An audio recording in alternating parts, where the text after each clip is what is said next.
Hey, did you hear me? God, what an inspiring introduction. So I just wanted to share with Riju the sense of like honor of being here and excitement. And I remember for a long time before EteRNA, I worked on computer graphics, and I went to this conference called SIGGRAPH. Any of you been to SIGGRAPH? Okay. Oh, sweet. Yeah, that's very fun. Anyway, it's this really, it's big, okay? And there's signs when you get to LA, welcome to SIGGRAPH 2015, and it's filling up this whole convention center and stuff. And every now and then you run into this old timer, and he says, oh, I remember in SIGGRAPH 72, it was in the back of a Hilton hotel. There was 10 of us. We were talking about rasterizing triangles, and I feel like that's who we are today. Riju and I were joking about growing old with EteRNA, but I think that we're going to be those people who are going to tell all the young kids we were at EteRNAcon 1, and they're just going to be totally amazed. Yeah, and it's not even in the back of a Hilton; it's in Stanford, so we're already doing better. Okay. So. It's one of the really fun things for me about working on EteRNA and this whole community is that I'm not really a biochemist at all, but I do care about computer algorithms, and I care about labor and what is the role that humans are going to play in the context of computers that are getting smarter and smarter and that understand more and more of the world around us in the same way that we do. And of course, this is a sort of question at the heart of EteRNA also. Why are we all doing this? Why isn't it just that computers are doing this? And I would say, clearly, there's something really important here because we've shown, for example, in the PNAS paper that resoundingly, the EteRNA community was able to beat the best computer algorithms. So that's a really amazing thing. What's going on there? How could we explain that and rationalize that and explain it to others? And I've also become interested recently, basically in business, and I mean that in the best way, which is not trying to ruin the world or steal all those resources, but rather to create things which are self-sustaining, which are net energy positive. And EteRNA is this amazing, beautiful thing, but it was also created inside of a university and was allowed to sort of be protected from the outside world by these hallowed halls. And so I've thought a lot for the past couple of years about, here we are in Silicon Valley. How would we go to a venture capitalist, for example? Okay, these guys, they're all spreadsheets and numbers. They don't give a crap about the community. They don't care about the color scheme or the badges or anything. They're about, is this going to be net energy positive? Is this going to make more money than it's going to lose? How can we go to one of them and justify what it is that we're doing? How can we convince them that over the next 10 years and 20 years, a community like this, working on activity like this, is actually going to produce more for society than all of this effort that's going into it, all of the money and cost. And that practice can be done sustainably forever. And so I just wanted to maybe forget EteRNA for a second.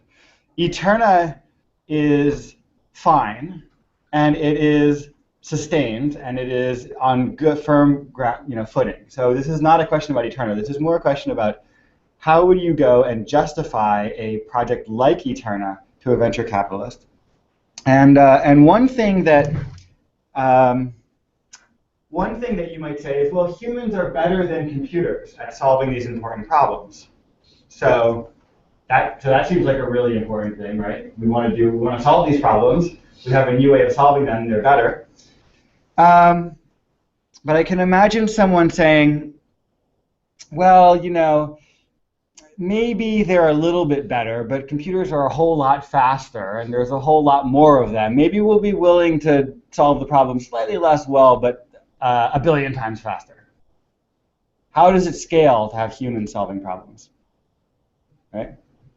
And I would say, no, well, actually, it's more like the strategy market. The humans are going to teach the computers, and that's going to be the whole goal. And then I might respond, well, that sounds like a good idea, but that's a losing game. Soon the computers are going to know everything, and what are the humans going to be left to do? And then I might say, well, they're just wonderful people, and I want to hang out with them. And they might say, well, that's great, but that doesn't make us any money. Okay, so that's really the challenge, and I have some thoughts about this, but I guess I'm allocated until 10:45. So what I thought it would be fun to do is I want to share with you guys some of my thoughts, but I also thought it might be fun to let you guys think about and answer this question.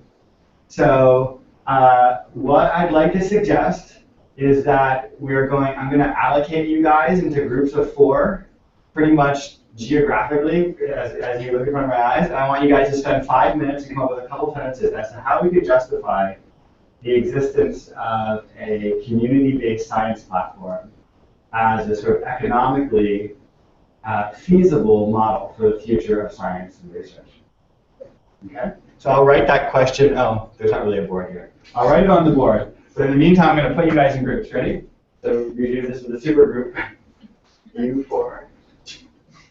U4. Can I ask you to join the group over there?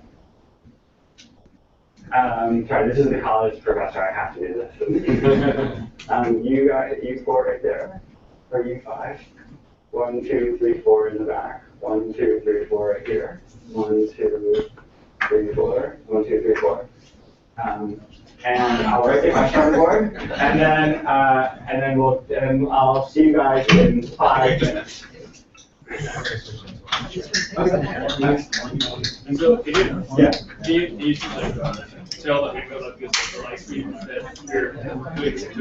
Oh, okay. So I'm gonna tell the Hangout that we're gonna spend 5 minutes talking about this, and then we're gonna come back and look at the answers.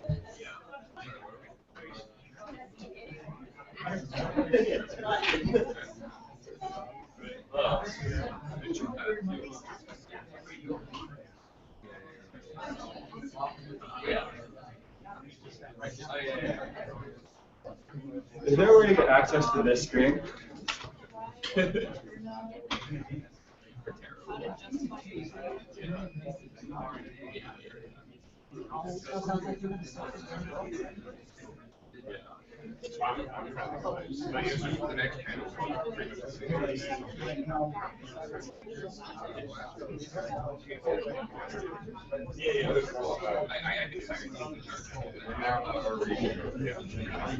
Yeah.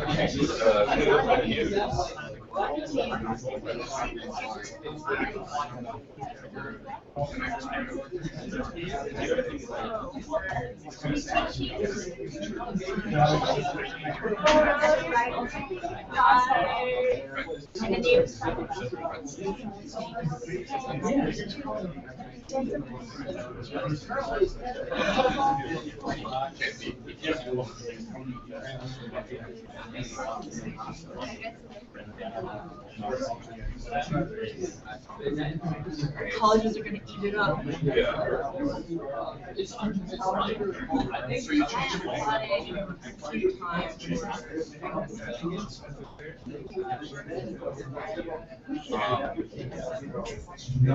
So, why it says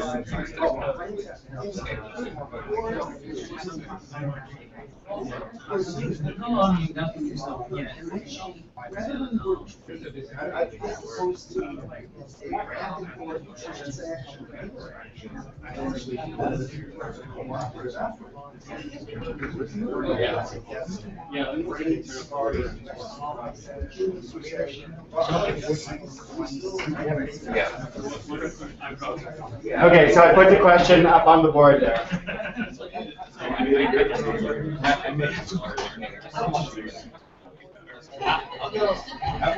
can check what you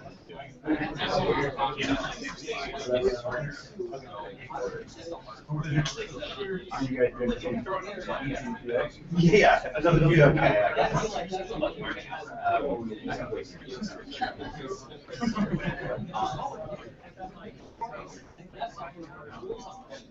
Hey, but how much of that work to character you have if you use it super you get a character tell them what happened. I mean, like for millions and millions of CPU hours, like that work at it, like with one person, you can do that easily, right? So you can intuition, and you don't have to pay them. Yeah.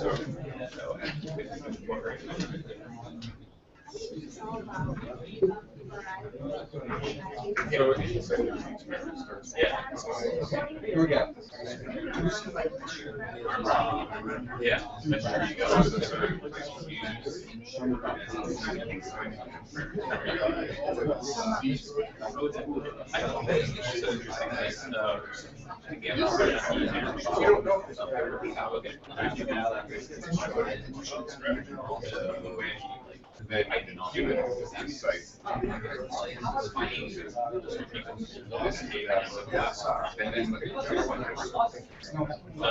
I think that's I mean, yeah, you can put that against the learning. Consolidate.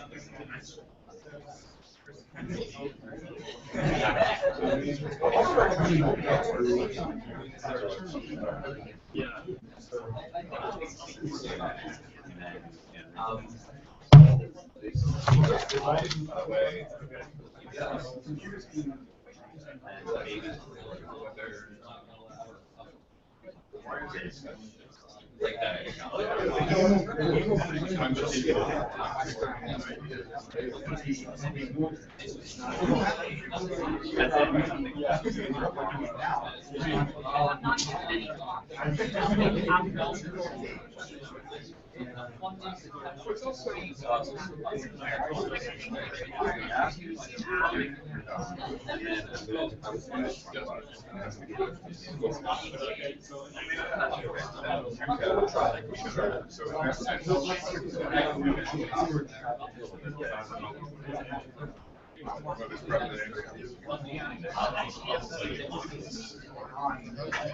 Yeah, man. Because people haven't educated. Like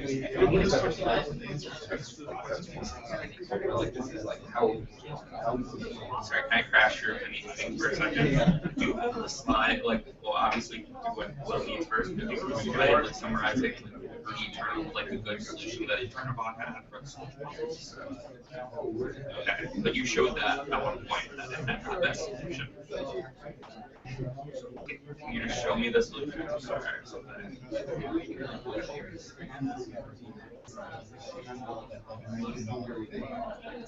Sorry. Remember.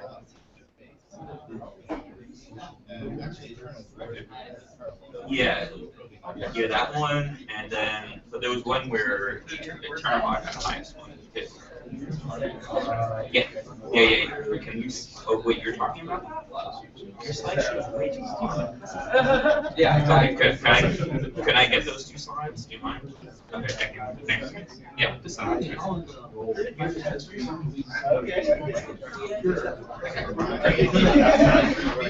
Great. Spots actually. And I have photo right now. That's how I think no, it's not. The reason why you did educated in particular direction. I'm probably not. So opening up. No. I was like, God. Outside ideas. Because that's it. Anyway, okay. Yeah, Back to the Yeah, so I can kind of summarize in terms of ingenuity of people, and like way more cost effective, like maybe your supercomputer. Cost effective over time, right? Yeah, but it's not just. I don't think that the cost is when I started.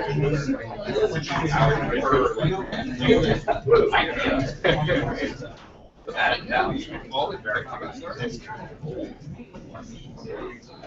I know it will go down.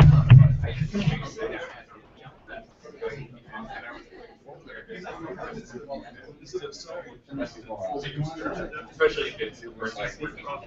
Kind of where we are now is that you start on a problem. They kind of think of it to solve this. I think that Yeah, I think that's what we were talking about. I just need pretty good cheese where you can run the. Okay, one more minute.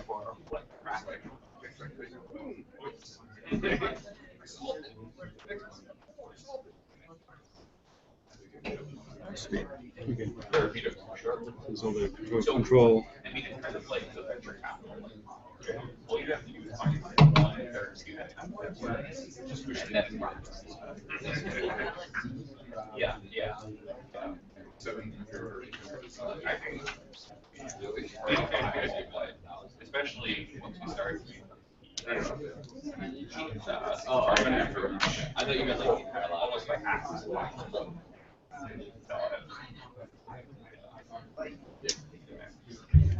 That's what I. All right, all right.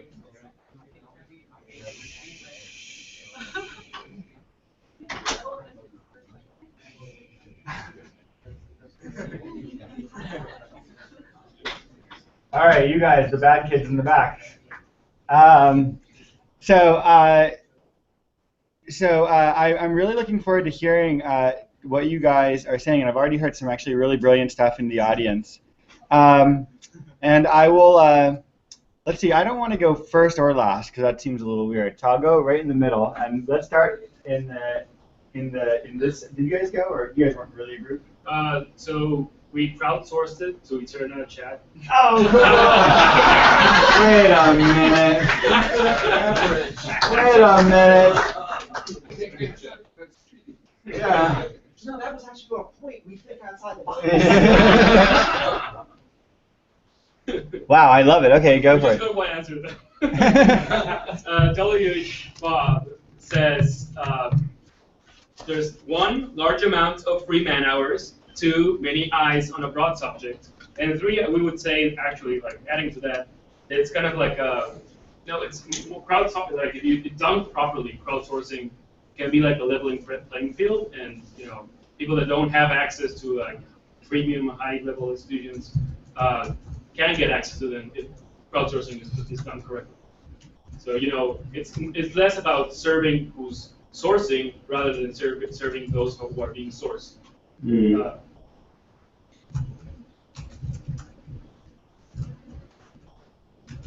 Cool. Let's see. There's a group right here, right? A couple of things that we primarily talked about was, first off, is that there's not just that there's a lot of eyes on the same problem, but a lot of different people who all have different experiences and can bring different things to the table.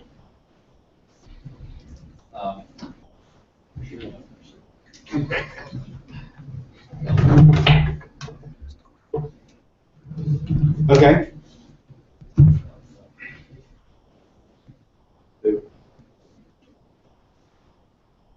That might have been a. I think you talk about you mentioned that a lot of this information is publicly accessible. Maybe they're not in like a library or database, but that's probably something that can be done. But I think the important thing is it's public, right? And it can be shared, and that's very powerful, right? Because that's where you start getting kind of like what the mentioned, right? A problem, and that'll drive creativity, right? Because different people look at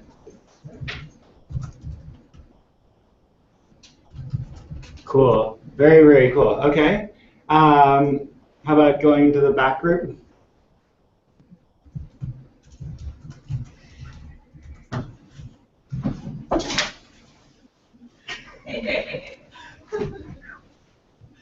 Hello, EteRNA. We think that regardless of any doubts that you have in getting funding, proving the bottom line, to try anyway instead of needing to start meeting people because you don't know you might fall apart. So try is the first. The second suggestion, I think everyone's engaged about focusing our research on specific diseases, so like your own work trying to work out heart disease. Those are things that anyone can understand. Whereas trying to explain the fundamental physics of how our navel gets into a really long conversation with these eyes will glaze over.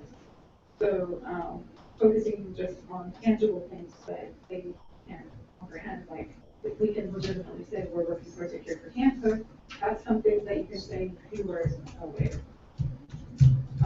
Our third idea, we phrased it as sell hot dogs, and I'll explain what that means because we don't have it completely thought out since we only have it. But basically, if we can't find a way to monetize our core researcher platform, consider running some kind of parallel project that does monetize. So for example, if you want to sell ice cream and no one's buying the ice cream, but they want to buy hot dogs, then you can give away the ice cream for free and sell hot dogs. But we don't have a particular solution as to what the hot dog is. I think the hot dog is called the National Institute of Health. Yeah. Yeah, well, actually, a fifth idea looks just kind of obvious, is finding other fundraising opportunities. But our fourth idea, well, I kind of did it at the last second, because you said you wanted four. So I would appeal to their ego, because they're extremely egotistical. And I would also appeal to their sense of wanting to leave a legacy, because a lot of these people do think long-term, beyond their own lifespan, has a sense of pride. So I would appeal to that. And in the course of trying anyway, just remind them of noblesse oblige and what they can do to make a difference, because even though they might seem heartless, who knows, maybe they'd like to be reminded of their humanity. Oh, very powerful stuff. And just a side note, this is not, we're not really hard up for cash. So don't worry. It's not about funding EteRNA as much as it is about having really powerful arguments for why we should be doing this, perhaps even on an economic level. And these are all extremely powerful arguments. Okay, so the group in the middle there. Yep. Hi. So one of the things that we talked about, we didn't really come up with like 4 sentences, that just came up with just some thoughts.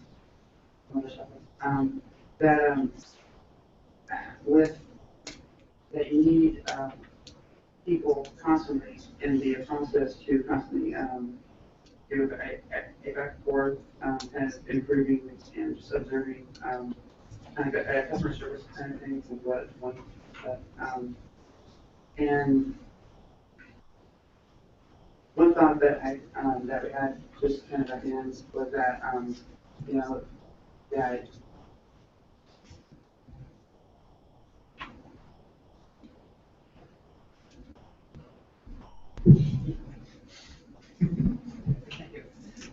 we also talked about businesses having as their own metaphor automating more things, and therefore there was a market for folks understanding how to do a cooperative enterprise or task that is done partially by automation and partially by humans who are evaluating the results of what the computer is proposing and then deciding whether the computer needs to be told more things because it's giving an unrealistic idea or whether or not to accept what's coming. So we think there's a larger kind of business-oriented play beyond biology, but into the business world itself about decision-making. Cool. Man, I'd give you guys money. Can we go into that corner over there?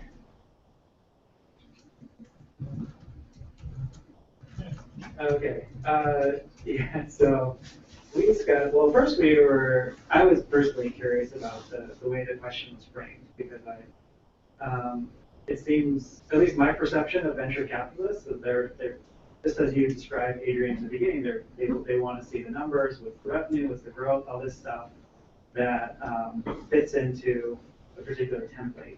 So maybe the obvious thing to do is build one useful, economically valuable thing, get those numbers in place, and then show that to them. So go to meet their template rather than trying to get them to sort of see the world our way. And then I really liked a lot of the answers that people have already given. So I think we could just reiterate or amplify on comments, especially the last one. I think abstracting the process and then making that into kind of a service that could be applied to other areas, maybe not necessarily science or the pursuit of understanding RNA folding, but other challenges that other companies have also done similar, like the Netflix challenge. They put a prize, $1 million up to improve their algorithm. So there are other models that already exist that maybe we could just copy those as well. Did you guys know? Yeah, okay.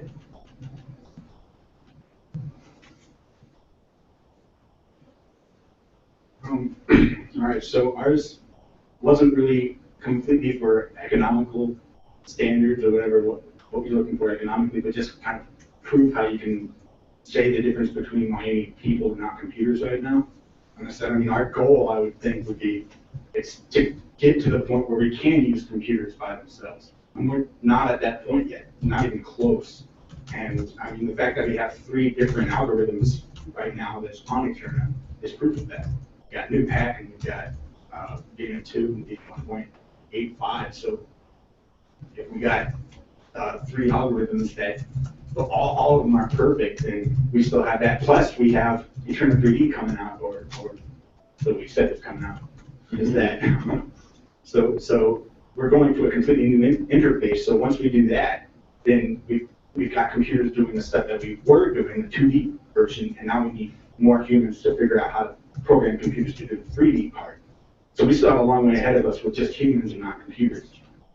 But I would think that would be our ultimate goal, not to figure out how can we get just humans to do it and not computers, but how we can get computers to do it and not just humans. Mm-hmm. Cool, lots of good thoughts here. I'm trying to capture this. So we've got a little bit more time before the computers take over, and our goal is to usher in their ascendancy. So, Did we miss a group in the corner, or were you guys represented? Okay, good. So we tried to look at the point of view, why is it that we see citizen science as economically sustainable? And there were kind of 4 points that came up. One is creativity. And citizen science can be creative in ways that others can't, because they're a large, diverse group that will think outside the box. They haven't been constrained by, being engineered down a particular path in their courses. This is how it works. They don't know how it works. They'll figure it out in ways that other people might not even look at. Second is science is hypothesis driven. And as computers and algorithms improve, what we need the people for is to find the new harder problems. In other words, once we figure out, oh, this particular stem works well, or this is a great way to form this bulge, okay, now let's use that as, piece in something else. So the computers may be great at finding that, strategy market. The humans come up with the strategies. The computers are great at figuring out whether or not it's real or not. It's the hypothesis side. The third thing was dedication.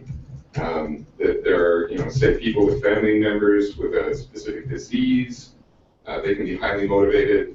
But even, when I started in EteRNA, the dedication was from the dopamine rush. You got the points quick because you solved this little puzzle and it got you hooked. It's an addiction, and you guys have figured out how to get that reward sense. And with that reward sense, you get number 4, which is people are cheap. In large groups, crowdsourcing like this, there are a lot of people with time and interest, and they are low-cost labor. But they are self-selecting for the people who are interested, who are dedicated, who are willing to put themselves in. And so by throwing it out and making it wide open, you get access to that pool.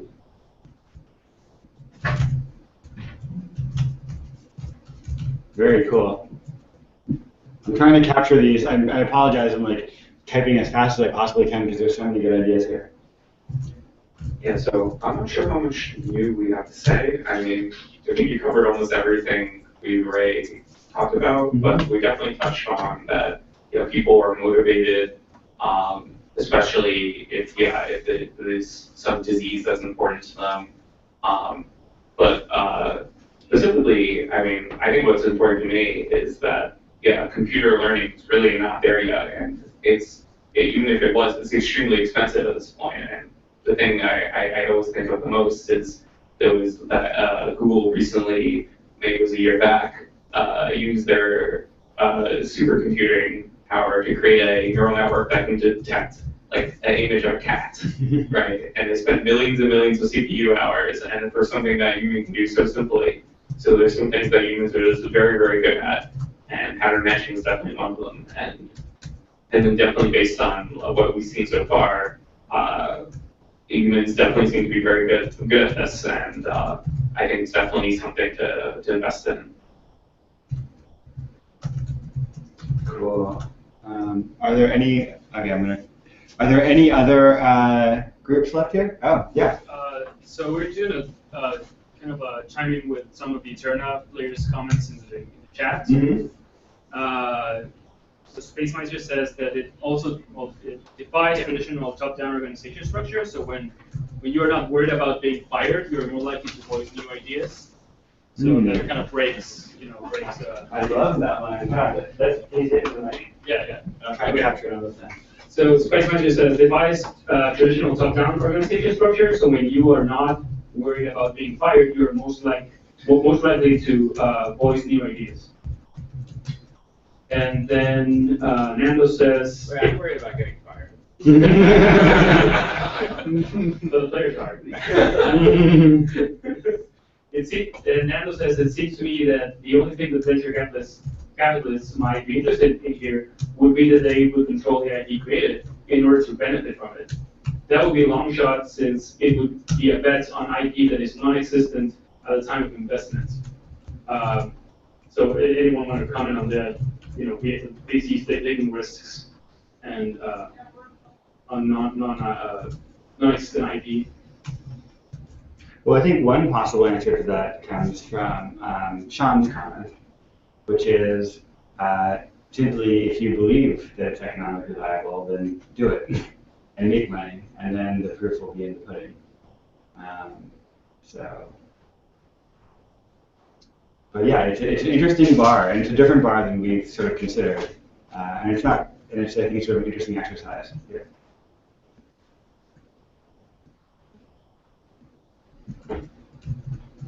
One of the things that we briefly touched on, and I think is important, is that if you look at large pharmaceutical and the VC community, they are looking for profit motivation frequently. And one of the opportunities I think that EteRNA has is the ability to be able to go after diseases that have a small community, important community, but very often financially unviable. By having this kind of community, we have that opportunity to come up to this. The other thing that I think systems like EteRNA offer, and I don't know that it's been pursued yet, but it's also to be able to start asking questions that computers will never be able to do very well, which is the ability to be able to ask, should we be going after a particular kind of research? Going after the wisdom, not just the time to do it. Yeah. Should we do it? And with a large community, you can start having those kinds of Yeah. conversation. Yeah, yeah. Cool. Well, we've only got another minute in my session, and I guess I have an answer to this as well, and I think it's in some respects covered in this set of answers. And I really love the notion of the fact that humans bring not just problem solving but wisdom to the whole project. And I think my answer is really that it is about the people, and in doing work, we're not only solving problems as disembodied minds, but we're actually voting for these problems, and we're allocating our capital, and we're inspiring others to think about these problems. And the work that we're doing is incredibly unique, but it's sort of force multiplied by its effect in society, and that's something that humans do that computers don't do at all. And Riju and I once went on a long walk. I recommend getting to know Riju if you like to walk, because he likes to take long walks. And we said, what's really the most valuable thing about EteRNA? Is it the code or all the experimental data? And we concluded that all that stuff is ephemeral. It's the community itself. That's the totally unique thing that's irreplicatable, basically, and it has to be kept alive. So anyway, really, really inspiring, and a lot to think about for the rest of the day. So thank you guys very much, and looking forward to the rest of EteRNAcon.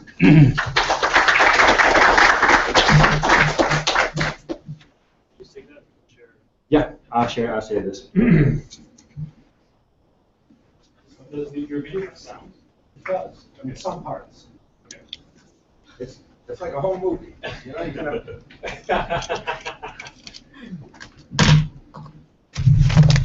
Were you able to get it? I think so, yeah. Okay, good.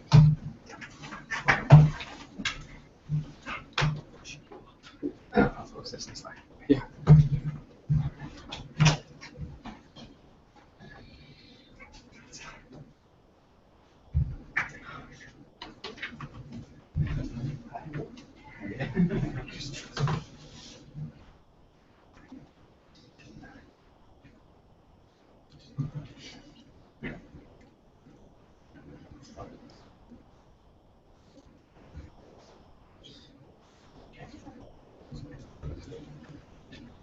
Since 2009, as I discovered, as I did research. Because EteRNA has no historian yet, so this is a first salvo at EteRNA movies. It focuses more on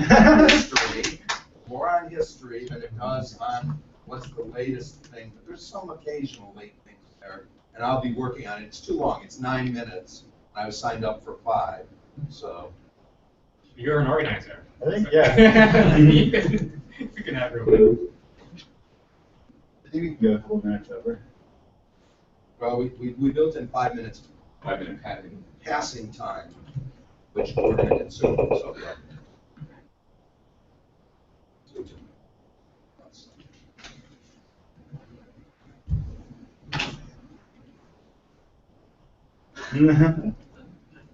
Gee.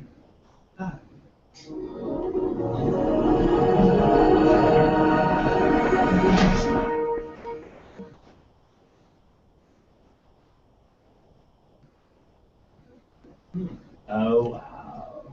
Where did you guys get that? Looks like folded. It is folded.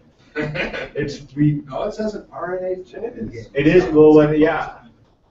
If anyone wants, I'll tell you the story behind that. Game enabling you to contribute to important scientific research. In this video, we will use EteRNA to solve the puzzle of man.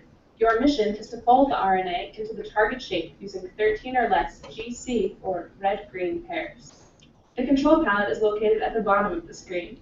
You can use the zoom controls to zoom in or out, or use the keyboard shortcuts plus or minus. You can click and drag on the screen to move the RNA. Now our aim is to color the RNA bases. The color palette highlights 4 different bases that create different bonds. Let's start with the base G, or red. I'm pairing red and green together because they create the strongest bonds, as indicated at the bottom. You can either click one time to color a base, or click and drag to color a whole line. The target mode indicates the final shape of the RNA. The natural mode indicates the current shape. You can switch by pressing the buttons on the bottom or by pressing the space bar. Blue and yellow also bond together, but not as strongly as red and green. Red and blue is the weakest pair. There are too many GC pairs in this RNA as indicated in the box. Therefore, we have to change some of them.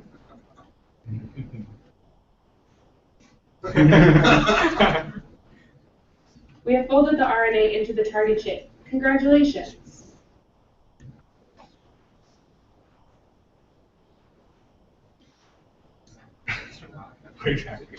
Wow. Where did you find all this stuff? Some of it, if you don't know, there's something called archive.org. So that's one of the places I used, as well as YouTube. The Internet Archive. Yeah. Way back when she had a little bit on it. Every lab round has 3 steps. Step 1, players design solutions. Step 2, the EteRNA community votes on the best solution. Step 3, our lab synthesizes and scores these solutions.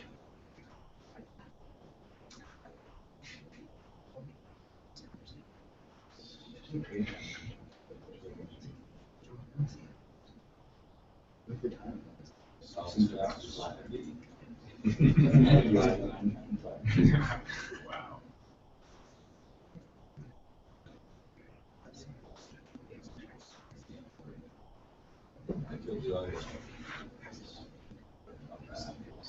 At the end of the round, the top voted designs will be synthesized. Many players ask how should they know what they should vote for. Honestly, we don't know. However, that is the exact question that is being asked by EteRNA. Together, EteRNA community will discover the secrets of RNA folding.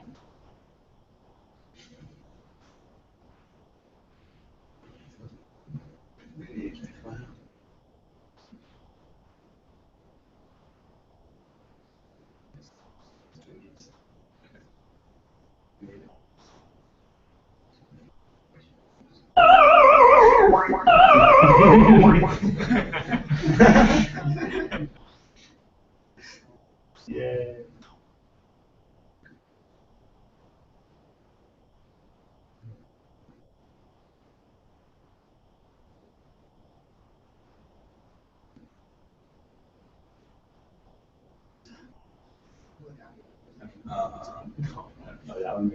This one I'm being nice. If you are worried about the role of technology in our lives in the future, you might be concerned about video games.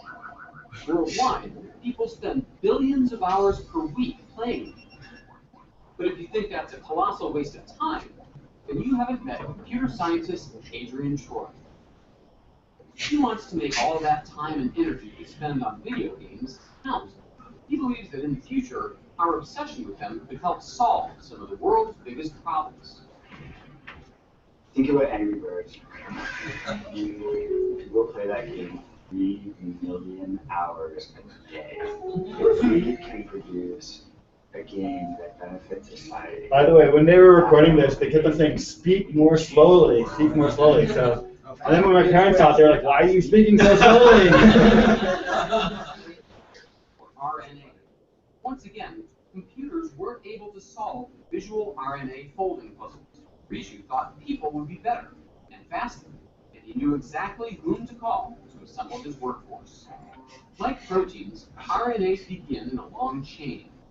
And then self-assemble in beautiful, complex shapes. Again, their shape determines what they do in our bodies, from forming the genetic code of some viruses to helping to create other molecules like proteins. So, if we can figure out how they're structured, we can fight diseases. Understanding how RNAs work is critical for understanding life and for defeating diseases like AIDS and influenza. With RNA, there was only one accurate way to tell if players assembled the puzzles properly: make the molecules in a real laboratory. And we realized, oh wow, that's the game. When you hit submit, we're actually going to make the RNA, and we're going to send you back the results. We're like, this is going to be so awesome. There's nothing else in the world like this. Under Adrian's guidance, his graduate student, G. Lee, transformed their vision into EteRNA, a game that would be played by humans, scored by nature. People would be scored by how well their molecules folded in real life. In 2011, they launched EteRNA. It just came alive. is as if someone had just flipped the switch and turned on New York City. And we were just like, I think we did it. In the lab, they synthesized the molecules the players designed. They looked like stable shapes in the game, but would they fold like that in real life? And the results come back, and it's basically nothing. What happens when you create a game and you tell everyone we're all going to do science together, and then nothing comes out? None of the RNAs folded into stable shapes in the lab. Adrian worried EteRNA was a bust. But what he didn't count on was the community. EteRNA let the players see data on how their molecules had actually folded in the lab. The chat forums lit up. They'd all start talking about data. They'd analyze it to pieces. Hundreds of players were discussing their mistakes and revising their strategies. It was like the very beginnings of science. It was almost like when alchemy was slowly turning into chemistry. 6 months in, they plotted the players' progress, and Adrian saw a change. And it was just like, the players have learned how to fold RNA.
So cool.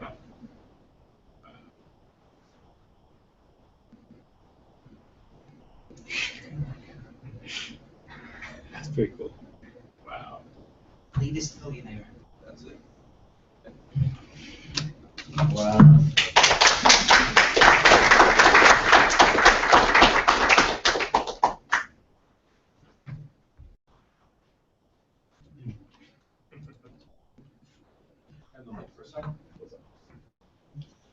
Come on.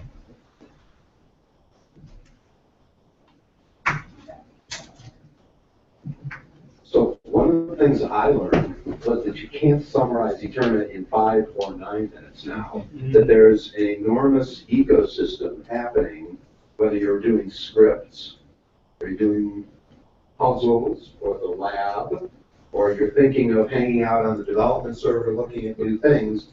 People are experiencing lots of different aspects of a larger experience, and it put me a bit in awe.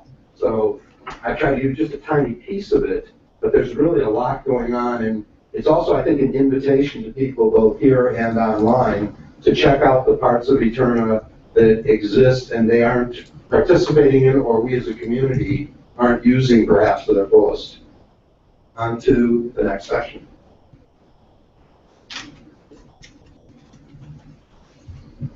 And Leonard, you made it fit together. That's the zero video editing skills. Yes, thanks so much. Yeah. It really was amazing. So. Could we put a copy of it somewhere? Yeah. I would like to invite the next panel to come up here in the front. It's James Lee, Leonard, Jay Isselman, Johan, and myself. I'll be their will be here. And we're the next speaker is actually Salish, who's going to join via chat, via Hangout in Europe. I'm trying to see if he's not in the live Google Hangout yet, though, so I'll have to convince him.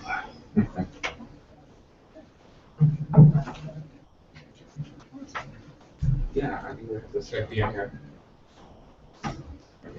Yeah, PM. That's a good question. I don't know the answer to that. How we're all supposed to sit here. Yes. Okay. Yes. Yeah, I guess. Okay, so we're gonna.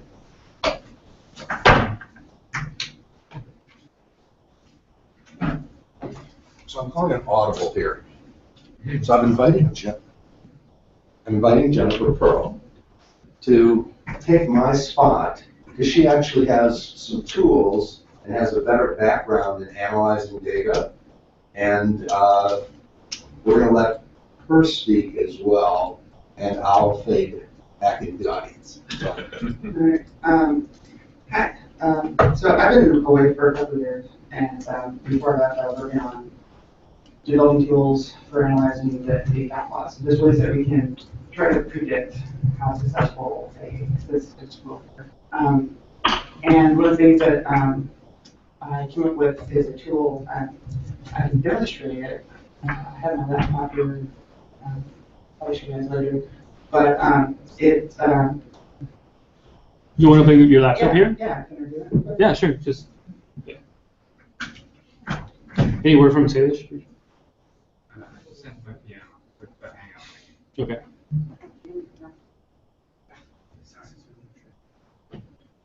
Is he on chat? He wasn't chat. He said hi. I'm not allowed to join the Google Hangout. Why? What? Why, dude? Wait. Oh.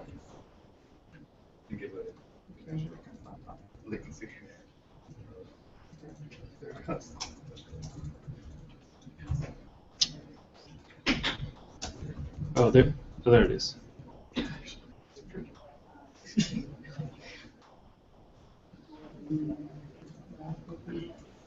Do you have a HDMI? Yeah, HDMI. Actually, VGA.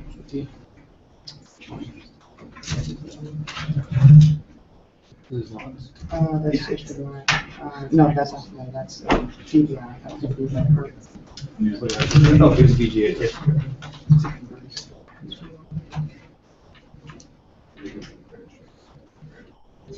So Ray just joined us, right? Okay.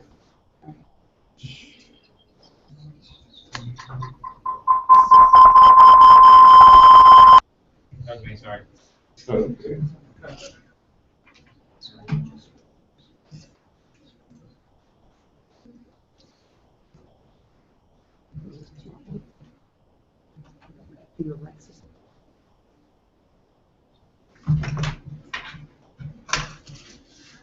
No? So I can put this tool on. I can put this on the computer real quick. Okay. Maybe can Salish go and then we'll sit up here? Yeah. I don't know. He's saying he's not in. He's in a hangout though. I know. Y'all just click on it. Yeah. Can you email it to me? Or yeah, I'm clearly here. Yeah. Can you invite? Do you know how to? Yeah. There is it. There it is. Right? Oh, I think I see him, right? Yeah. There we go, Lars. Okay. So now I hope you can hear me. Can you hear me? All right. Right. There's Lars.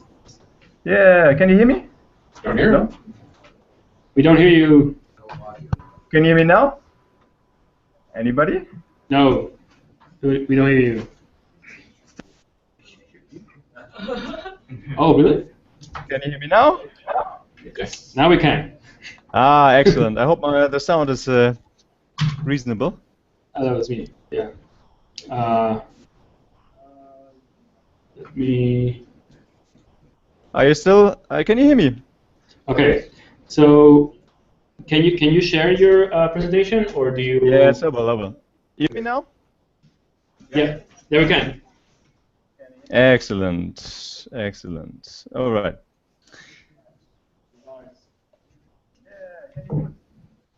Yay.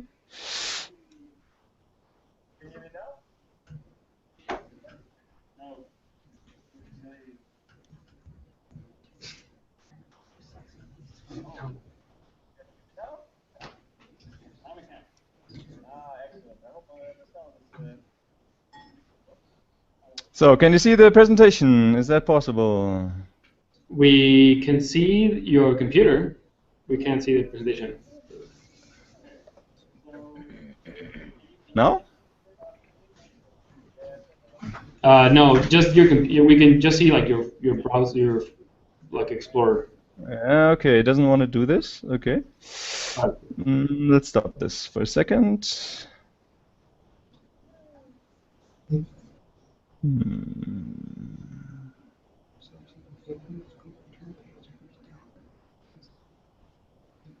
Oh, okay. Yeah, this one should work now. Excellent. Okay, yes. Yoo-hoo! Well, I do apologize for those 5 minutes. I was actually in Tsunamis Google Hangout, I think. But now everything works. You can hear me and you can see the presentation, yeah? Yes. Yeah, it's not in presentation. Very good. Okay, well, first of all, let me thank you very much for the invitation to this event today. And thanks for all of you for organizing this, especially with somebody halfway around the planet from you. And thank you for the invitation for giving this this talk. I didn't really think I did that much, but okay. I'll try to convey a little bit of the stuff that I've done over the past months, years, whenever I found some time to work on the EteRNA. So I give this a little title saying Eternal Trials and Tribulations, and essentially I will focus today on the Viber switch findings by all the designers or users of the interface. My name is Lars Rose. The handle is Salish99, which comes from the fact that I have been living quite a while in Vancouver, and so I got a little introduction about me here on that page. I'm residing and I have a background in Europe, and as you can hear from my funny accent, I'm I have a German heritage. We can't. Are you sliding to your slide deck? Yes, I'm on slide 2 now. Okay, we're still on slide 1. And we're also in. And you're not. Okay, this may take a little while. To us.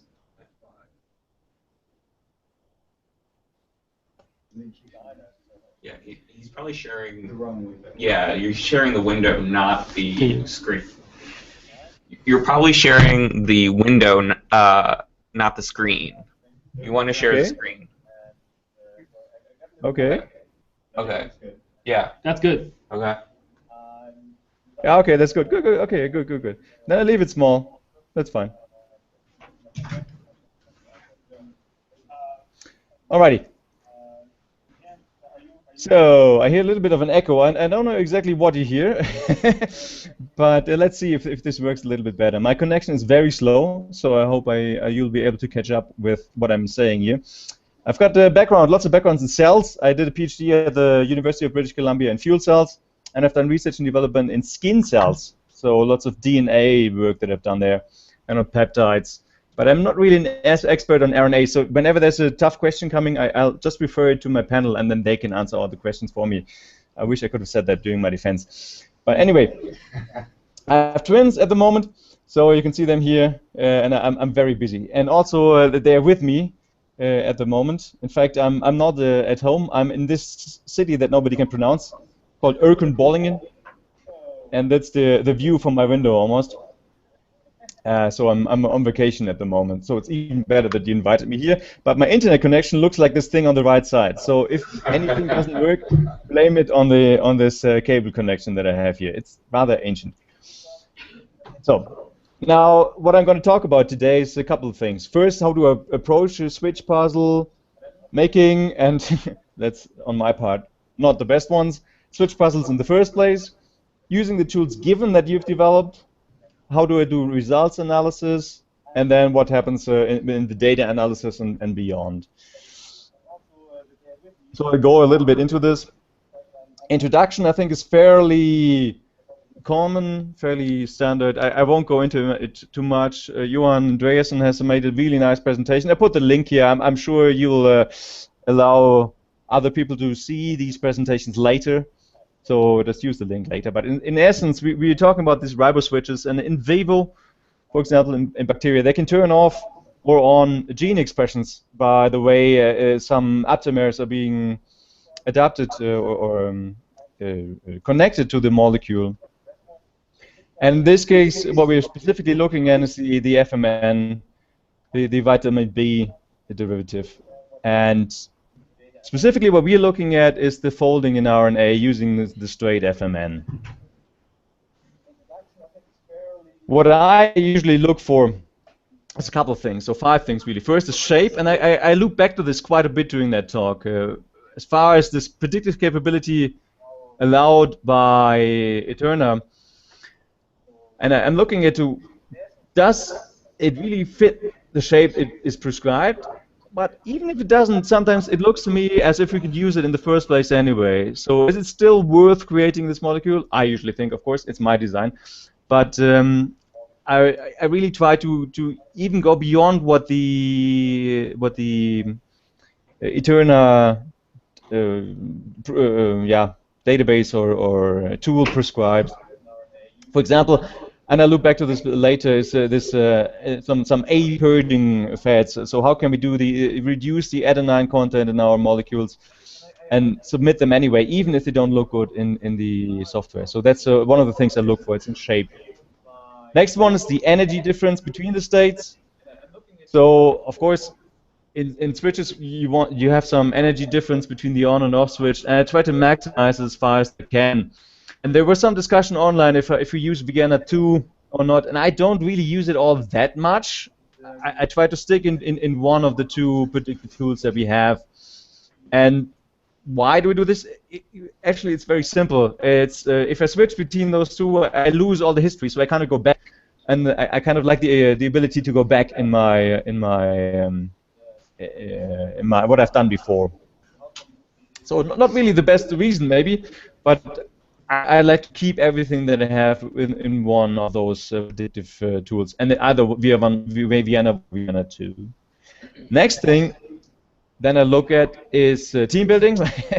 I try to divide my submissions about half in what I do myself, so some original design, and half of adapting some really good designs by others and modifying them. And then we have something that turns out in some of these microRNA that is a mod of a mod of a mod of a mod of some other players. So this is what we have in those in those progressive experiments where we repeat in experiments again and again, and I really like this. Now what I do is somebody, I think it was Broad, I can't remember, but it was said that I did some strategic experimental series. I really like that term. That wasn't my intent in the first place, but what I'm looking is, for example, just varying the tail ends of RNA, and it turns out it changes things much more than I thought originally. So, for example, there's a series of 16 where I have first the A at the front end, and then all the others at all the other bases at the tail end, and then vary that through. And it turns out that about half of them are more or less the same in energy and so forth, and the other half could be completely different in shape, in the energy that they have, in the free energy. It's quite interesting how different they can be, even by having such a small change at the very end of the molecule. Something else that I do is I do gradual removal of individual bases. So, for example, if you want to reduce the overall percentage of adenine in the molecule, to maximum to minimum, of course, then it's really interesting how fast everything changes in that molecule. Just by changing 1, 2, and then 3 bases out of 100, 105, and things change quite a bit. And then finally, I try to introduce features that I thought worked well. So it doesn't necessarily mean they do work well, but something that I thought worked well. And that's where the online discussion is very useful, because then other people tell me, no, you're walking down a blind alley. You aren't going anywhere. So for example, I found out, or I thought I found out, that we have a hinge somewhere in our molecule where we have 4 subsequent A's, and that works extremely well. So I try to reproduce that later on in repeat experiments, just to find out if it really does work well or if I'm just blowing air, essentially. So let's take a look at the next slide. Making a switch puzzle. This is my not very good attempt of making a rather good switch puzzle, and I think somebody on the chat that said they're afraid for the self-esteem of the people submitting bad puzzles. Don't worry, I'm not. But out of the, I think I made about 20-ish proposals for this FMN sanity switch creation pool, and none really worked well. So even if I had a very high delta in binding energy, so 4.7-ish, close to the maximum that we calculated, it didn't really work out that well. So I just mentioned this here. I'm not perfect. I try to be, but it was a very interesting endeavor. But I didn't really get there. So I try to focus more on the data analysis that comes out of there and on the tools given. Now, one of the things that I would like to thank you all for having created here is this interface tool of the data analysis. Now, this one is taking out of an old design where we actually get shape data. And I really like this. So I looked at every result of these submitted molecules that I've had in the labs to see how can I improve them later. Now, unfortunately, with most of the labs, they run once, and then I can't really apply the learned things in the future. So I really would like to apply this a bit more, and that's, I think, where the RiboSwitch experiments come in and are very useful, because then everything you learn can be improved in future references. So maybe also as a hint for future labs that are running on shape data, run them again just to see if some of the learnings can be applied. So essentially, I look at all these results in the interface, and then I see exactly, well, okay, this was a GG at the 1 and 2 position. Okay, I have to do something about it. I need to change this. So that would be my learning out of this particular intrinsical frequency lab. So now I've talked a little bit about these RiboSwitches, and the design essentially there was we have 4, later 5 and 6 exclusion targets where the RiboSwitch turns off. So either the FMN or the MS2 bind exclusively at at sort of pushing each other out, or we have 2 same state molecules, or targets, I should say, where one, or the MS2, increases the MFM affinity to the molecule. Then we share all these results with the RNA designers, i.e. us, and then we run subsequent rounds. And this is really the big draw of this particular experiment, because we can improve on everything that we've done before and make it a little bit better. And we can see, I'll show that on a couple of slides, that we really do improve. Now, of course, I'm most interested in how did my designs fare. Turns out some of them fared quite well, and some of them fared very badly.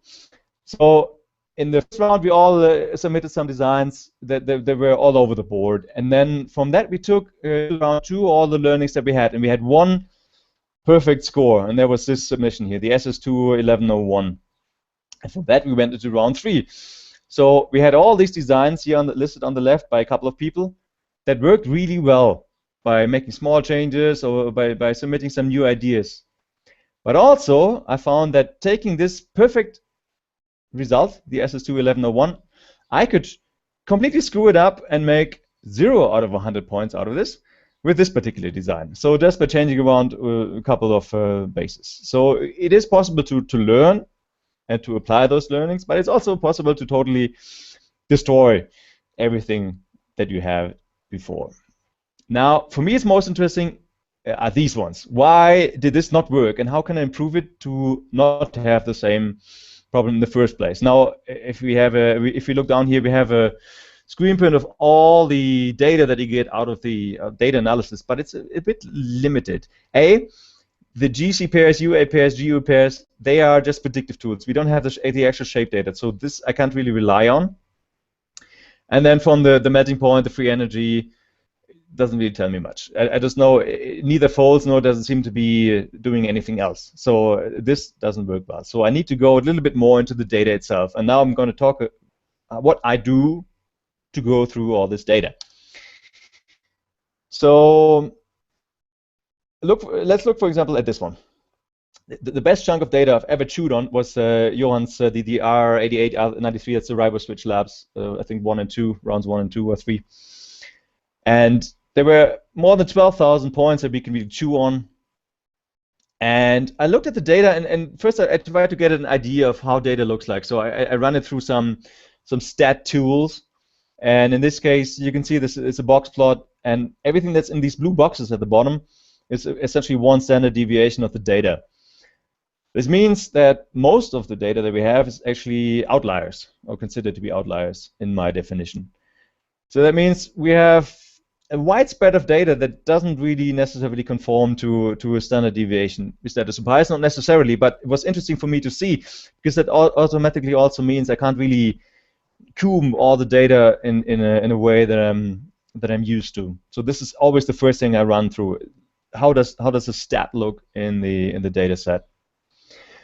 Then I've done some other analysis, and we can see this here. For example, I tried to see the difference in the change of affinities in the MS2 between the on and off states, and that's here plotted on the x-axis, the DDG, and relate that to the folding score, and maybe see how do they relate? Could I tell anything out of it, and can I learn something? And in this case, well, it doesn't really tell me anything. It's like some lady. This is, by the way, from Brothers Grimm. If you don't know who Mother Hulda is, somebody is shaking out the feathers, and they just fall down from the sky. This doesn't tell me nothing. But if I go to the next slide, now we look at the actual difference in free energy of the binding of the FMN and relate them to the EteRNA score, and we overlay them. Now, of course, the highest scoring labs I've put here, so if you want to find out which ones they were, you can follow those numbers. But if you ignore this, we can see essentially two peaks, and I tried to make it this little V in here. I don't know if you can see it all that well, but we've got this dip in the data in the middle, and the difference in between those two peaks almost correlates to the MS2 binding energy. So we can directly out of this data extract already information and get some information of whether our assumptions are really correct. Do we get this what we're looking for here out of the data? Is the binding energy really what we assume, or is it maybe higher or lower? So there was some good discussion online that maybe that there must be a slightly different value for the binding energy of either FMN or MS2. Then, of course, there was a new question asked of how can we improve the automatic EteRNA bot version 2 or version switch, I guess. I don't know how you call it in the end. And for that, I use these kind of graphs. I also have them for base pairs, essentially, but maybe I should bring that to the front here. And you can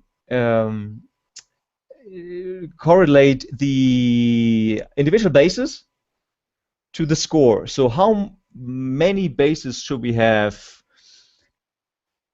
to have a good score? And for that, I made this little overlay. So essentially, in this entire box that we have here, so from say from 10 to 30% or so, we have really good results in the EteRNA score of the cysteine. Then adenine, same thing, and we see it's a very broad range across which we have very good results. So this is one thing that we can now use to interpret our data and to apply this in the future. But it's not narrow enough for my thinking. So if there would be only between 22 and 23% guanine content, then that may be advantageous. but it isn't. So there's a rather large section of these spaces that have an influence there, or have a good result. That also means that shape seems to have a much more crucial influence on this on the molecule and how it scores. So how do we get a handle on the shape? Very tricky. So we don't have the data ourselves, so I need to rely on essentially on the Vienna scores, on the Vienna prediction of how the shape looks like, and get some idea out of this. I'll talk about this later when I go to my quad A hinge. Now let's take a look at the data analysis. First, something that we saw, if we relate the content of EteRNA in our system to the number of clusters that we get, essentially how much yield we have in our experimental results, you see that towards very low A contents, pretty much almost as low as we can get by having that as a mandatory attachment point for the MS2. Then we get a much higher number of clusters, so the yield is higher, and that also means that, counter to what we thought before of how to improve our experimental results to get higher yield, we need to go to lower A. So that's one of the experimental results that we had out of these experiments. On the other hand, I tried to get the same thing out of, well, maybe the DDG could have some influence on the number of clusters, and it turns out it doesn't really. So this again looks like some kind of random cluster of data put on top of each other. So it doesn't really tell us very much. But this one is a very clear indication that we need to change something in our experimental design if we want to increase the yield. Now, how much do we need to change to be still sufficient in our data? That comes on the next slide, where we thought, okay, how do we determine an acceptable number of clusters based on the fold change error factor, and where should we set it so that we can say, okay, this is really good data, or this is something that we have to ignore in this particular round. And this is not set in stone. This line that I put in here, it can be moved up and down. So essentially, how many clusters do we want to have to be sufficiently convinced that this is the data that is accurate? So again, I put it in here, and we calculated that this is about 30% of the data that we have to throw out that has too low yield, under 10 clusters. We may also decide that that's too high an assumption. Maybe we can live with 2. So that's still open for discussion, but I just wanted to throw this out here. Something else then that I looked at is at the dissociation constant. So essentially the log of the free energy. And we typically have a very low cluster yield. And I wanted to find out whether there's an ideal dissociation constant. Oh, hey, Salish? Yes? So we have a few minutes left for the actual talk, and we want to like give the panel like kind of like open it to the panel for suggestions and comments, and as well like Jennifer Pearl wants to present one of her tools. So that's good. Give me 3 minutes and I'm through. Okay, sounds good. So essentially here we have this precipitous drop of the KD value. So at that I thought, okay, at least we have some indication of what happens here, but it doesn't really relate to a number of clusters. So if you can see, this is almost the same value all across the KD values. Something else that we found very interesting with these 3 hockey sticks. So we correlate the F max values, essentially the medium of all the maximum clusters fluorescence, and normalized by the standalone MS2 hairpin fluorescence. And then if you have a higher binding energy, that may be going towards saturation, but we find that we have significant increase in Fmax in the low score regions, 0 to 40, then a slight increase, 40 to 60, and then pretty much no increase from 60 to 100. This means once the molecule folds really well, it doesn't matter what kind of switch energy we get out of there. So it was interesting to see that there seems to be little or no influence of the switch efficacy on the score of Fmax. So that was interesting to see. Now, if you go beyond the data analysis, essentially we can look back at the shape, and I put it in here. If you go back into the presentations, you can see how this looked like, but it's based on the Vienna 1 predictions. We don't have shape data.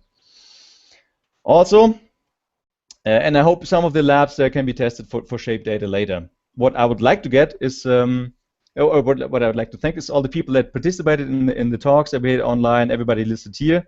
That was very nice to see. Something else that I go through very quickly is now the microRNA findings. And I thought, essentially, good designs that we had here sometimes had this is an external microRNA that we attach to our molecule. And I thought that there seems to be an affinity for 4-string A section. And I've indicated it in these errors here. I won't go into it into too much details. But in the online discussions, we found that first, both straight hairpin attachments and band microRNA attachments across 2 hairpins work really well. And we have all A's in this 4-string A in the microRNA. They should be attached to a U. You can't really have them bridge something else. That would be a low score. And I was trying to find a good reference how you can bend this RNA. And I found something on DNA. It's not really well related. But for me, the idea is if you have 4 A's in a row, does this bend better than just having a AAGG? And that was kind of my result in this particular experiment. What happened is if you have GC-rich designs, they don't fold well. Okay, that was no surprise. And we have a broken 4-string A, have a GGAA, like in this case. It doesn't work well.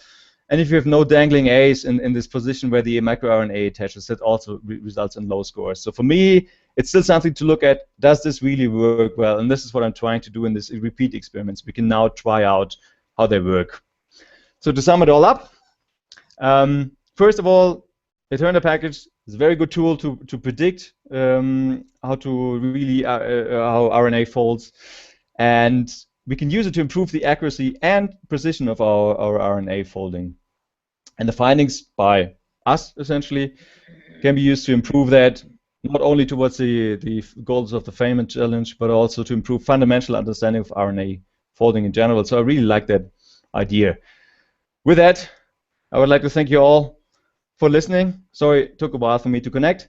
This is, by the way, not from my home, but it's very reminiscent of what I'm going through at the moment. So with this, I'm opening the floor for comments and suggestions.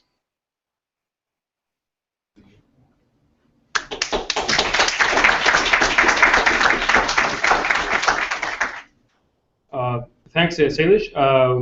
We'll have Jennifer set up her demo now. Meanwhile, any comments or questions, from the audience?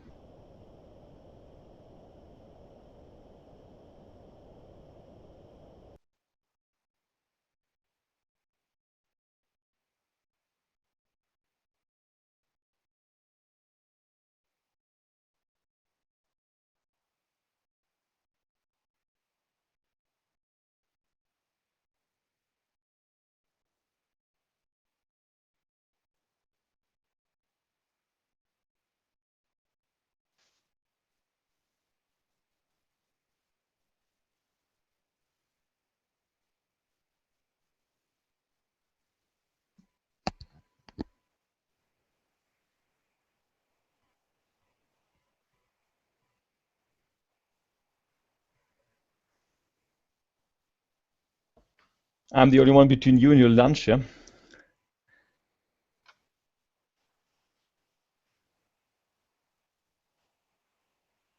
There we go. Hello, Lars, can you hear me? Hello? Yes, I can hear you.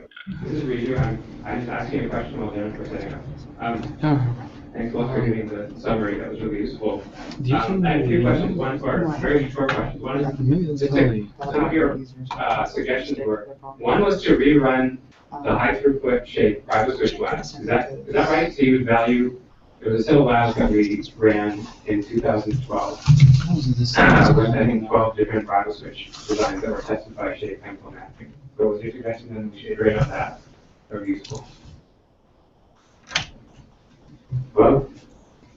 Hello? Hi. Okay, let me just repeat the question. I just wanted to understand some of your suggestions.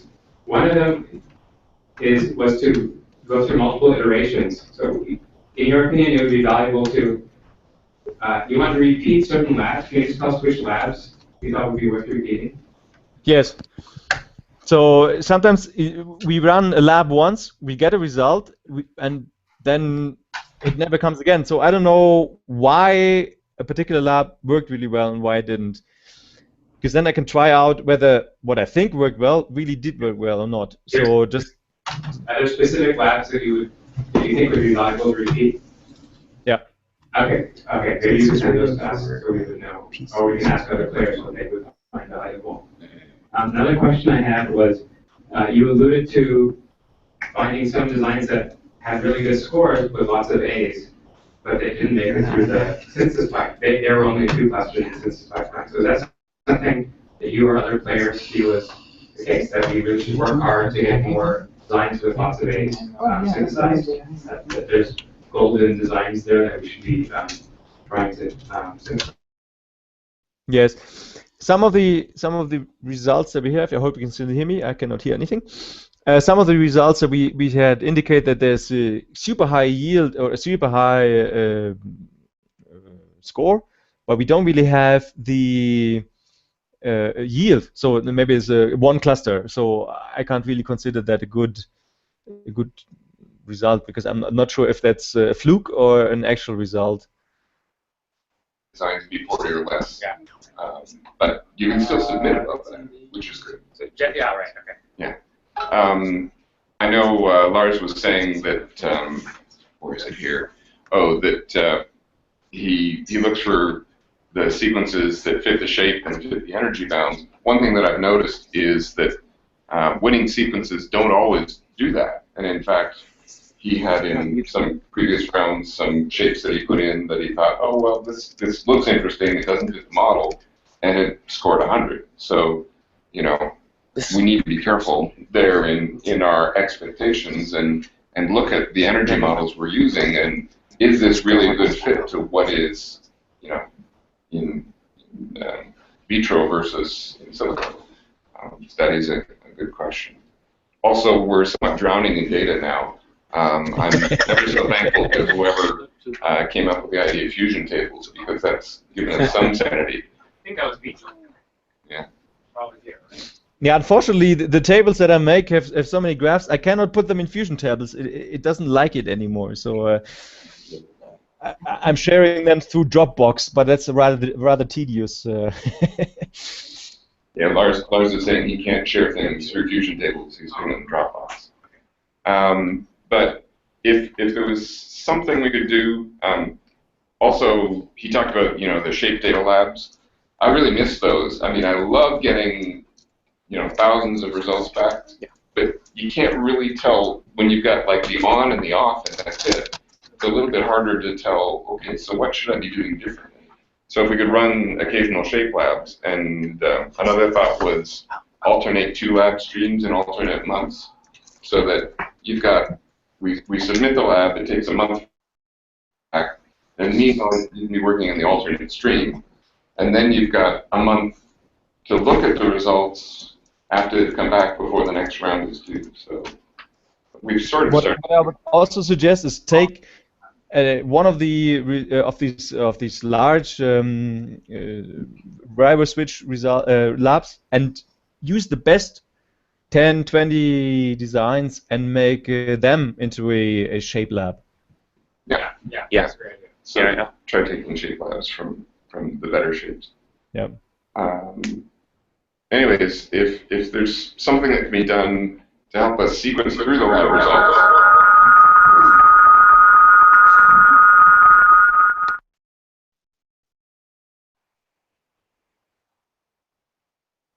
Hello?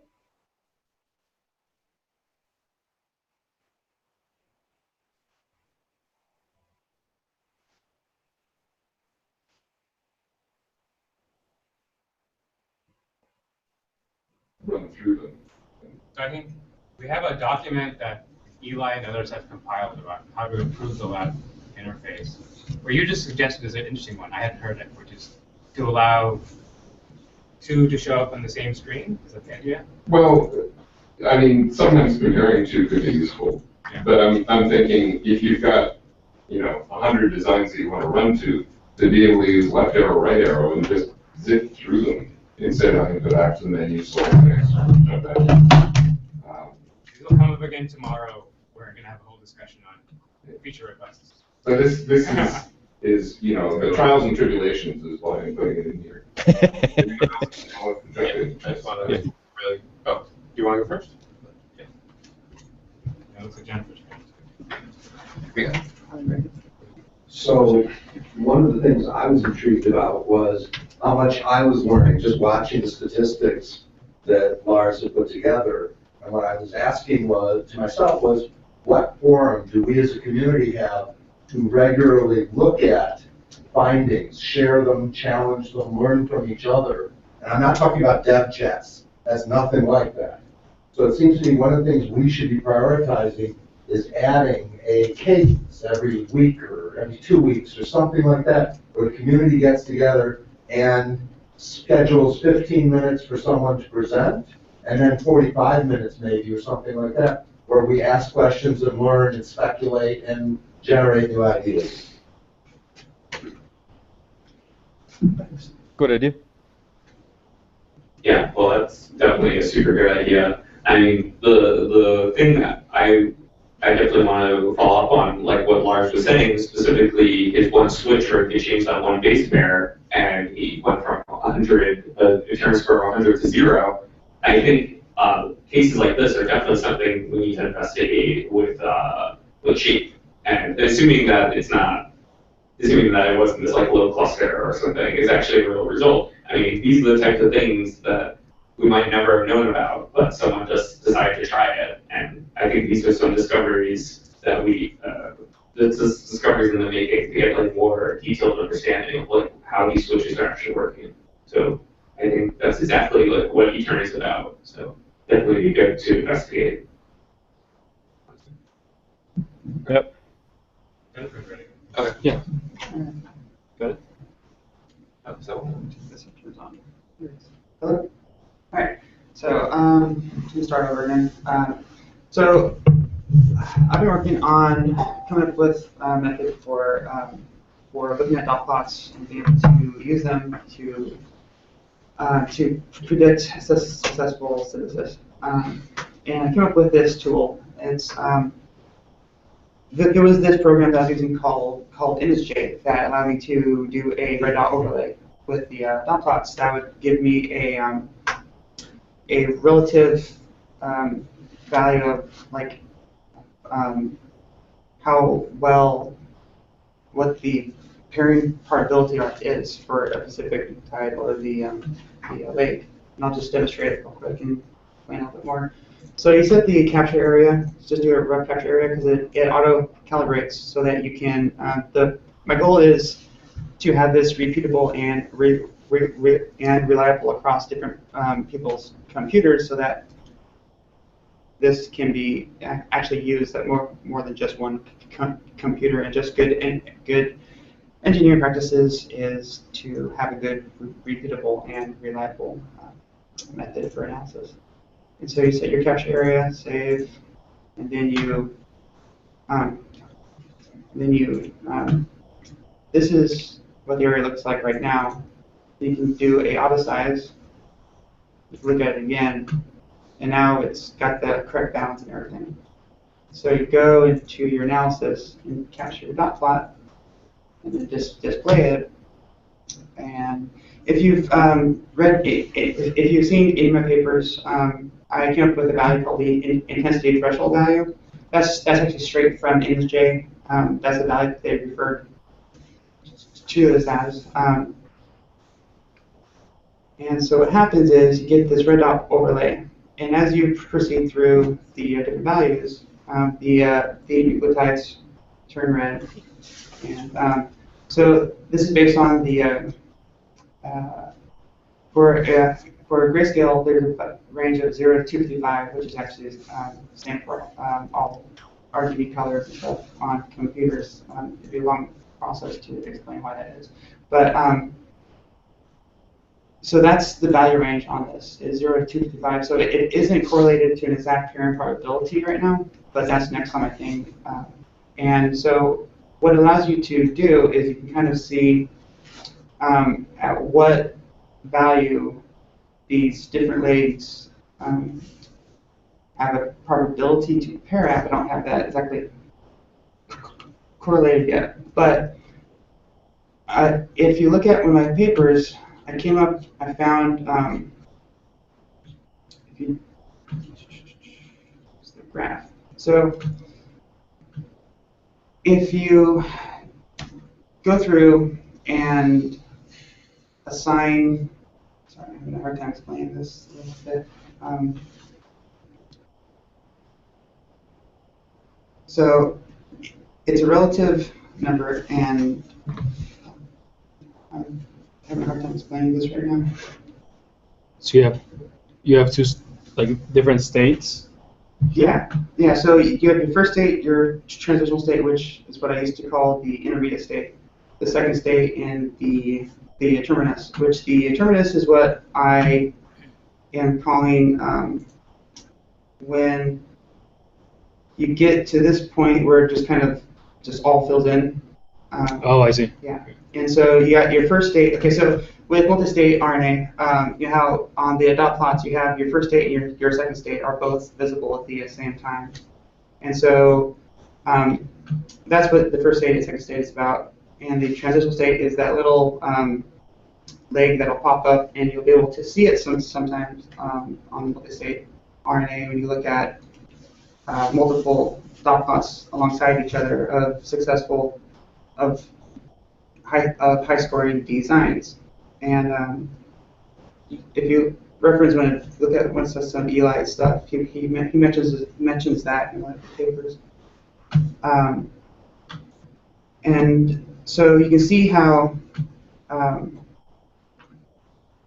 there is somewhat of you can see a little bit of a pattern, and this was with a very small data set from back when we could only synthesize like 7 designs a week.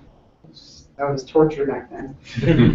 And I'm really excited getting back into everything now with the Cloud Lab, because you'll have so much more data points. And so there's going to be a lot more of this coming out in the next few months, or in the near future. Are there any questions? Sorry if I was kind of jumping around a little bit, but I didn't really prepare for this very much.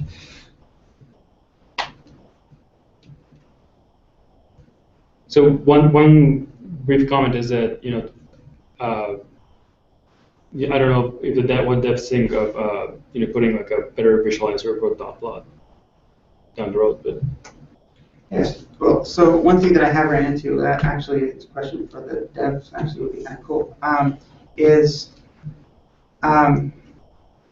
if we could get a dot plot that has like a set size where each nucleotide is like 1 pixel, or a group of pixels, like 4 pixels in each, and they're all the same color, the same intensities, and then I could create a program that would walk through everything and really do like a really deep down analysis. Because one of the things that I'm working on is being able to actually have it go through and walk through the entire dot plot and pick out different legs and actually be able to say, okay, these legs are always here on these higher scoring designs, and that's where the future of this is kind of wanting to go with it. But I'm kind of limited by some of the stuff that we have. What if we left just a download in CSV format of the base pair probabilities? Would that help you?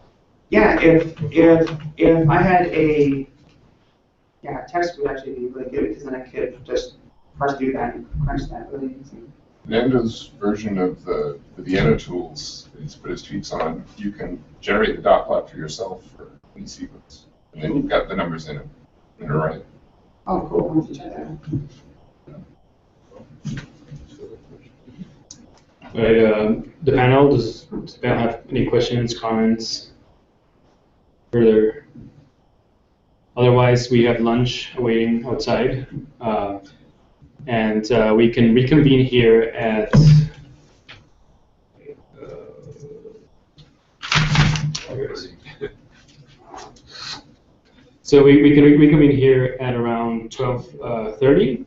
Hogbuku and JMF have some fun times waiting for us. So yeah. It will also be live. Enjoy your lunch. Will there be someone watching the room for reading laptops and stuff? I think it's. I can guard the room if someone gets me a sandwich. It's probably it's most likely safe. There's only one but, door unlocked, right? Yeah. So just someone has to watch the door. Yeah. Well, actually, there's two. But yeah. Okay, I'll watch the room. If someone will bring me whatever we're eating. Okay.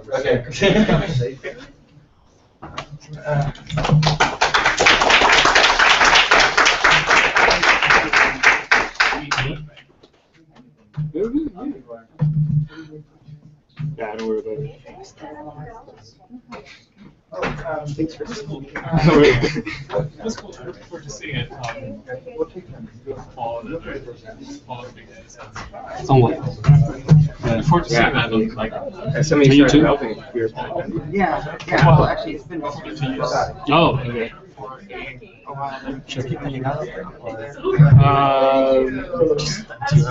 Yeah, sure. Did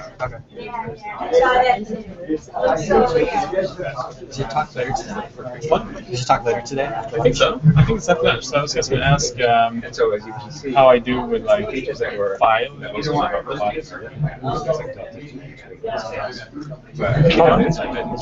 Do we transfer the presentation onto here, or do we bring our laptops? What's Whichever you find better. I think this computer's kind of dying, so let me bring your own laptop. Okay. It died. I know, I saw it. It's on the today. Something happened. So in theory you can't because we needed to cater for you, but who's going to? Oh yeah. Yeah, I screwed them. Like told you to. Oh yeah, okay, see catering, and it's like double the price. Literally double the price. They charge like. And the only thing is supply you have an intuition. That's classic. If So I can we can charge 150 more. It's like it's just because I can't see it. So I'll just look at the top 10. There. Really? I'm so happy to hear that. This is the first time, like.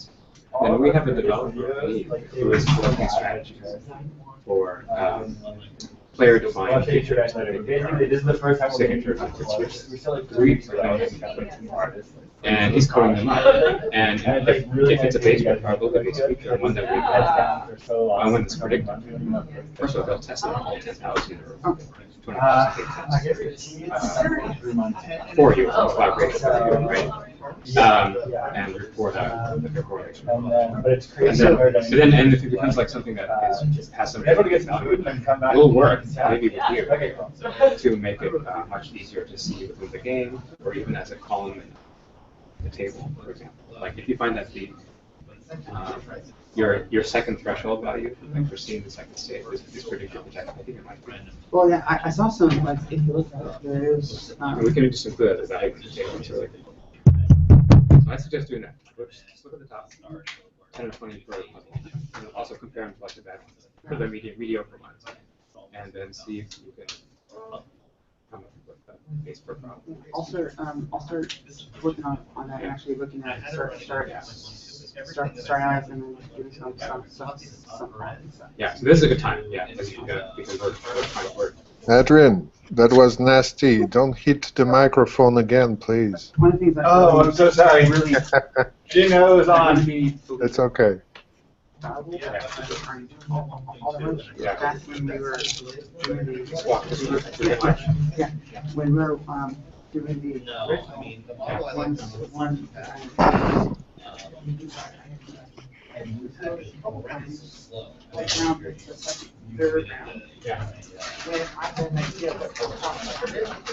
and I just designed it to the DOS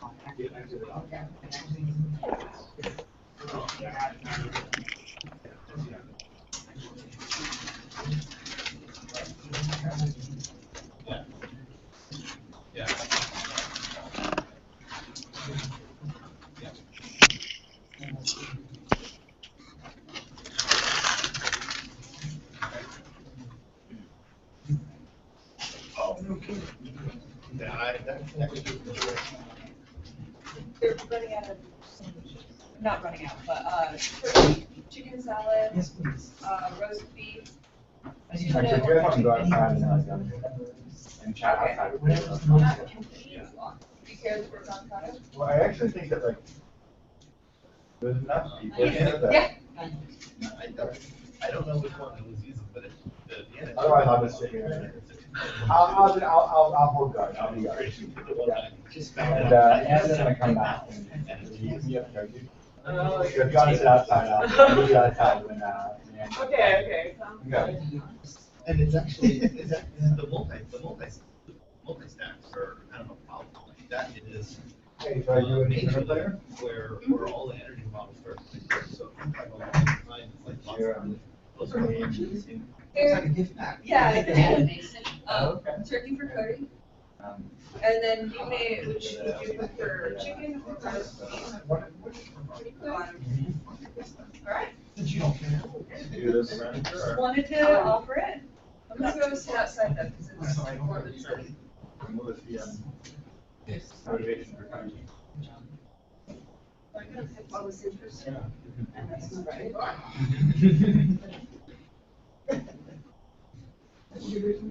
Yeah. I didn't mean to interrupt. No, that's fine. I drove. Didn't realize Here. A long way.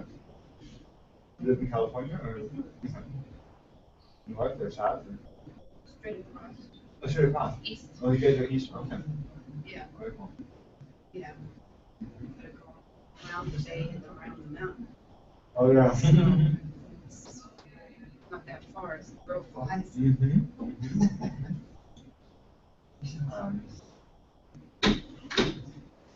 Well, I don't mean to interrupt you if you're in love with sandwich. Oh, it's okay. It's been a long time to eat it anyway. That's true. How did you learn about China the first time? Nova. Oh, is it Nova? No.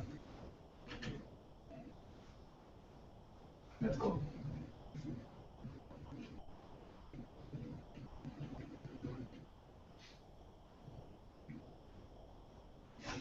I thought you must have been scared for a second in the past couple of years. Yeah, that was, I was 15.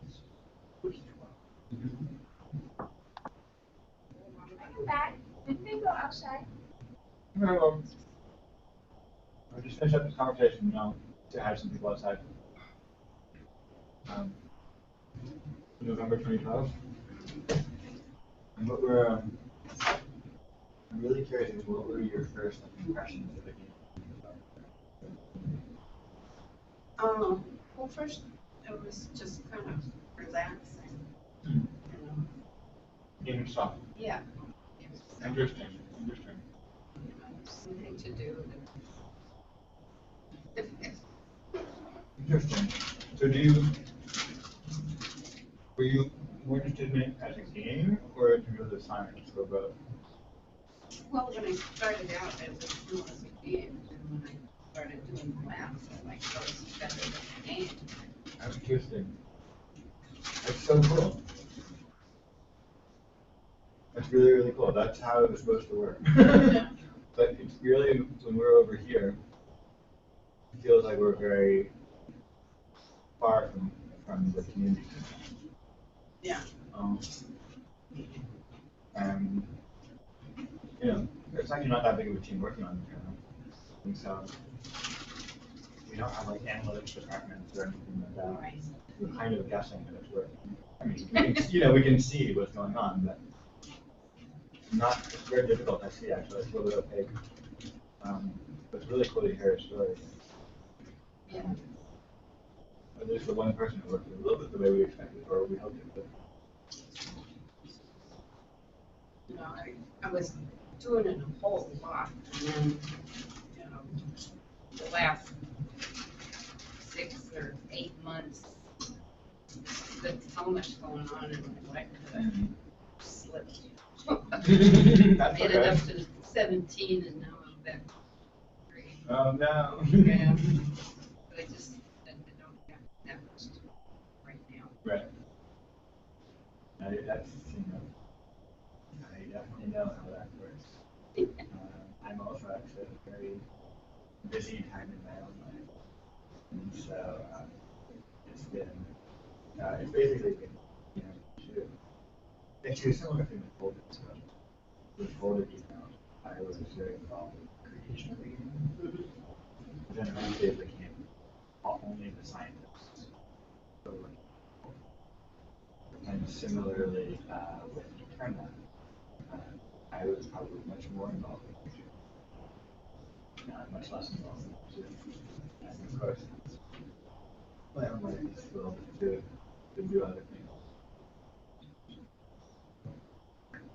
All right, and are you gonna defend everyone's stuff? Okay, good. Well, I'm glad you're doing it. This is my precious computer right here. Anyway, really nice chatting with you, and I'll see you all day today, tomorrow. Hopefully. Yep. All right, thank you, Anne.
gotta write something down before I forget it. Please.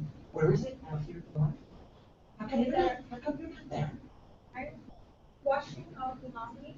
Ah, making sure, she said, please up there, watch her very good. She's gonna steal everything as soon as we leave. Let's go outside. Enjoy the weather.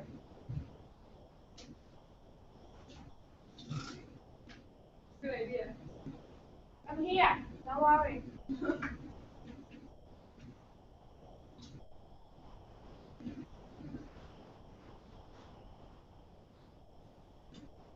If you go out, John, turn left, you see the garbage bin, go downstairs. Right by the garbage. Yeah. Wait.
I didn't see anybody.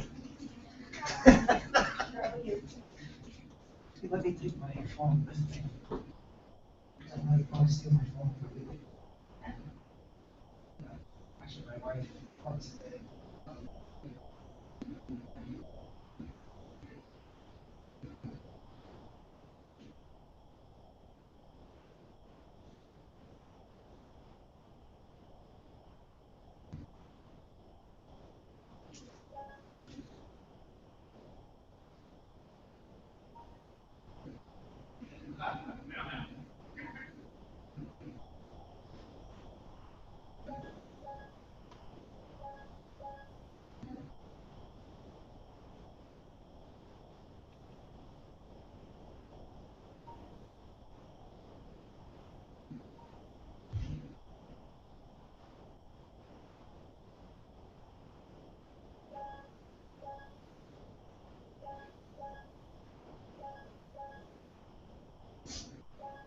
Do you not like to go outside?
Where'd he go?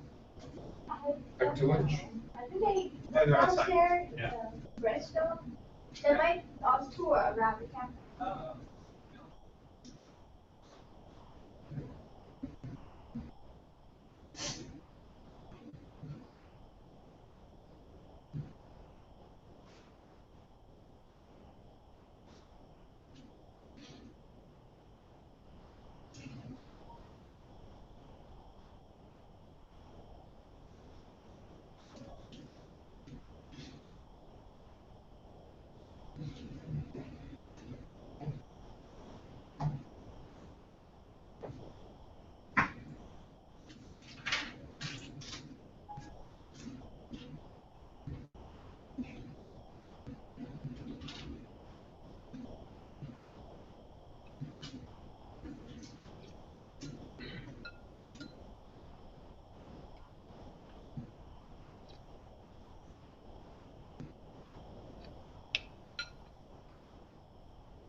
Yeah. You got lunch? I did.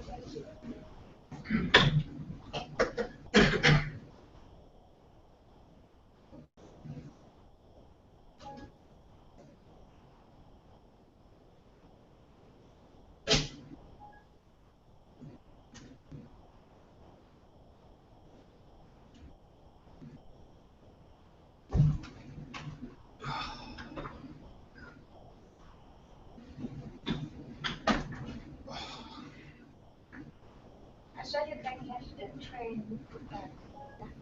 Yeah. We're like, run. Yeah. I think that's good. The train is like 2 minutes. Yeah, no, it worked out well, thankfully, yeah. Yeah, I was nervous. It's fine. Do you get sick from food last night? No, it was fine. No, it was fine last night.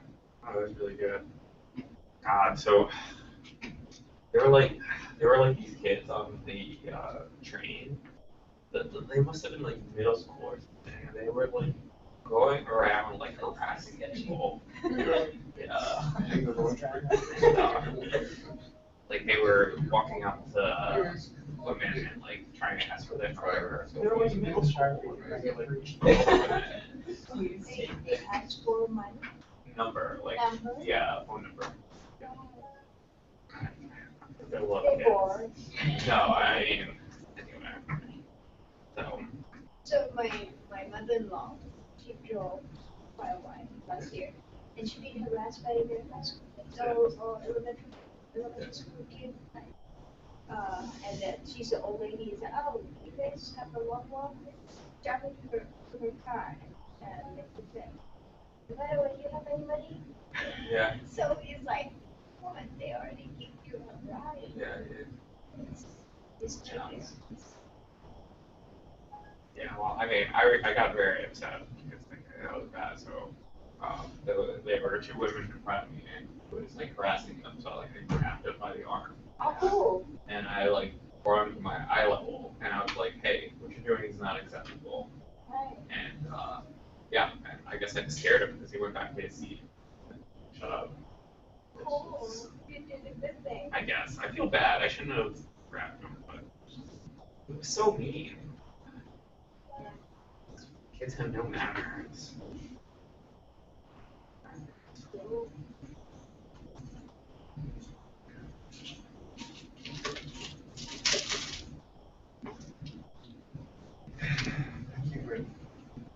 Thank you for it. No problem. I still a lot of personality. It's all part of the plan. Yeah. Yep. Knew it. I knew you seemed a little too eager to find the computers.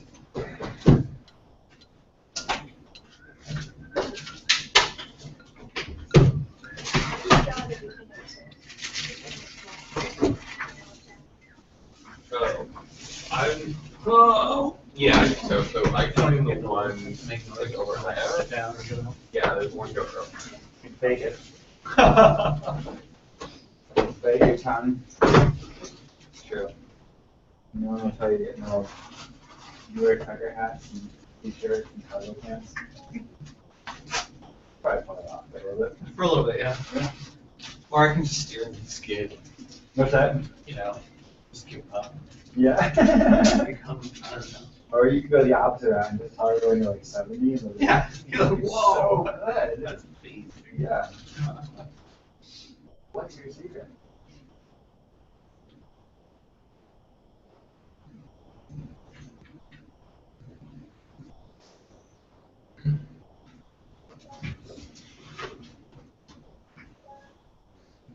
Blah, blah. Dude, I'm still starting to category theory. What's that? Category theory. Oh, yeah, that's right. Chubby type theory, the new foundations program. Pretty wild stuff. So how are you calculating? How is it? It's pre-calculated ray tracing? It's no, every single frame is pre-rendered. So how the way it works is that. How do you interact with it? Oh. The cortex does follow. It approximates a complex analytical system as a finite state machine. So. Okay. And then, actually, in this case, the original way that we did this actually was for water. This is the paper that is off the top of the shade. Really cool. Water. Yeah.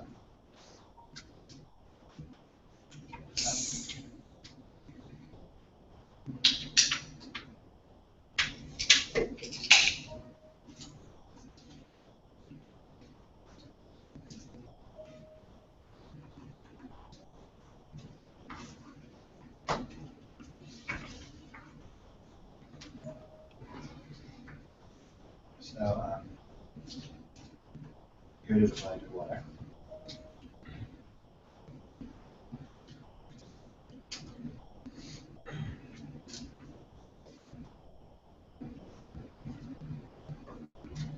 So, basically two key ideas. One of them is that knowing something about this time position of the dynamic system and constraining the ways in which it can be interacted with. Oh my god. Yeah, all real time.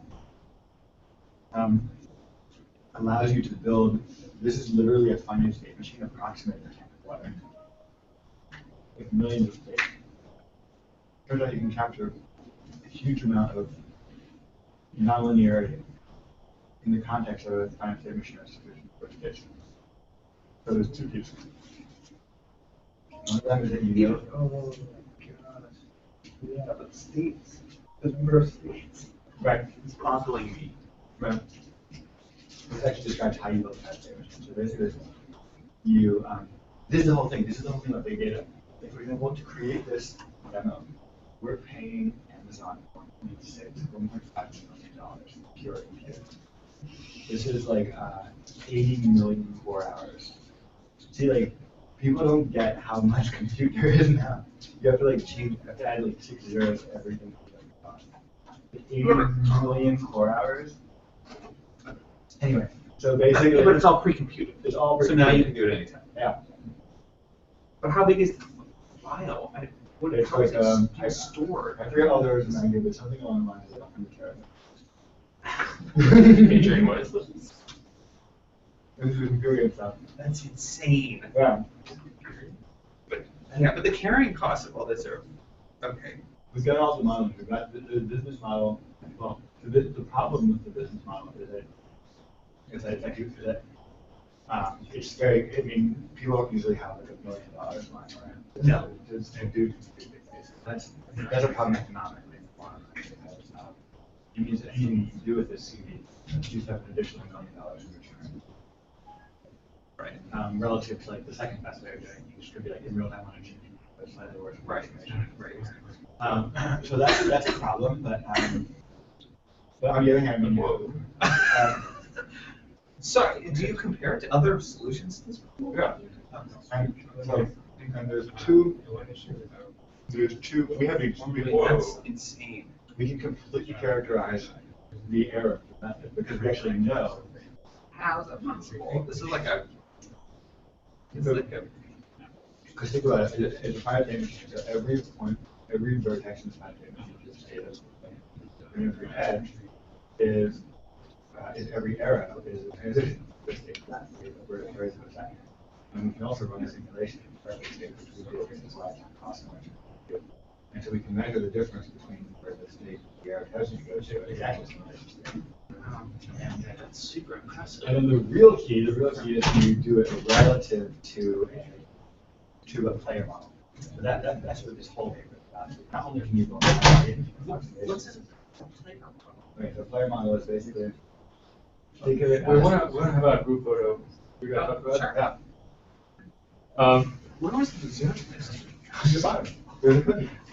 Hey, all. You can have mine. Gonna have a group photo. No. I already have it. Outside. I am set. This is my son. Yeah. So yeah. Okay, did you get everybody back? I'm rounding up from the people. The player model. Okay, so the player model. So basically, we call it a player model. What it is you go this way. You have a finite state machine approximation. Actually, in the first paper we run in 2013, we had the error. You literally start with here's the state. No matter what happens, you go back to that state. The whole water simulation is one state, just does the same thing over and over again. Right. And then you say, well, that's not a good thing. That's terrible. State, right? And then you add a third state and a fourth state, and then it starts growing this thing. We have a graph. The topology grows over millions of states, right? Interconnected, right? Approximation of the water. So then you measure the error, and basically it's a greedy algorithm. So basically says, given this, there's basically one operation called expansion. Can you measure the error based on like a model of? Hey, we need to do a group photo.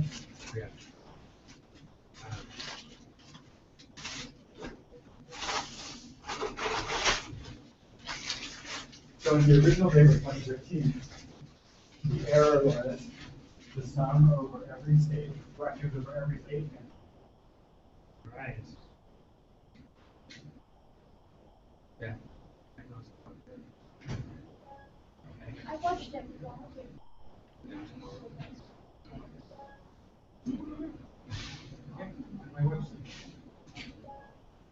Okay.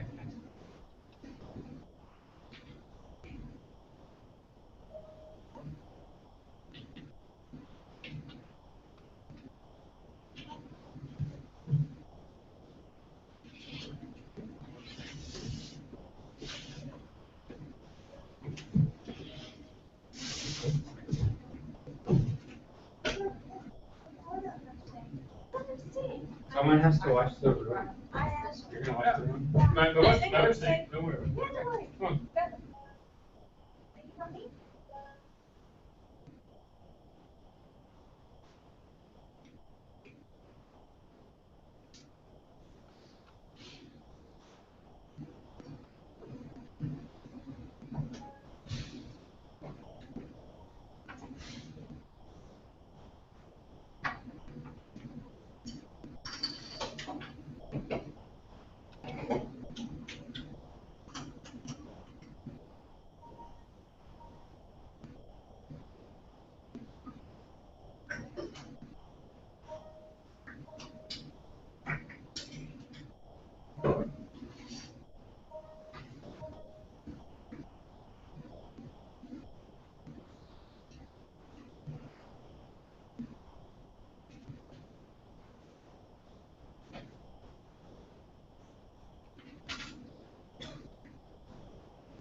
Muy eficiente.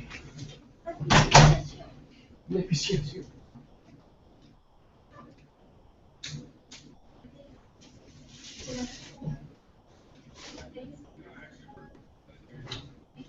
Sí, le digo que.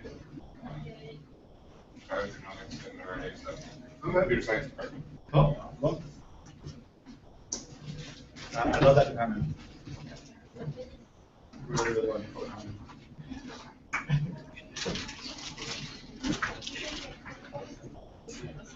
I went through the back. His departments go, it's pretty nice. What's that? I say his computer science departments go, it's pretty nice. Had a good, had a good,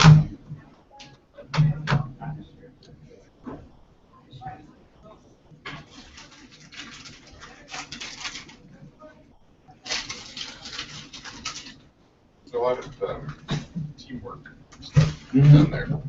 You guys had like the AMP lab and the PAR lab, right? Yeah. Both of those. Okay, yeah, that's cool. That's cool. Yeah, that's something that like Carnegie Mellon doesn't have at all. That notion of like these large scale labs like that. Dave Patterson was one of the first to really push that forward. Okay. Yeah, I think we come in town today. I feel like perfect academic science being like basically disrupted right now, like and it's no longer the place to do many things that it was. Well, that's the neat thing about places like Marlab and AmLab, is you get industry coming in and mixing with you. Yeah, yeah, yeah, that's good. They have like two retreats a year where the industrial funders come in, and they talk to you about what research you're doing, what are your preliminary results, we thought about doing this, and so they feel like more involved in research rather than here's a bunch of money, and at the end of 3 years they get a report. Right. That's cool. That's very cool.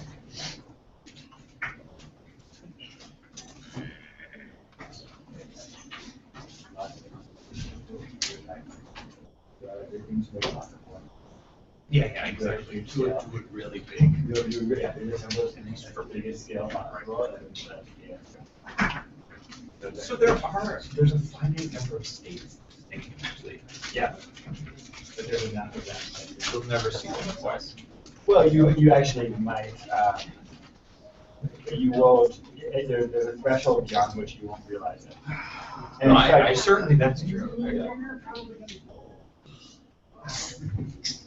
And even if you do, I mean, there is ultimately, this is like reason for the idea behind the whole I am working on it. So lurking behind you. I always wanted to. I always knew that on some level there was a nanoscale. You know, this what was going on there. But we never actually really got that. But it would be so cool to characterize it's like that's science. You know, what does that look like? You can have it figure out either like strange attractors or something. Yeah. So what does that look like?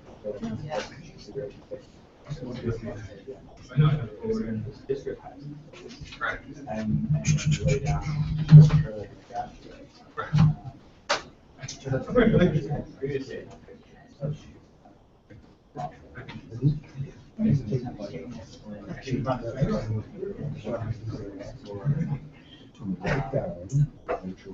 Characterize And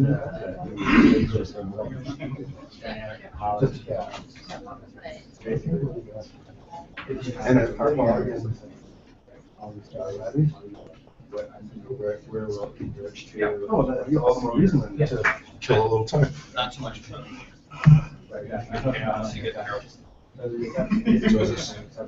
way is live? Is this live? It is.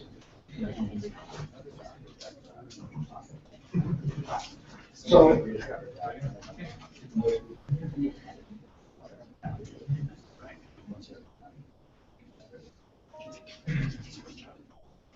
Thank you. I'm going to ask you all for a favor. It's almost a professional table. So I don't know about your table, but our table had a really interesting, really enjoyable discussion about a lot of different stuff. We generated a bunch of ideas.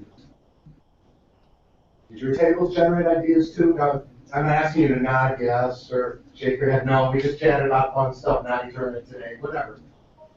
Write down, right now, on the conference, take 5 minutes.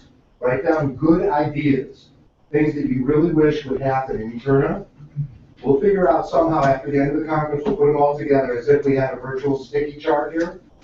And we'll see what things we generated. I bet there's a bunch of stuff that we're all going to be thankful we went to that lunch for, and it wasn't just for the good cookie and good apple. Okay? So just give people a couple minutes. Write down things you learned.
And how much cookies? Well, that was so that's. But did you solve the state machine for? Yeah, we do that. That isn't video, but it's state machine. But and you solved the state machine for any the thing rolling any which way. Yeah. So that took a lot of. Yeah. Actually, that turns out that only for this very thing, David. No. Oh, that sounds cool. Yeah. The really expensive part is actually right. Oh, so you do, okay, yeah, right. And this is actually different from the stuff we can put water. Right. So, right. Whereas this is the ring. Right. So.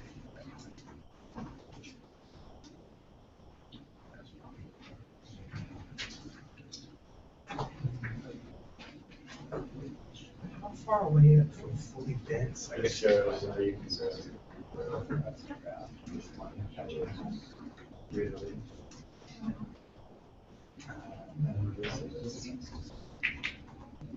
This is actually one of the graphs of the wire.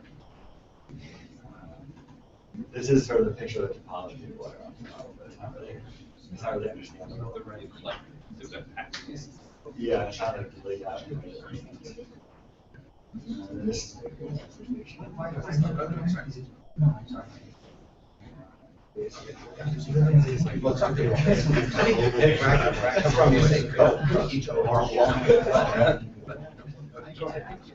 And then the question is, and also how better last. Oh yeah. Because that's it. That's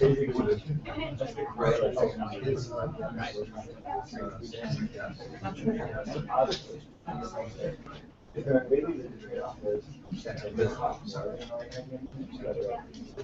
going to have more restrictions on it. can't go on all the way, but it's going to have like a level of graphics and also established. So we're hoping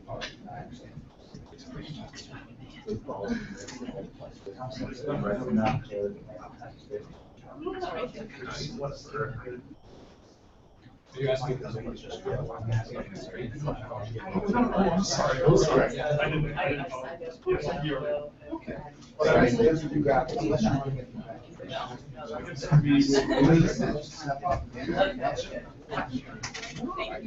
This is not even done yet. This is still like, I've used the process, right? Like we have 100 projects, it's not straight.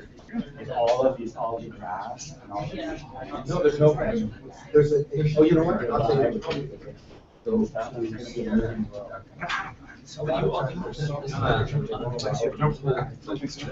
Just the data, which is pretty. Yeah, we can draw on this.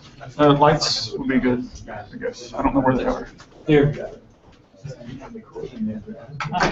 Can we use these? Yeah.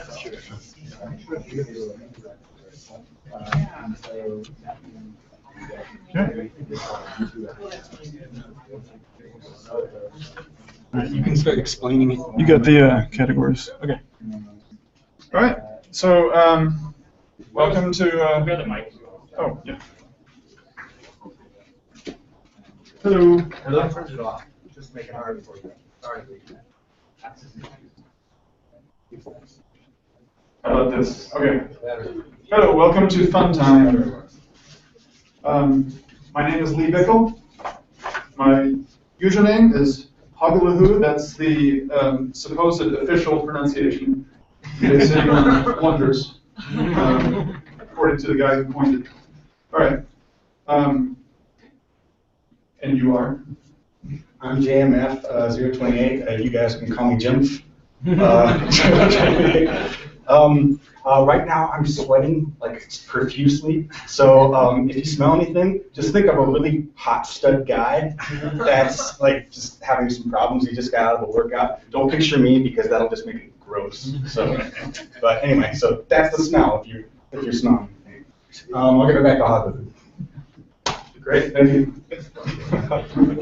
Okay, I need some help. I need 5 volunteers. No, I'm not telling you what you will be doing yet. Okay. For sure, LaRoby. Yeah, you don't have to come down, but you need to like write your names down, right? I don't know. I'm gonna forget. We got 2 so far. LP6. LP6. I'm sorry. Tell me your name. I can't read your name. So. That helps. I'm sorry. There's like 5 Johns. John/LFP. And Mitchell, right? Mitchell.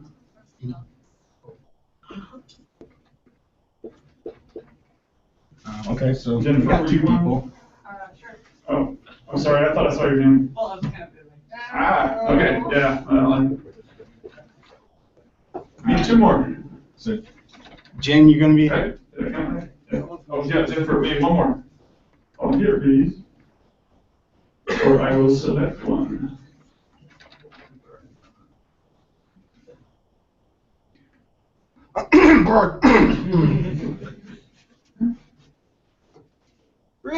Really? Come on. Okay, so what you'll be doing, it's not hard. What you'll be doing is we're going to be asking questions, and the leader will extract a response from their team to give us within 15 seconds before my little timer goes off. So all you're going to do is give out a group answer. Go ahead, another volunteer to do this. Boom. Here we go. Thank you. And if you would do the honors of slicing the room All right. Well, we can't do it much this way. There's only 2 of you.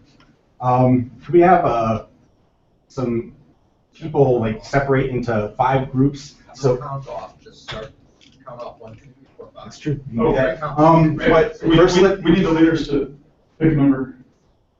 right, we'll do that after Okay, we count. Okay, so we'll go 1, 2, 3, 4, 5. Oh, we only have four. We're gonna do 4, right? Let them count. Believe me, they can count. Let them count. Okay, let's start over again. What's this? One. Like a co-leadership? We're gonna do 4, right? We're gonna do 4 now? That's fine, right? Okay. 2, 3, 4, 1. 3. 4, 1.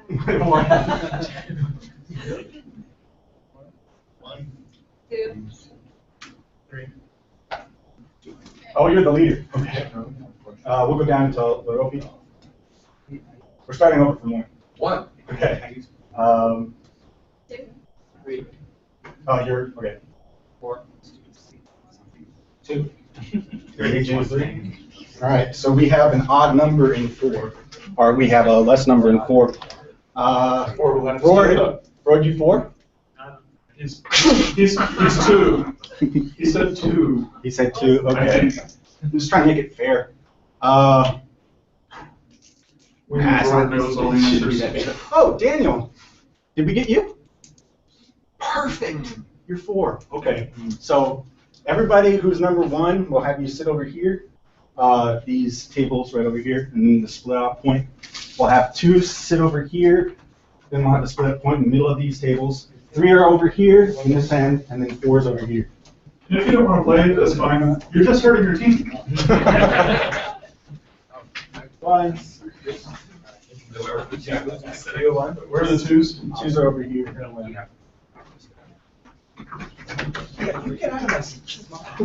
Can you tell us the prize? That's a secret. I'm not sure if we should do that. I mean, motivation might drop a little. Yeah. But there are prizes. Yes, there are. I kicked him out of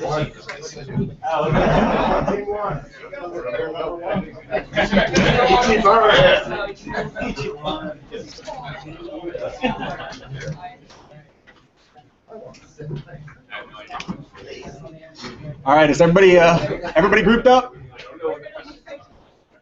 Okay. So we're gonna have you guess a number. We're gonna have you guys guess a number between 1 and 10. The leaders. Well, basically, it's who gets to go first. It's between 1 and 10, and the closest one to my number obviously will get to go first. We already guessed. 7. Okay. Oh, he just changed his number. Well, hopefully. 9. All right. My number was 1, so it'd make it easier for me to group you guys. So you guys were 6, right? Or no, you were 7. 5 goes first. 5. So you're gonna go first. 6, right? Okay, you guys are gonna go second. 7, you guys are gonna go third, and then 4th, because you guys were 9, right? Okay, so That was a problem. Well, 5 is always the best number. First. Thank you. I don't know. I've been told whatever it is,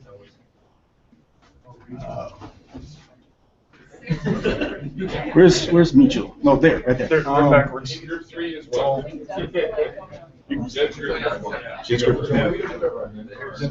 Leader of the pack. Oh, Jen's group is 1. Who hasn't said anything? Mitchell's 3, right? You guys are 3? I thought you were. Oh, yeah. All right, no. What order are we going in? Are you 3? You're second. Okay. All right. John. Yeah, they. Oh, you hiding? The mic is like, okay. Our leader isn't John, even coming. can you be their leader? It's counterclockwise, like, if that helps. Yeah, it's backwards, so. Oh, it's backwards. So it's 1, 2, 3, 4. No, I'm just saying the way the names are. Forget what I said. Okay. This is way harder than it looks. Okay. So John, you are 3. No. Yes. Yeah. Yes. You are 3. Jen's 1. Mitchell, you're second. We got Jen. And then Timo's. Okay. What time is our presentation? What time does it end? I need to know when the cutoff is. 12:45. Wait, what? You can't be right. I like your costume better. Are we overtime already? Sorry?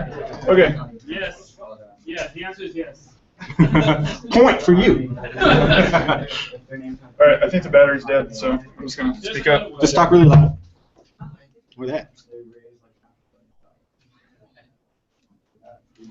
Okay. So we will go 10 minutes, if that's okay, with whoever's organizing the stuff, because we're already over time.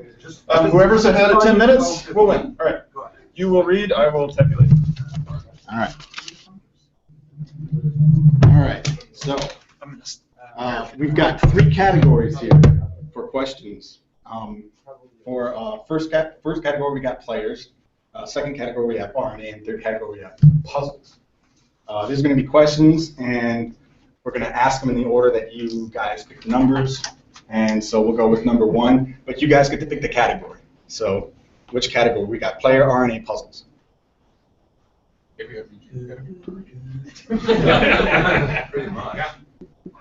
RNA? Okay. All right. So the most recent labs have a special binding sequence that folds into a hairpin, commonly called what?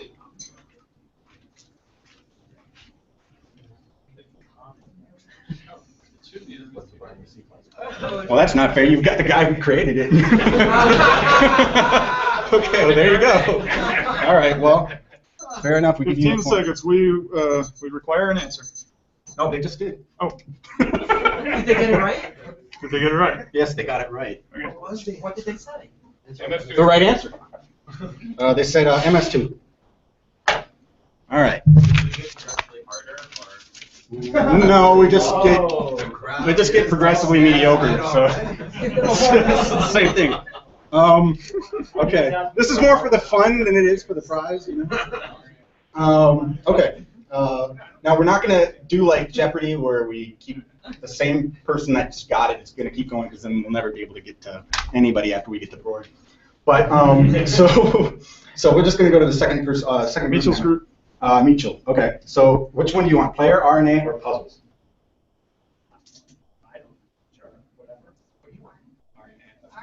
All right. Well, that seems to be the popular choice. Okay. So the molecule most commonly used in switches on EteRNA is called what? But what does it stand for? That was easy. All right, so give him 1 point. John. So rigor. All right, here we go, Daniel. What's the actual name of the two? I don't know. That's the guy who made it. He knows. Let's go. All right. Did he say he didn't know either? All right. Okay, who cares? All right, so John, the same choice: player, RNA, puzzle. Why don't we just do something different and go for players? Yes. All right. All right. Okay. This is hopefully you guys have been here long enough so you know the answers to these questions. This player created the Special Knowledge series. Oh, I know that one. Drake, 178. Perfect. You got the numbers right too. That's 1 point for them. Oh, geez, you're ahead of me. Okay. And then number 4, players. Category, RNA, please. puzzles. I heard RNA.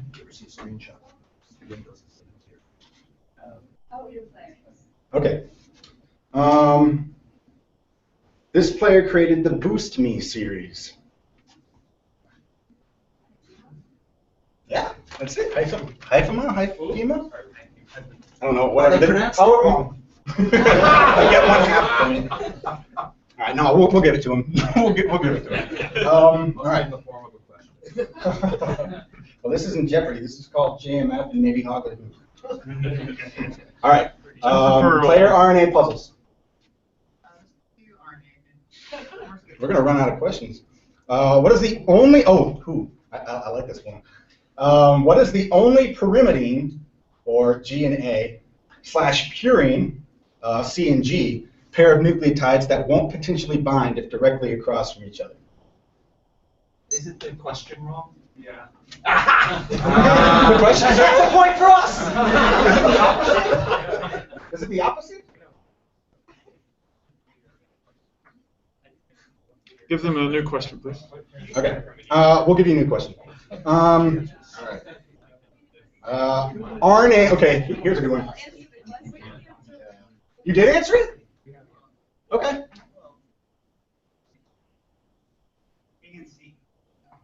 That's it? Yeah.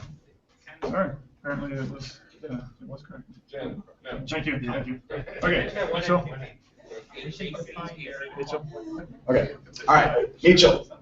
Player RNA puzzles. Okay, cool. We're on an actual new category this time. Okay. J. Anderson Lee is known for this creepy crawly series of puzzles. Oh, come on. Yeah, that's it. Bug series. Yes. Has anybody lost yet? Can we like pick a player from the team to answer? Do you want to do that? Okay. John. Player RNA puzzles. Puzzles? All right. J. Nickel. Oh, come on. Next one. Okay. Eli Fisker made a series of challenging adjacent stack puzzles with a fungal-like name.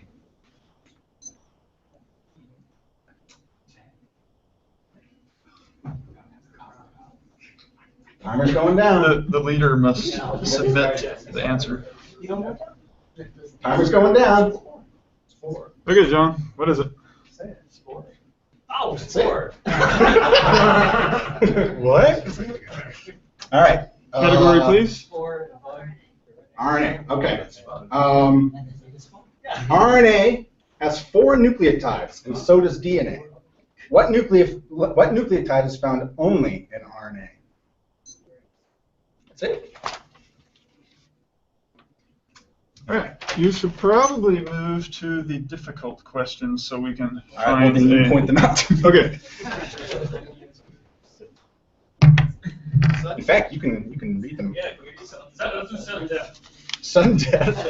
Between all 4? Oh, why don't we just play the game regularly again? Act like we didn't do it. Okay. I think you should just pose a question and then whoever just like answers. Yeah, that's what I'm gonna.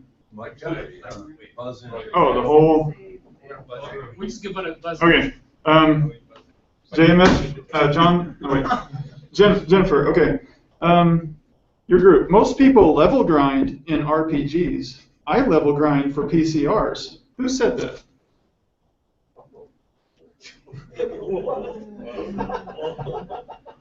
Is it someone in this room? Yeah, you might have to guess.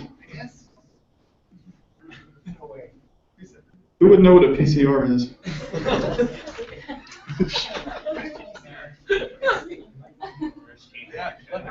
Is it 15 seconds? Like Family Feud, she wants to steal. Who? No. It was me. See, it's funny now that you know who said it. Okay. Maybe a 0 on them, so we know we're moving on to Mitchell. Okay. Who said? Okay. No, not do that. Sorry. No, we'll remember. We'll remember. Okay. Who said? There are a lot of things I know. Everything is not one of them.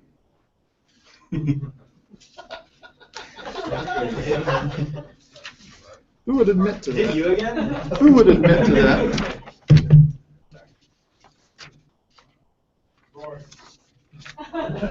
Did you guess your own name? It was Jew. Oh, unfortunately, he's not here. Explain it. All right. So nothing for you guys. Okay. John's group? Okay. I just seem quick. I really just travel backwards in time with a solution that took me years to get. Wise words.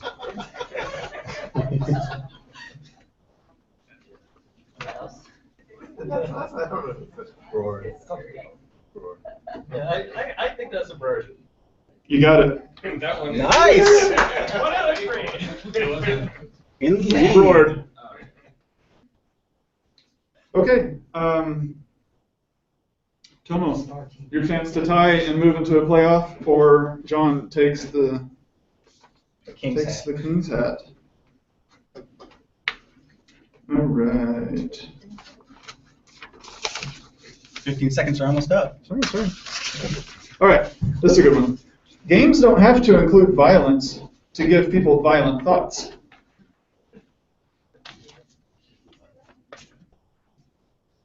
Is that your answer? No. Eli. Wow, Eli said that. Yeah. I didn't even know. Well, no, we've learned a little bit about Eli today. Okay. All right, so I think we have a winner because our time is up. Or we could do the $5,000 extra question. Would Or you don't actually get $5,000. Or nuclear. I was going to say, considering what we're going to get no matter what, so you might as well go for Actually, you know what? We have a winner, right? Right, we do, but what are we going to give these guys? Well, they can, I don't know. I got, here. All right. Here's your prize, everybody. Out of my back pocket. You will be awarded a sticker that you can put on your name tag. So everyone knows how you did at EteRNAcon. The gold is for number 1, and y'all can fight amongst each other who gets the other colors.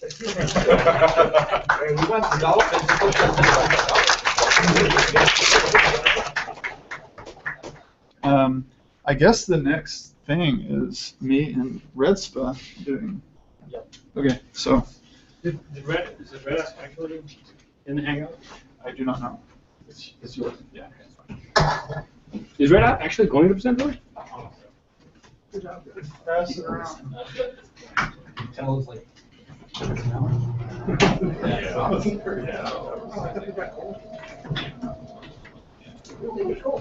I love how one of the questions was like, something that you had said. I think the topic here is just stuff I said.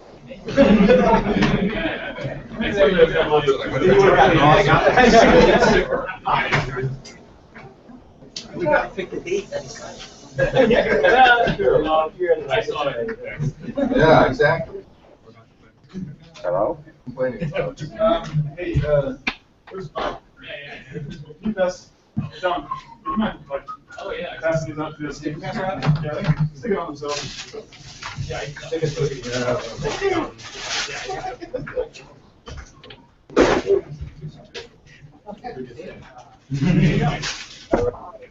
My local shop. I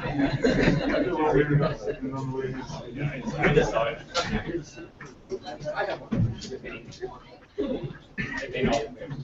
That's the only reason I moved. Yeah. I'll be in.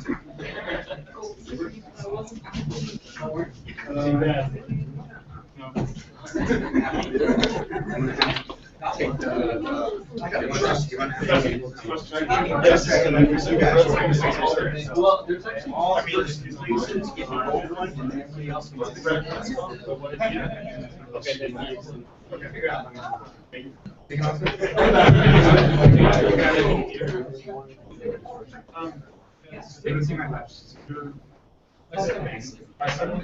can plug in. Okay. You know, there's one that is or just need to be able to emphasize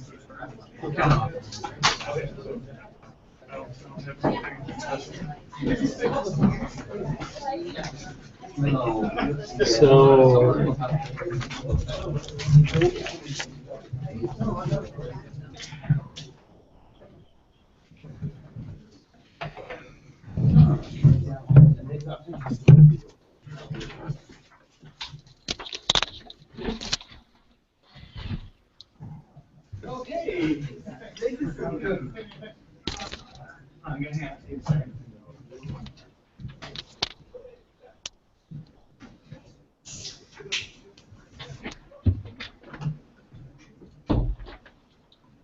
Hello?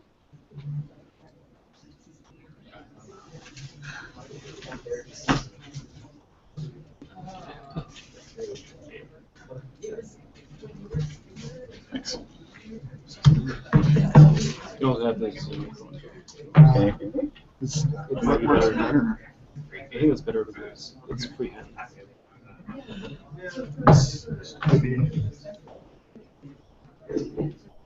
So, Do we have any panelists? Yes, I do. Well, you and JMF. Hello.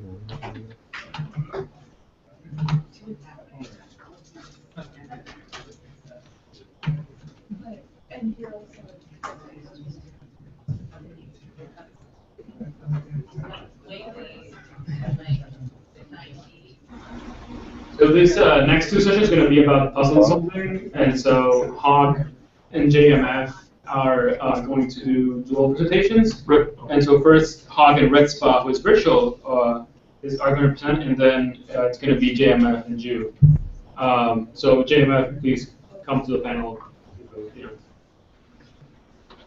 and Red, do we know that we can hear him? He was in hand. Hello? Here? Is that you? Okay. I just want to confirm that I can hear him. Yes, I'm here. Okay, very good.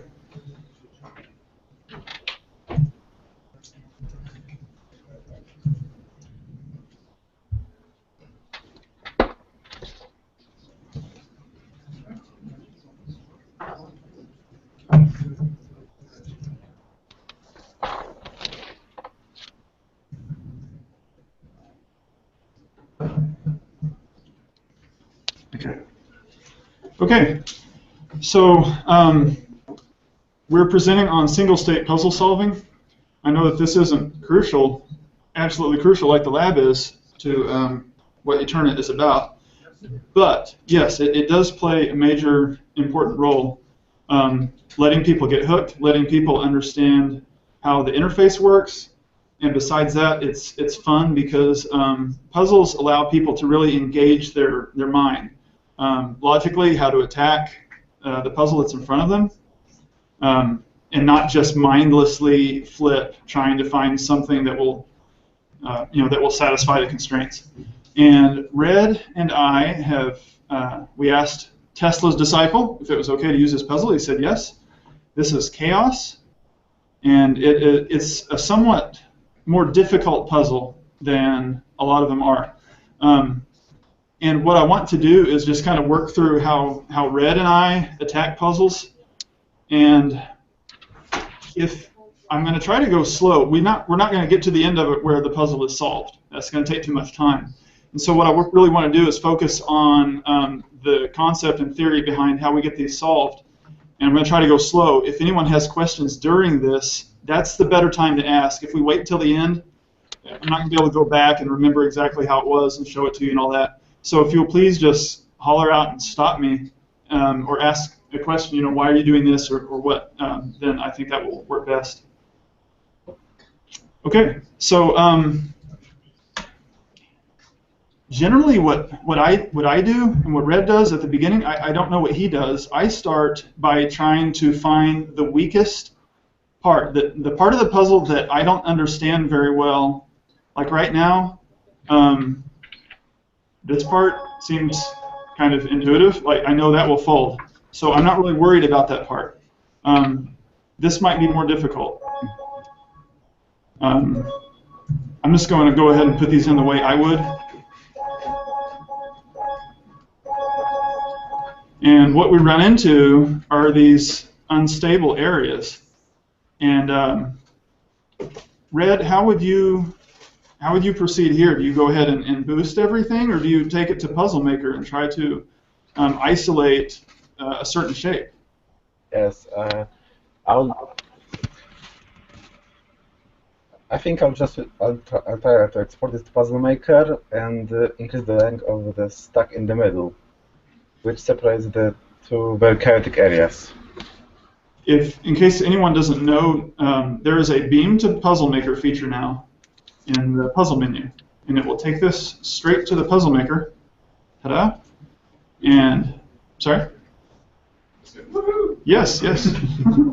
So the reasoning here, to me, what we have, I'm going to switch to natural mode to see how this is really folding. And there are several areas that are unfolding. Right here, this is slipping, and so I want to eliminate all but one area so I can concentrate on one area to solve. So I'm going to eliminate this issue. How do I highlight a base on this computer? Okay, I don't know. Command. There we go. Control pick. Oh, yeah. Okay. So in order to keep that from being a problem, I'm going to make the stack longer because that's more stable. Put some GC pairs in there, and now it's no longer a factor, and I can concentrate on these others. Red, which thing should we try to stabilize first? Maybe this loop? Yes, this free loop. Which one? The free loop. Three, The one three, okay. That one. Okay. So I'm going to make these longer.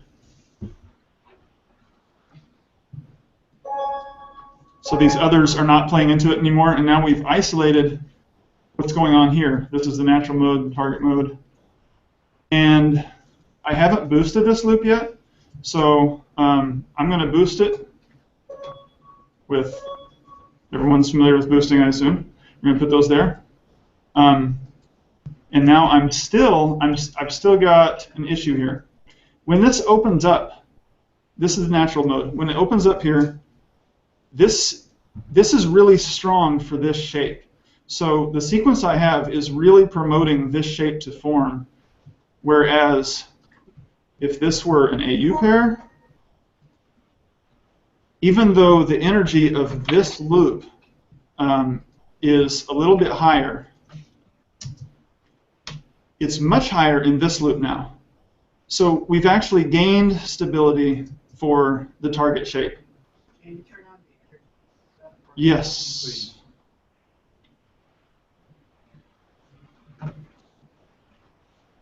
So just to show that again, we went from 0.2 for this loop to 0.5. That's a difference of 0.7. In natural mode, we went from a difference of 0.7 to 1.9, which is 1.2 difference. So the difference was greater in natural mode, meaning we're making the target shape, we're getting closer to stability there than we are in the misfold. So we're coming closer to stability in this area. The things that factor into making this stable or not are the adjacent, everything that's around this loop. Loose, and everything that touches the closing pair.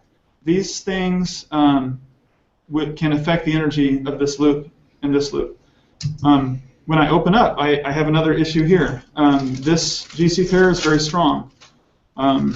It could probably be in our best interest to make that an AU. But then we get an issue here. But we come closer here now. Now we're only, if you look up here in the top left corner, we're only 0.1 kcals away from stability. And does anyone have any idea what we can do to solve that? Red, what would you do? The boost that's closest to AU. Change it to uracil pairs, such as two uracil molecules. Okay, change that to what? Uracil. Uracil, okay. You're talking about here? Okay. Well, let's go with that. This boost, it still boosts the loop, the internal loop. As you can see here, the energy is 1.6. Boosting it with uracils takes it down to 0.9.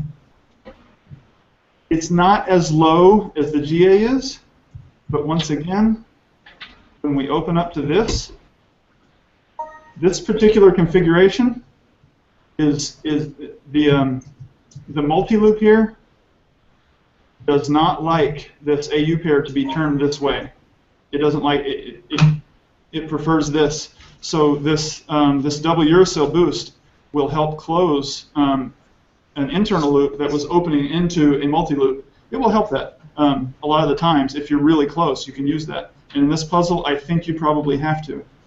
Now, we think we have solved that loop, but we have one other issue. In the actual puzzle, there are only 4 pairs here. I mean, there are only 2 pairs, not 4. So when we go back down, I think we will find that we have an issue here, that this stack is not strong enough to hold these 2 loops together. And just curiously, have I lost like most of everybody? Okay, very good. All right.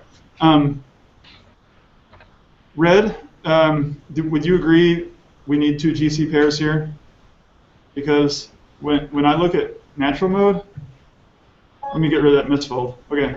When I look at natural mode now compared to target, the 1.2 kcal difference, I don't know that we can make that up without making this a GC pair. Yes, we will need 2 GCs. Unfortunately, we will. Okay. And I'm getting a lot more misfolds that I don't want to try to troubleshoot right now. So I'm changing the shape so that I can focus on this one area down here. All right, so now these 2 are coming together. I don't need this U anymore. I used that earlier to block a misfold, and I didn't say that. Maybe it was, hopefully that was self-evident. Okay, and I'm getting a little closer now, but it's still no good. No. Right here, if I turn this the other way, I think that will help, because in a multi-loop, a GC on with a dangling end here, if it's oriented this way, it's very strong. If I flip it, it's much weaker. It's quite a bit of a difference, especially if that is not a G. And if I want to raise this energy even more, I would like, see, this is a boost right now, a multi-loop boost. I don't know if everyone knows that, but this is boosting the GC, this G here. If I were to make this a G, the energy of this multi-loop would rise quite a bit. And I can flip this around. That becomes, I'm sorry, a C. I said a G. If I make it a C, it raises the energy of that of this loop quite a bit. And I'm getting a misfold here now, so I'm going to do that to take care of that. Okay, I am getting closer. I'm at equal energy now. As you can see in the target shape in the natural mode. So this is one of those unlucky times when, even though you're right there, it still won't fold. Does anyone have a solution? I just need the slightest little bit of help to close this thing. Maybe a multi-loop boost? Red, which one should we use? See here?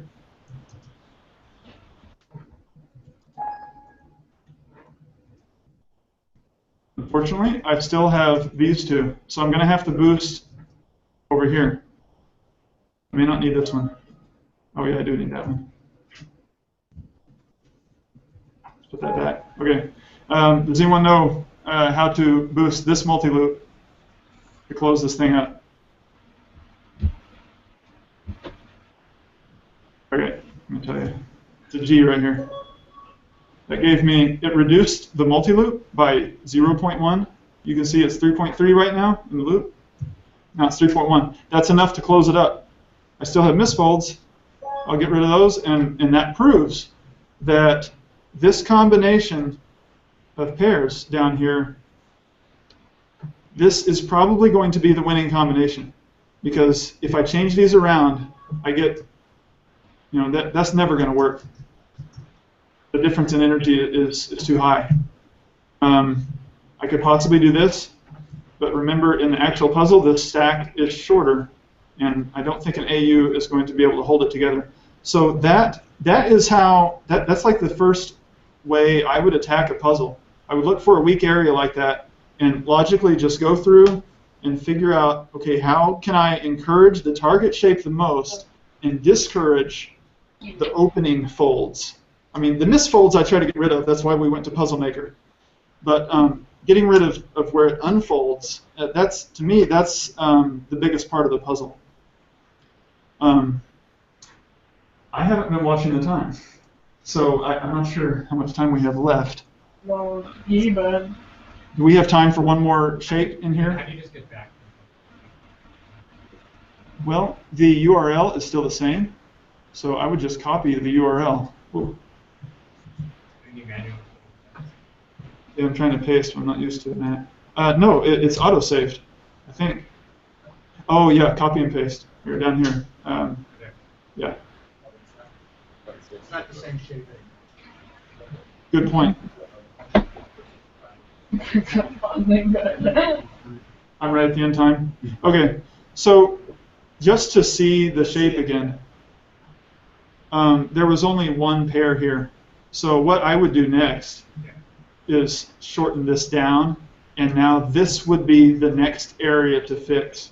And you would probably, this is like the common way to fix that, but it's not going to work. And I think the reason why it's not going to work is because Tesla's disciple he's very crafty, he's very clever, he will make you think. And these two G's probably won't work. And so the next area to troubleshoot is that, and you have to figure out, okay, how am I going to make this work? And so that's kind of how I approach puzzles, and I think Red Spa approaches them this way. Red Spa, do you have any comments to add? Not really. Neither do I. Are there any like general questions? Yeah. I noticed that when you boosted that free loop, that you did both the G pairs on the same side. I know. I think when I was looking, probably just looked through the boosting guide that brought them together. Or one. Instead, why did you choose to do it on the same side? Isn't that not as You would do it here and here? Yes. Isn't that more effective than doing it on the same side? Sometimes it is, sometimes it's not. The way I had the AU turned at first was like this. And so the reason I preferred this side is because when this opens up into a multi-loop, if you watch the energy here, when I put it on this side, the energy doesn't change. If I put it on this side, it does. I weakened it a little bit. So. I thought that was more energy for the loop. Oh, no. The internal loop, if you watch the energy here, okay, it's 0.5 there. It's the same here. And yeah, you can move these around in any way you want. It's always 0.5. So no, the energy difference for the internal loop, it doesn't matter. And that's what's really nice about Puzzle Maker 2. You can quickly verify that kind of thing. You just click around. It took me, like, it takes 4 or 5, however many tries it takes to iterate through and see each possible combination. And from then on, you always know. So yeah, Puzzle Maker. Solving Tesla's disciples puzzle without Puzzle Maker is extremely difficult, and only a few people probably attempt that. But anyway, are there any more questions? When I first heard that players were going to the Puzzle Maker to isolate design, for some reason I thought they were going to make a minimal element, like To isolate, totally remove recreate. the rest of the nucleotide, as opposed to expand the stem. I was curious if. Yeah, well, I used to do that too. I still do it sometimes. If there's a certain shape, I just want to see that and just build it from scratch in Puzzle Maker. But with one like this, and there are multiple areas I know I'm going to have to put in there, basically what I'll do is just reverse engineer the whole thing. And I'll lengthen the stacks to keep them out of my way for now. But when I'm ready to tackle those areas, all I have to do is reduce those stacks back down. I don't have to keep rebuilding the puzzle over and over. Yeah, and that's something that's in Drake's guide. It's kind of it's a lengthy guide, and it's kind of difficult to read. But he put that in there. That was kind of his basis for getting a lot of that troubleshooting done. If there are no more questions, because our time is short, thank you.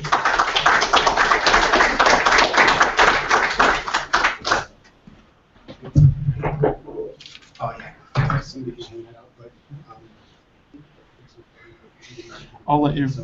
I can. Okay. But how does that set up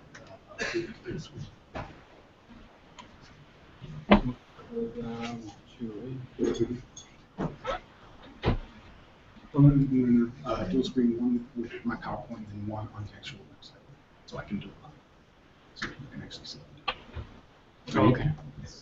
Do you have your presentation here, or do you want to pull off from email? I think I sent it to you. Yeah.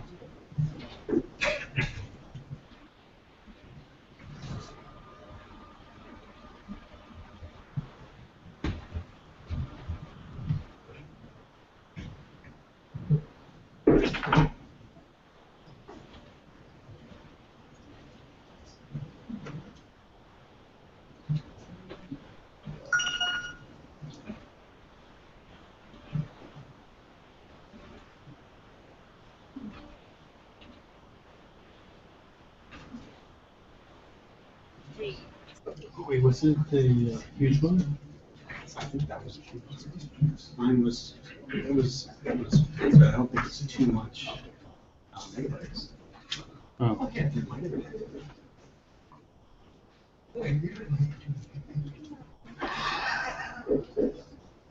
Yeah, I think this is it. No, that's the. Oh, that's a. That's yeah. Sorry. I think it was after that. Oh yeah.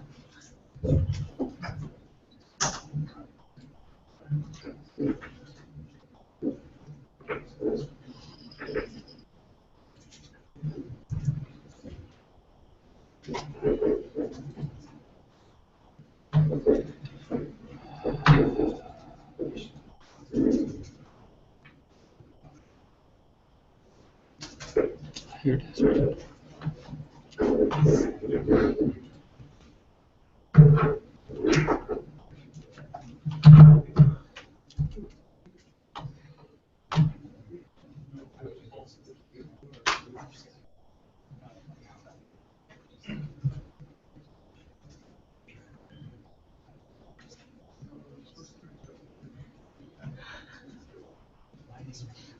In Juice, Juice is a different PowerPoint.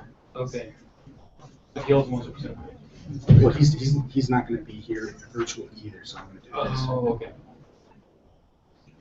That's good. So do you want me also to download his then here? Sure. Yeah.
What about that split screen?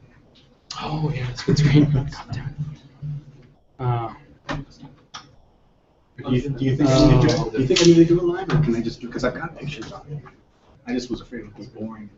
But I mean, if you think it's alright, I can just do it. Well, I think we can do it like this, right? And you want to have the actual website open so I can spend mine. I mean, if it's too difficult, it really isn't a big deal. Yeah, I think. Ooh.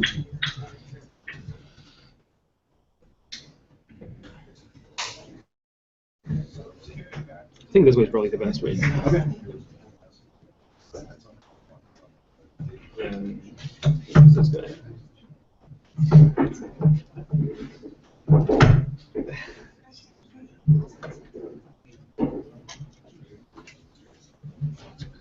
Okay. So let me get to the puzzle first. That's a lot.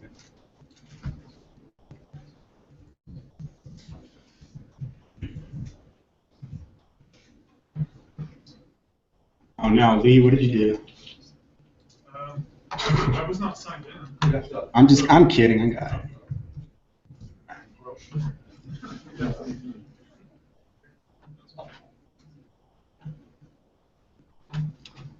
Okay.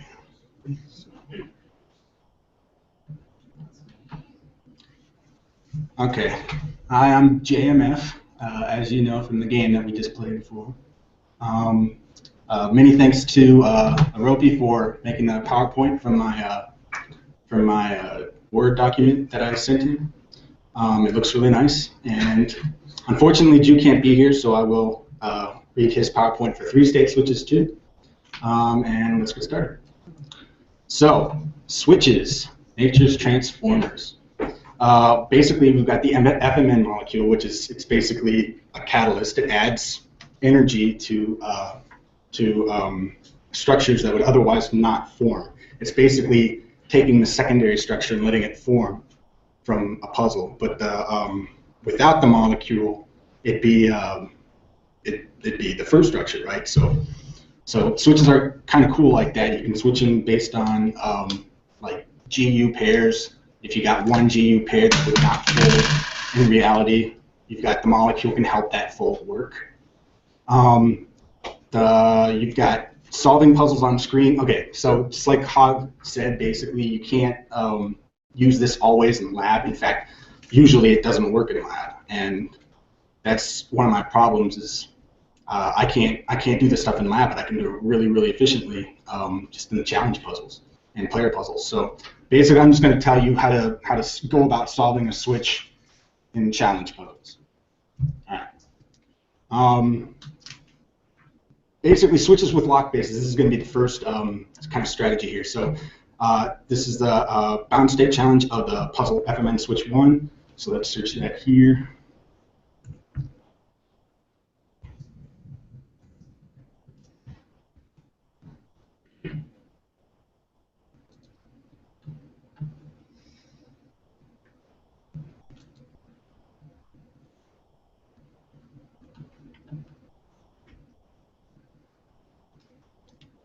Okay, so whoops. Don't look at that yet. How do we?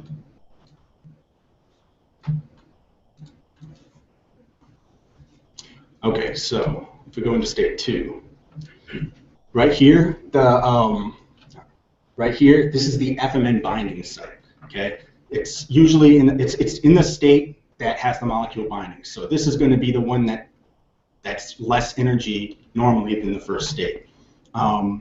What we can do here, it actually helps you figure out what bases to pair with it in the first state, the unbound state. So if I look at these bases and then I go to the first state, they're pairing with things that are right now they're not assigned any actual nucleotide but A. And so what you can do is you can figure, well, if I want to use for adenine, the only possible pair is U, right? So what we can do is mark it. If you have a Mac, you can use the command key and then click it, or you can use the control key and click it, I think, on PC. I'm assuming that's true. So let's put use there, keep it marked. Right here, there's two possibilities. The best thing you can do is the highest energy. So the highest energy would be a C. Okay, and we don't know that's for sure what we do. Well, but just let's try and pair everything up first and get it all paired. So we'll do that here too. Reds with the C's, J's with C's, and A's with U's. Ooh, good pair. All right. These right here, they're unpaired. We're not going to worry about them. Okay. All right, let's go to the next state. Now, notice that they're all still marked. We've got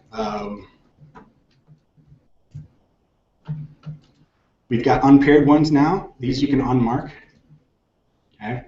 For here, I don't know how exactly you turn off these the yellow blinking stuff, whatever, but just don't worry about that. For here, let's keep on marking highest energy that we can make. Mark these ones, but unmark the ones that you changed last, so that you can keep track of what you're doing. Then you know exactly what you don't have to change anymore. So that's what we got. We go to the next state again, repeat the process until we have until they're all not bound bases. So we have one more here. I think this is going to be unbound in the end loop. Nope. Let's keep doing that.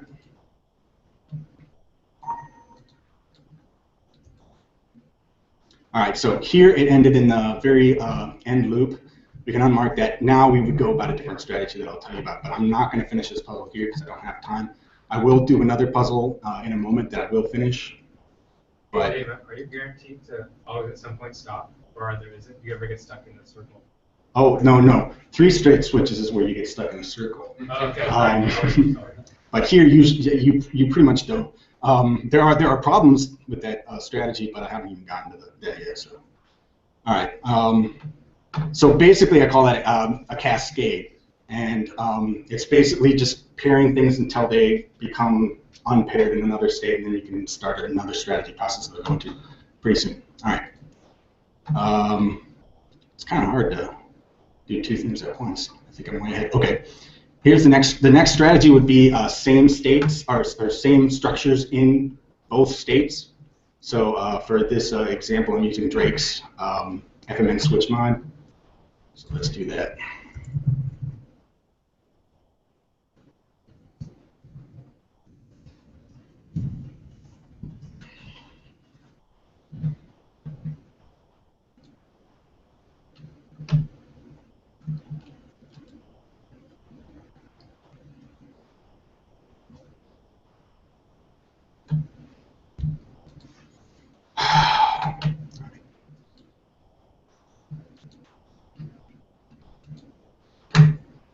All right, so here, what you can do here is you can do a PIP mode, which means you can see both states at once. See how I click that window, kind of looking button down here in the bottom left? It actually probably need to do that. Okay. So here, if you look at this, these bases right here, notice in both states, they're the same structure. They don't move. And so what we can do there for now, not necessarily, it doesn't necessarily always work, but for now, to get it out of the way and make sure that it's not mispairing with other parts of the switch, let's just make it the highest energy we can possibly make it. So what I did was I did all CG pairs and 1G boost. All right. I don't know. I think if you go closer, no, I have to turn that on. All right, so if we highlight restricted sequence. Go back. Huh? Highlight restricted sequence. Oh, there we go. Undo. Thank you. Nice. Okay, thank you. All right, so that's the highest we can do with the energies right there. So that takes care of a potential mispair problem between the whole puzzle when you're actually trying to solve it in pair altogether. And that was the second out of 3 puzzles that I'm going to use this strategy. Now we'll go on to an actual solving an entire switch puzzle. And for that, I'm going to actually use Broad's mod of FMN Aptamer. Thank you, Broad, because you made it really easy. And I wouldn't expect that you would ever do that. So, probably an accident. So, let's do that.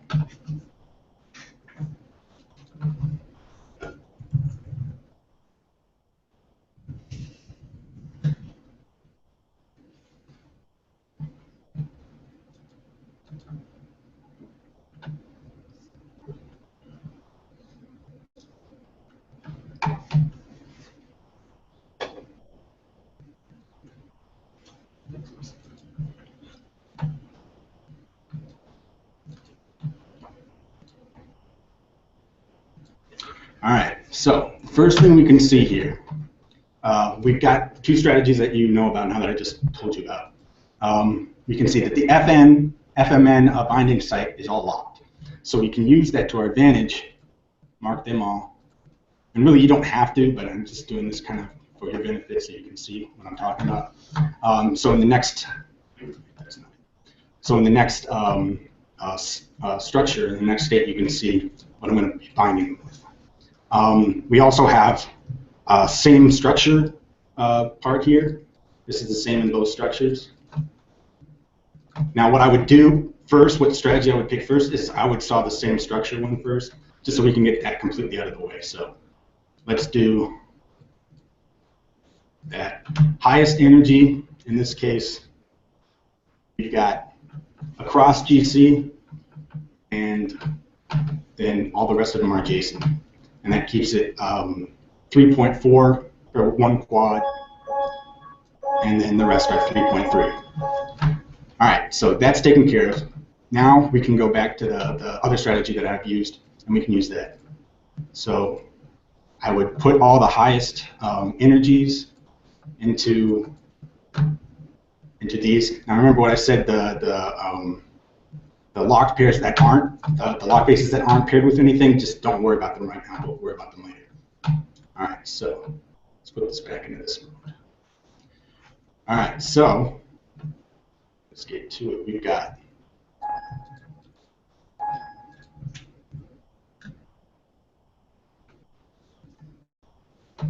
and pairs with blue, yellow, yellow. Skip that. Don't even mark it.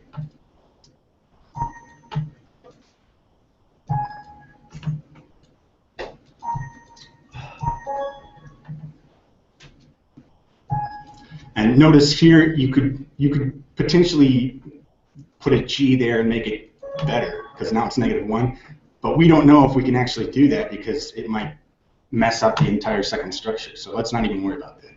All right, so next place we've got 2 unbound, 3 unbound.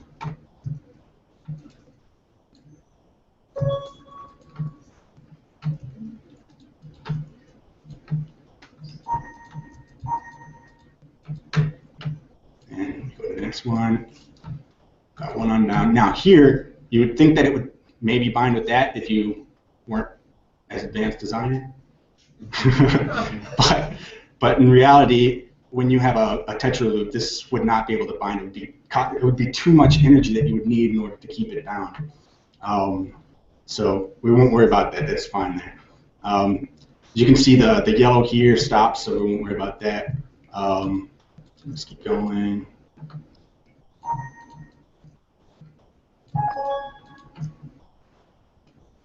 Almost done here.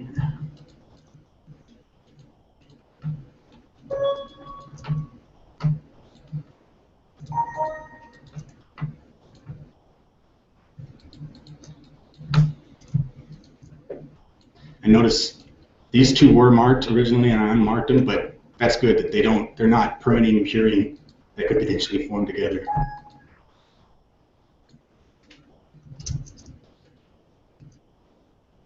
One more. All right, here. So here, luckily it was the last one that I changed. We have a problem with the other base that's next to it. This is where the purine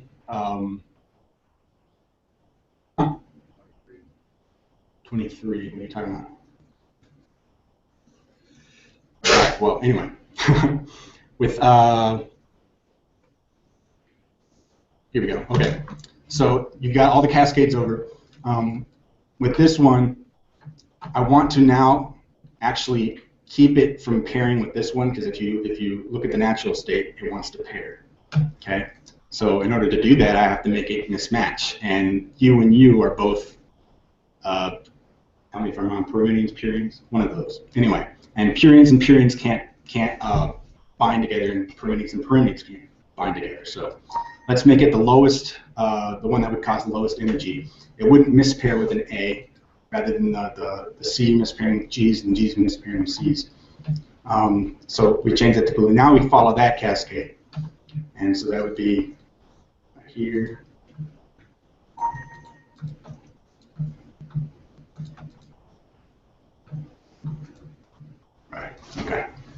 All right, so we've got, next one would be, is it U across from me? Okay, so now I would go from the top on down, because now we're at a point where everything's paired that you can tell has to be there, because they formed from the line, except for this one. That's weird. If someone that I didn't know what you were saying. All right, so that's good. All right, so now I would work from the top, okay, and then go down for the pairs that haven't been paired yet. So for here, this is I would look at the entire stack as a whole. It's only 2 pairs long, so I want to make it a high energy while keeping this pair here because it needs to be there. So the highest energy I can do is this orientation of GC. Okay. All right, sorry, this orientation, -2.4. Okay, I'd highlight both of these, and I'd follow the cascade again, like I usually do. Okay. All right, that's good there. That's fine, and that's good there. All right. So I would do that. Next thing I would do. All right, here. So now we're on to this part where there's a stack of 5. For the stack of 5, I want to keep it as low energy as possible right now, just because I don't want it to mispair with anything. Which state are you? How can you stay in this state? For this state right now, usually I just stay in whatever state is state 1. Does it matter? For right now, it doesn't. It'll matter once I'm done pairing this. If there's still pairs left over that I need to pair, I will go to state 2. All right. So now I like to do AU alternating. So I'll do that all the way down to the bottom here, which we'll get to a point where I'll have to explain another strategy. But until then, let's have some awkward silence.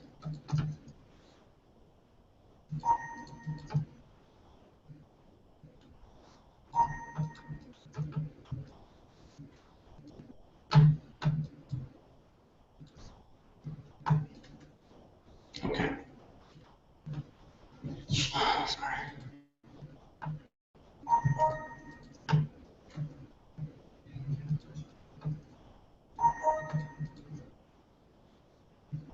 This is fun, huh?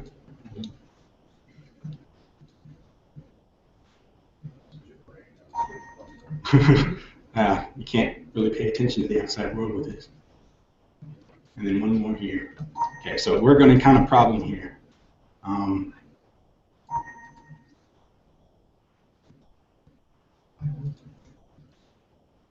Okay, so notice, in this loop, you've got potential mispairs that could happen. This yellow, this adenine right here can potentially pair with this uracil right here. And you can't really change that no matter what you do. Even if you change the orientation, the blue, if you changed to here, it would be a yellow here due to the cascade pairing like this. So what I do is try and make the more favorable energy more favorable than a mispair.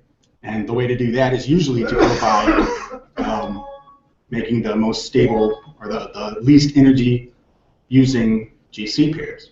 So I know that GC pairs you can substitute pyrimidine and purine. So you can substitute uracil with cytosine and adenine with guanine. So notice that they still pair, they're still fine in most states. All right, and notice that also because there are no bases in between these potential stacks, there's no difference even with the orientation to the actual energy of the loop. But if there was a pair in between them, the orientation would be red to the left and green, well, red to the least numbered nucleotide in the sequence, and then green to the highest number. So we'll keep it this way for now. Now we have 2 more pairs left in this actual thing to pair up with each other. So let's continue doing the alternating AU pattern.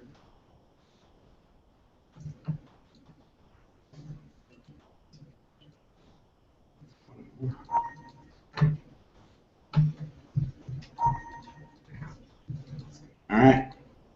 So now we've got everything pretty much paired.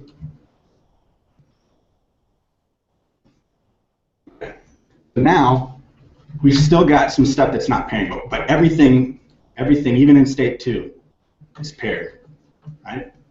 So now we just got to stabilize the thing. So if you actually press on the mini-maps, since we're in state 1, we'll press the state 1 mini-map. It'll highlight what's not really binding right, okay? The problems. So what you can do is you can try adding stronger pairs and replacing low energy pyrimidine purine pairs with high energy, which is GC. So, but you keep the orientation of which pyrimidine is where and which purine is where. And so what I did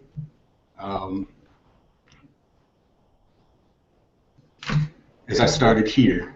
I started with the one down here. If you can start with other ones, and in fact this works, but let's just go with this because it'll stay consistent with my guide. All right, so notice, the state 1 is finished. Everything's bound and it's stable.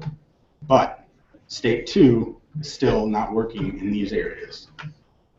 So now we know that the one that I just changed, it made a GU pair right here. Okay, since it's not binding in that area, we know that's probably what's making it not bind, or helping it not bind anyway. So we want to make that stronger. So let's change that to a C. And look, it didn't even affect the first state. So that's good. So we can take away those, or we can unmark those bases. Now what I would do is the end game. I would basically just do pyrimidine purine substitutions, and as long as they don't, affect the first state, I keep them in until this thing solves.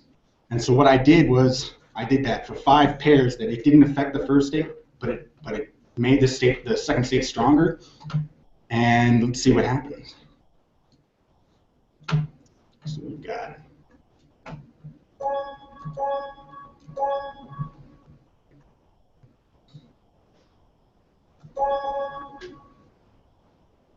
I do that? That's not supposed to be there. No, that's supposed to be there. That's why.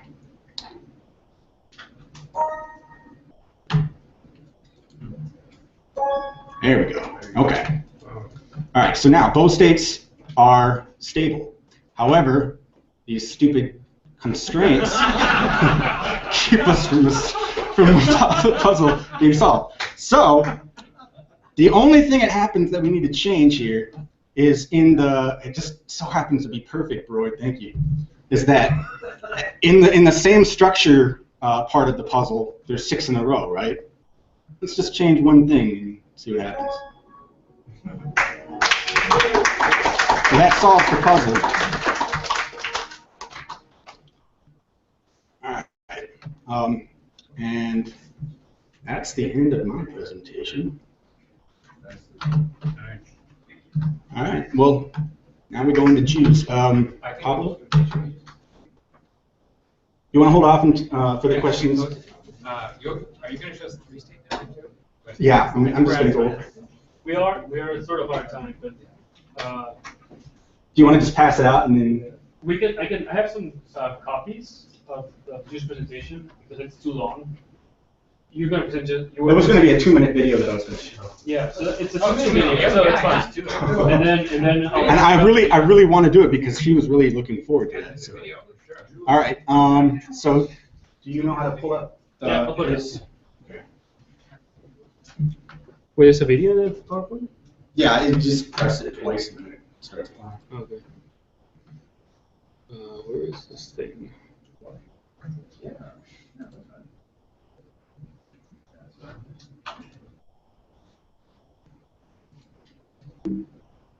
Here. And we can just show it from there. I'm fine with that. Okay. So where is the video? I'll get to the video, but I gotta go through some stuff here. All right, so this is Nando's. Should I distribute the handout or? Yeah, you can do that now. This is Jero to Q or whatever. It's Nando's bot spelled it, so apparently it's not good at English. All right, so he wanted to do a triple switch walkthrough. Unfortunately, he couldn't be here, virtual or actually here. So He made about 9 slides, I think. Good afternoon, friends. That's what he says all the time when he enters the EteRNA website. Big thanks. Sorry? House flips. There you go. A big thanks to Eli Fisker for asking me, these are his words, not mine, for asking me to write this guide and for his years of support, encouragement, and kindness. Further thanks to Elnando888 for permission to use this puzzle as a walkthrough and for noting that there was little he could do to stop me. Thanks for the switch. Final thanks to the entire EteRNA community, RNA aside, that's also my words. What a wonderful, knowledgeable, funny, tolerant, and supportive group of players. Wake up, Roy.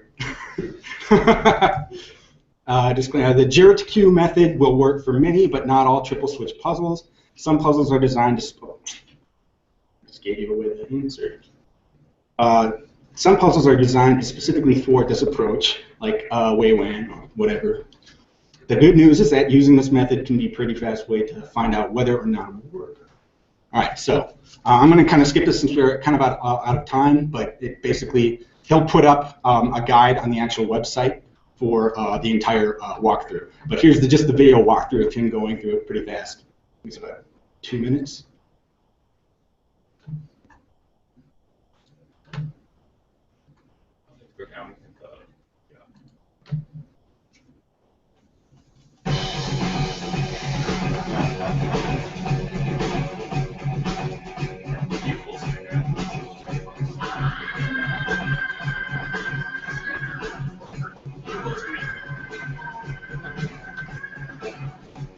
How do you do full screen without stopping? Is it actually playing? Huh? Is it actually playing? Yeah. Okay. Oh, I see it.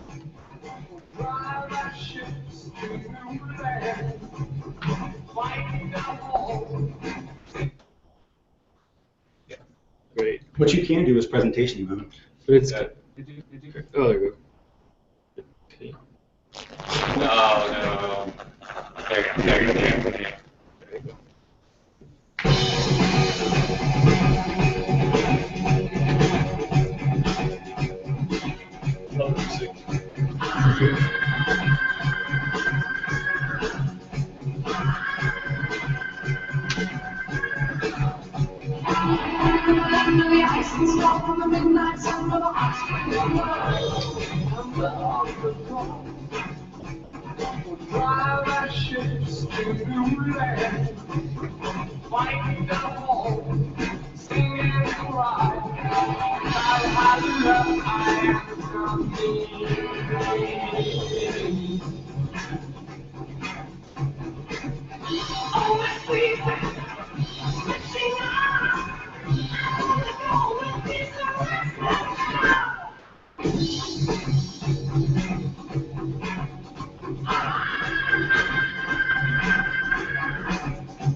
So notice how he goes with the approach of boosting first.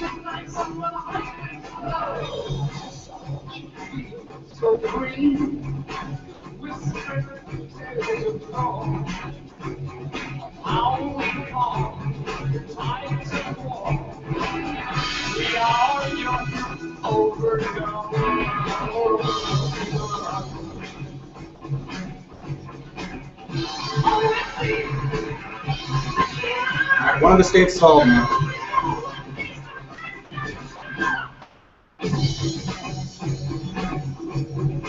Two of them.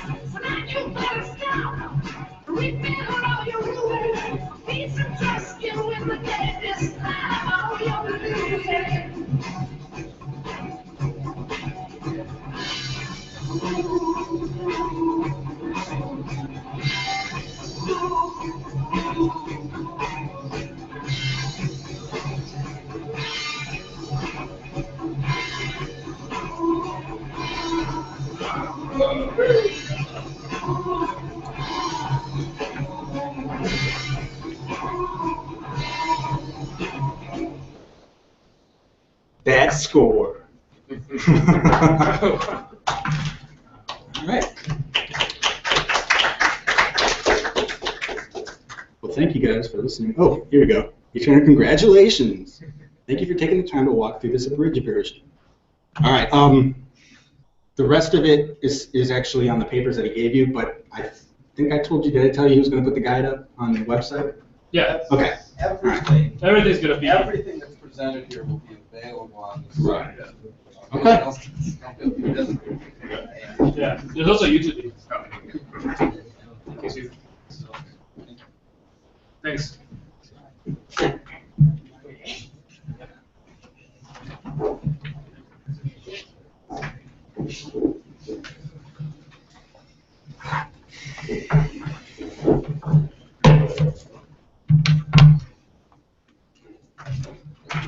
Mm-hmm.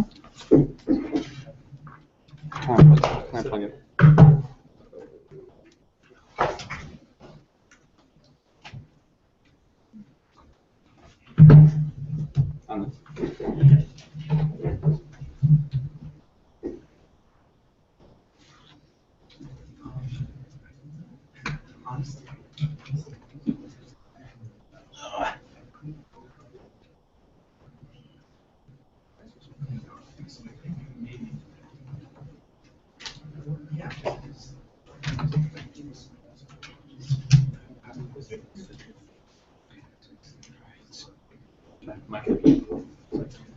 Yes.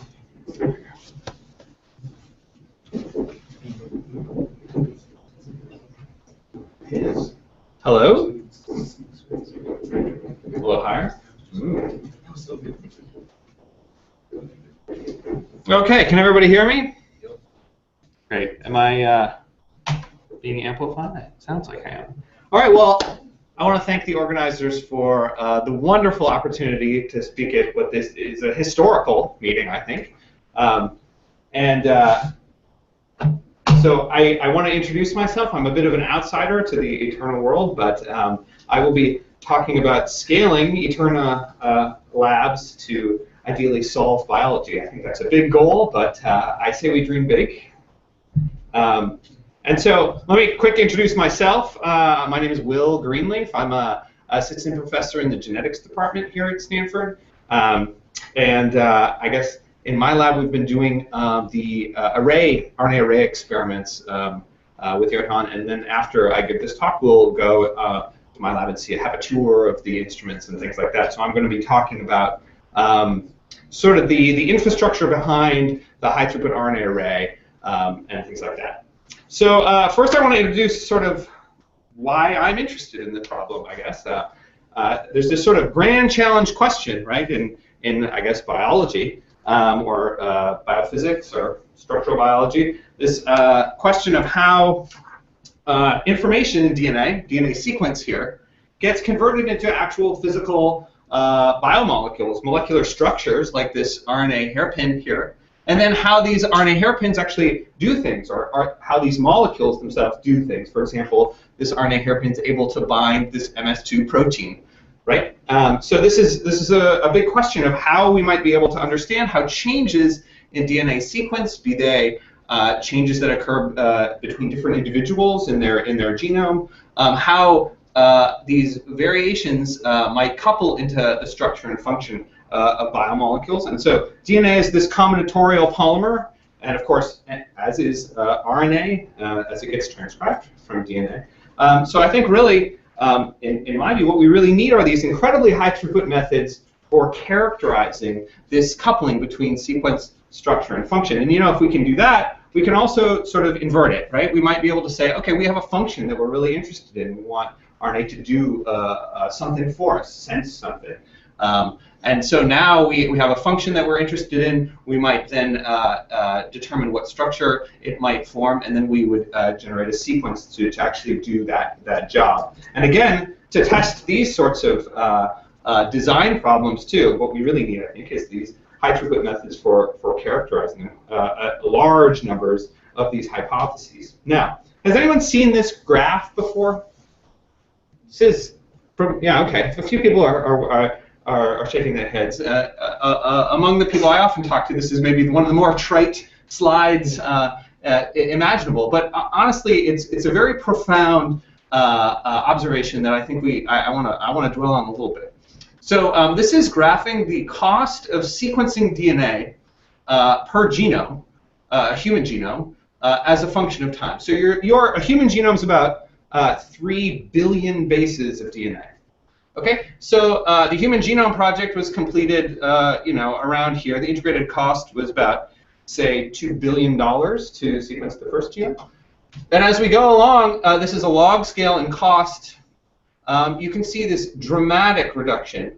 And actually today, this line goes to about here, $1,000. So we've had a 1, 2, 3, 4, 5, and honestly, there was up here, maybe 6 order of magnitude improvement in the cost of sequencing DNA over 12 years. And I claim this is unprecedented in the history of technology development of any technology ever.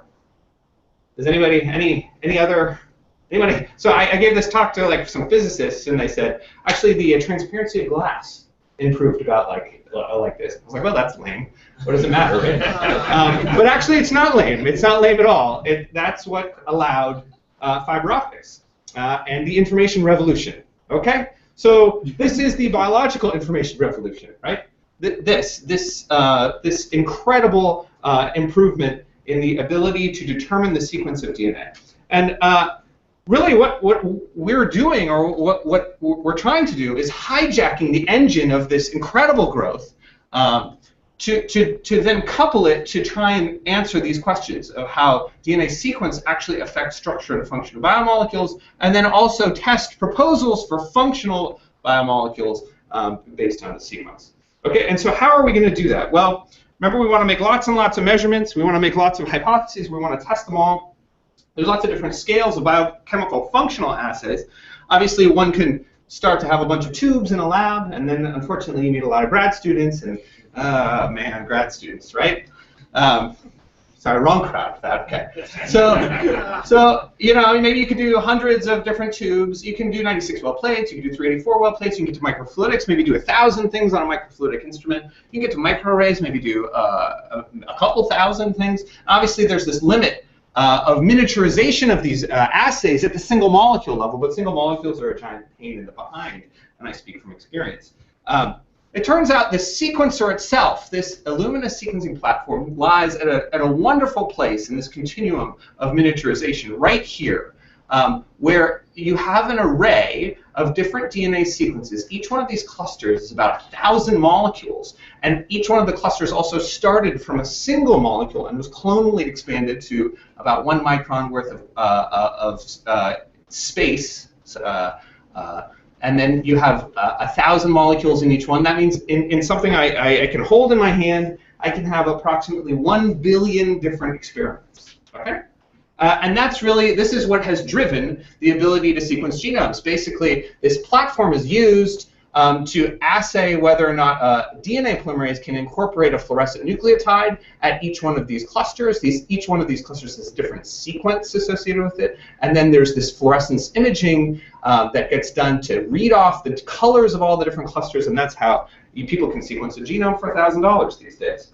And I want to go a little bit deeper into the molecular biology underlying the technology, because it's really what's driving our ability to do these high throughput labs. So the way the sequencer itself works, the way we make all of these different clusters that are all independent measurements, is that first we start with a DNA molecule. And it has a special structure to it. It has a region that looks like a D and a C, and this is common to all the molecules in the library. So this is just one example of the molecules in the library that we put on a chip. There's this V region, which is the variable region, and then there's a region which we're going to use to read. And it actually goes onto a flow cell that has all of these primers on it. So these primers are pieces of DNA that are complementary to either the C or the D region. Okay, so that means because they're complementary, that is, they make ATGC base pairs. Then this guy's going to land and pair up, right? And the way this is oriented, it turns out that if you add a DNA polymerase to this flow cell, it's going to extend and copy this fragment. Okay, and so now I can copy that fragment onto the surface, and I can flow out that guy because I made a copy of him.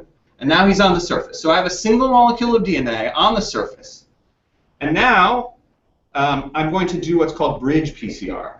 So who knows about PCR? All right, half and half. Okay, so the idea here is that this portion of this molecule, remember, is complementary to, okay, we got rid of him. This portion of the molecule is complementary to this primer on the surface, so it's going to bend over and anneal to there. And now if I add DNA polymerase, the polymerase will come over here and copy down to here.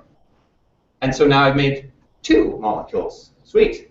So, but if I do it again, guess what? How many molecules? Ideally 4. And so now I'm amplifying these molecules, and they're all identical copies, or reverse complementary copies anyway, of the same molecule that landed there. So I'm making a little colony, and so I do this a few times until I have lots of copies. And again, that's what a cluster is. It's just a region where a single molecule landed, and I've amplified it to about 500 copies right on the chip. And again, that's what a cluster is. Okay, so then what I can do is cleave off one of these strands, add a sequencing primer, and then use this fluorescence-based sequencing where we add different colored nucleotides and see which ones they add to determine what the sequence of all of these molecules is in that specific cluster. Okay, and I did that to all the clusters on the chip. Okay, so now I've sequenced my chip. It's got the sequences of, like, let's say 50 million different clusters. And now I have a DNA array that I know the sequences of all the different clusters. And now what we're going to do is convert it into an RNA array. Okay? So the way we do that is, what we did was when we sequenced it, we had a structure of the library that actually also looked like this. It had a special region where an RNA polymerase can initiate, a region that's going to stall the polymerase, and this variable region where we can program in any RNA that we want to get generated. And then this other stall region where the polymerase is going to choke. So it turns out what we do is, again, we make these clusters, we sequence them, we know the sequence of this variable region for each of the clusters, then we make double-stranded DNA, and we have this special roadblock at the end. Then we initiate this RNA polymerase. This is an enzyme that's able to read DNA and copy it into RNA. This happens all the time, obviously, in the cells in your body. This is actually E. coli's version of this polymerase, where it starts here and makes this RNA until it hits this stall at the end. And now I've tethered this single-stranded RNA to the DNA mother template. And now I can add, for example, MS2 or any other anything else I want to do to probe this RNA. And of course, this RNA is one specific RNA that's home in one cluster on the chip. But of course, there's hundreds of millions of different clusters. Okay, so simple case study, and you guys are maybe familiar with this MS2. This MS2 protein is a protein that likes to bind this canonical stem loop sequence here. It's one of the best studied RNA binding proteins of all time. Here's what it looks like when it's in contact with RNA. And so in order to understand the affinity for MS2 as a function of sequence space, what we did was we engineered a library that looks like this. And in this variable region, we programmed in a bunch of different MS2 stem loop structures. And so we started with the canonical sequence that it likes to bind, and we made every possible single mutant and double mutant and triple mutant and many higher order mutants as well, and asked how well that MS2 protein likes to bind to the different structures on this array. And this is what the experiment actually looks like. So I'm going to explain real quickly what you're about to see in the movie. So what this is it's about 1% of one lane of an experiment. So each one of these little dots is a different cluster that has a different RNA sequence generated off of it. And we're going to look specifically at this cluster. A little quantification will pop up here, and you'll see a binding curve for that cluster specifically. But what's going to happen is this is all the RNAs that we're lighting up. Then we're going to switch to a channel where we're looking at the MS2 binding, the fluorescence of the MS2 actually landing on these different clusters of RNA. And we'll flow in higher and higher concentrations of MS2 and watch which sequences like to bind early and which sequences like to bind late. That is to say, which sequences bind tightly and which sequences are less tight at binding. And then we'll also flow off the MS2 and watch it go away. Okay, so here's what it looks like. It'll go dark when we switch to the MS2. Oops, that was really fast. Okay. So we're switching to the MS2. Here's higher and higher concentrations of MS2. Some of those clusters are binding, and now other clusters are lighting up at higher concentrations. And then we're flowing out all the MS2 and watching the decay of fluorescence as the MS2 floats away into solution. Okay, so from these data, we get these binding curves that look like this. So as we go higher and higher in MS2 concentration, in this specific cluster, we see that the fluorescence starts coming up and then saturates as all the RNA on this cluster is bound. And that's this cluster specifically. And if we have a different mutant, this is the -5U mutant, it binds less tightly, so it takes more MS2 to bind it. And then this green mutant's even worse. And then finally, this G mutant is a disaster. We can't get it to go on at all. Just a single point mutant in the loop, it turns out. So we can see for each one of these clusters, we can get a reported delta G for the binding to that RNA sequence. And I don't have to go through this too much, but the measurements that we see on the array agree with literature values very well. So we're pretty confident in the measurements we take. We also take multiple measurements for each molecular species so that we can get statistics and be pretty sure what we're looking at. So, for example, then we can say, okay, what does the mutational landscape of this simple hairpin structure, how does that landscape couple into the affinity to the MS2 protein? So here is the binding energies for all double mutants of this structure. And the single mutants are across this diagonal. And if you're a red point, that means you're binding very, very tightly, like the wild type. And if you're a blue point, you're binding like crap. And the protein doesn't recognize you as something it should bind at all. Okay? And you can see some interesting structure here. These high tight binders are the compensating mutants, where instead of having an AU here, you have a UA, for example. Or instead of a UA here, you have a GC. So the protein cares a lot about the secondary structure of this RNA. And I should also mention we have tons of data, and we can look at triple mutants, for example, and make maps of the triple mutants. But we can also map the relative energies associated with binding associated with the primary sequence here. So if I make mutations to these specific bases themselves, but maintain the secondary structure, versus breaking the secondary structure. So this is the sensitivity to that MS2 of secondary structure versus primary sequence. We can partition all of that out using these sorts. Okay, so that's just a quick demonstration of the sorts of questions we can ask in a quantitative manner using the high-throughput array, and obviously we can also, and Johan will be talking more about how we've been assaying designs and labs that are associated with the EteRNA. But I just want to talk about the instrument itself and how we actually do these experiments going forward, including for EteRNA. It turns out pirating sequencing instruments is cheap and potentially easy. The GA2, this is a sequencing instrument generated by, made by Illumina. Maybe 6 or 7 years ago, it was the absolute state of the art and cost approximately $600,000. Now they are giant paperweights, and you can get them for basically $0, plus or minus $1,000, something like that. So we have a ton of these things, and they have parts. If you open them up, it looks a lot like it was built by a grad student. No offense to grad students in the audience. It's great. There are like structural cable ties in there, and you can cut everything apart and repurpose it to your ends. And we also have this sequencer, which you'll see, a MySeq instrument, which is a very efficient, simple, fast turnaround, relatively low-cost sequencer. So we're able to do the sequencing on these MySeq chips, and then take the chip and use the guts of this instrument to do our quantitative fluorescence measurements associated with binding and the assay itself of the function of the RNAs that have been generated. And we've been using these custom-built, pirated imaging stations, which you'll see. And they have custom hardware in that lab control. All right, so we also have our own high-throughput fluorescence GUI and software. We can drive around and look at all of these clusters and control temperature and laser intensity and things like that. We can also clone these things because we have all the hardware and we have all the software. We can actually generate a large number of these imaging stations, and we have two and a half that are currently operational. So let's see, how much time do I'm almost out of time. Sorry. Okay, so I'm going to run really quickly through some of the things that we can do on the academic side, and then I want to just give a really broad overview of, I think, how much farther we could go with the throughput. And what that might mean for the future of EteRNA. So some of the things we're working on in the lab are trying to understand the determinants of tertiary structure using sort of a hydrogen atom of tertiary structure formation, which I'll talk about really briefly. We've been exploring the molecular determinants of function, especially interactions in 3 dimensions, using a complex RNA machine that's able to cleave itself. We've also been looking at DNA-protein interactions in extremely high throughput, but I'm not going to discuss that.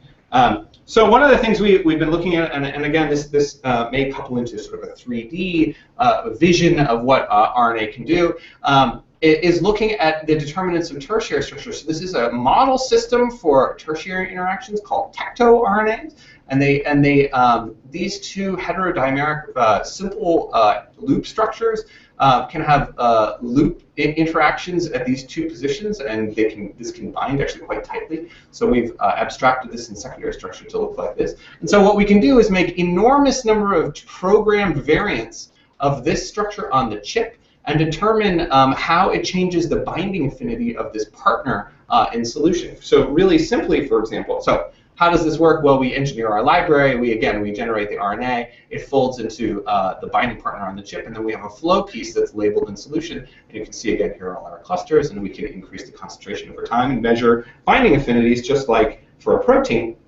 So for example, here what we have are different lengths of the piece on the surface, 8 base pairs, 9 base pairs, 10 base pairs, 11, and 12. And you can see as we walk up the length of this simple hairpin, there's some optimal length that the flow piece likes to bind. And then as we get even longer, it doesn't like to bind anymore. We can build sort of an energy diagram of where this tertiary interaction likes to be. We can look at helix sequence. So if we change the sequences of the helix but keep the length the same, does that change the energy of interacting with this flow piece? And it turns out there's actually relatively large, surprisingly large effects across sequence space, and we're working with Riju to try and understand what that might mean. We can also make bulges. So we can make 1 by 0 bulge, 2 by 0, 3 by 0, 0 by 1, 0 by 2, 0 by 3, 1 by 1, 2 by 2, 2 by 3, and we've done every single possible combination of these different bulges and asked how it affects the binding of the partner. We've also been looking at this complicated RNA. It's about 500 base pairs long,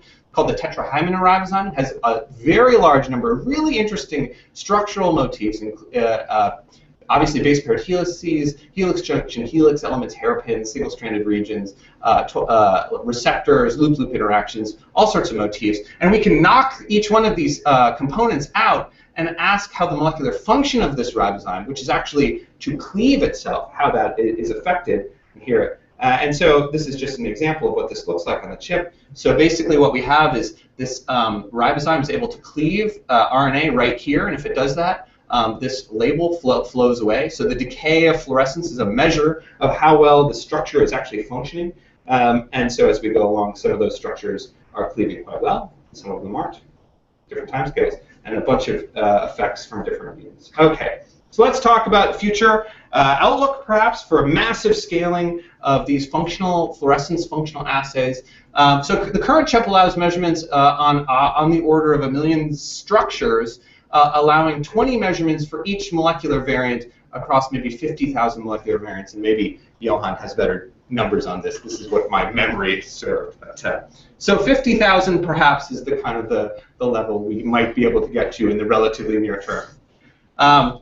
But there are definitely, there's good prospects in the relatively near term, maybe the multi-year term, to maybe dramatically expand this. So there's existing high throughput chips, and improvements in analysis may allow up to 200 million measurements across 10 million molecular variants, with 20 measurements per molecular variant. Also, improvements in DNA synthesis fidelity and construction may lead to the ability to synthesize high fidelity programmed sequences on the order of 500 base pairs. And of course, the number of different sequences possible across 500 base pairs of RNA is something like 10 to the 100. So that's many, many, many, many more possible structures than the number of atoms in the universe, right? So that's lots of dimensionality to play with. So this is potentially a 10x scaling in measurement, and 100x scaling in measurements and 10x scaling in length. And at this scaling, we think the sequencing cost, at least per assay, for each molecular variant would be on the order of 0.02 cents. So that's cheap. So what are my take-home messages before I get off the stage? Well, we're at the brink of allowing nearly anyone on the Earth, I would say, to carry out these functional experiments of DNA or RNA sequences for relatively nominal cost per experiment.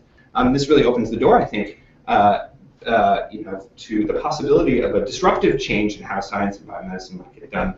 This idea of crowdsourcing science, which everyone here is very intimately familiar with. And so I sort of wanted to throw out, obviously, the question: how might we be able to maximally leverage this platform for good? Would be nice. And I'll leave it there, and then of course introduce Johan, who's a joint postdoc between myself and Riju, who's been doing all the incredibly hard work to get the data from these experiments. And maybe 1 or 2 minutes for questions, that'd be great. Thanks. Oh, also, these are the people who actually did the work and stuff, so that's important. Maybe 1 question, or anybody? Yeah. So, I would do a professional disclaimer. I work for IBM in big data and analytics and performance management. Okay. So, has your lab looked at putting together specific either predictives or predictive engines or sort of high-powered data analytic tools to go with the amount of data you're generating in your experiment? Yes. Well, so it depends on I guess exactly what you mean by analysis. There's multiple levels. There's a primary analysis pipeline that involves quantifying the fluorescence from the images and doing fits to the clusters and then voting, which sort of coming up with bootstrap errors on the means and things like that. So that all of that sort of pipeline is more or less in place. Then there's higher order inferences about sort of modeling the data, trying to understand what it tells you about science or the energetics of interactions, or there's a million questions you might want to ask from the data set. And I think we're just starting to go down those paths of developing tools for those sorts of inferences. I think there's also a lot to be said with respect to painting on structures data, so that there's sort of an intermediate between machine learnable and human learnable, so that people can sort of have a better bandwidth for interpreting the massive scale of sort of data that exists. And these are hard problems, and I think we've only started to approach them. And obviously, we would also love to get feedback from the EteRNA community with respect to how to generate these tools that are most useful for people who are actually doing the design. So that's a long, rambling answer, but so there's a lot to be done. This is the short answer. Yeah. How do you associate the specific sequence with the location on the chip? Yeah, that's a great question. So the sequencer provides information about the center of the cluster, where the center of the cluster was in the sequencing run. And then when we take images, we have a cross-correlation algorithm that takes all of the cluster centers that were predicted and cross-correlates it with the centers we observed, and then aligns everybody up. Then spatially, we know where So nothing is done manually. You don't have to like pick this center and say, okay, sequence it. Pick this No. So we can't do anything manually on the scale of tens of billions, or at least Johan won't work hard enough. Okay, thank you. Okay, thanks, Will, for the introduction with a lot of info. I'll try to just touch a little bit of where we want to take this technology, and because a lot of players probably noticed that there are a lot of changes happening in EteRNA, and I just want to give you a kind of a sneak peek of what we want to do. So we already touched upon the idea of turning what we do in EteRNA to actually creating biomedical innovations, or so it could be drugs or it could be diagnostics, and it sounds kind of lofty. And it definitely sounds much more lofty than this explanation I found on Scientific American, where it says EteRNA is a game that lets citizen scientists participate in creating a large-scale library of synthetic RNA designs. That one sounds really boring, and I don't think anyone agrees that that's what we're actually doing. So I was going to try to just show what we really want to do. I do think, though, that this one, it has a lot of the characteristics, or sort of the words of what we want to do. So, for example, it's large scale, as Will just showed in his presentation, and we are doing synthetic RNA designs. But I would really say that we're not creating a library. We're creating methods and strategies, and we're being creative in a way that I think sets EteRNA apart from many of these other crowdsourcing projects that are going on, where it's often scientists ask the players, or not the players, but the citizen scientists go out and collect dirt samples or swab their cheeks or something like that. In this case, it's actually the inverse, where we ask the players to do the science, and I think that's what really makes EteRNA exciting. And even then, if you tell people that, oh, we're going to design drugs online with players, it sounds.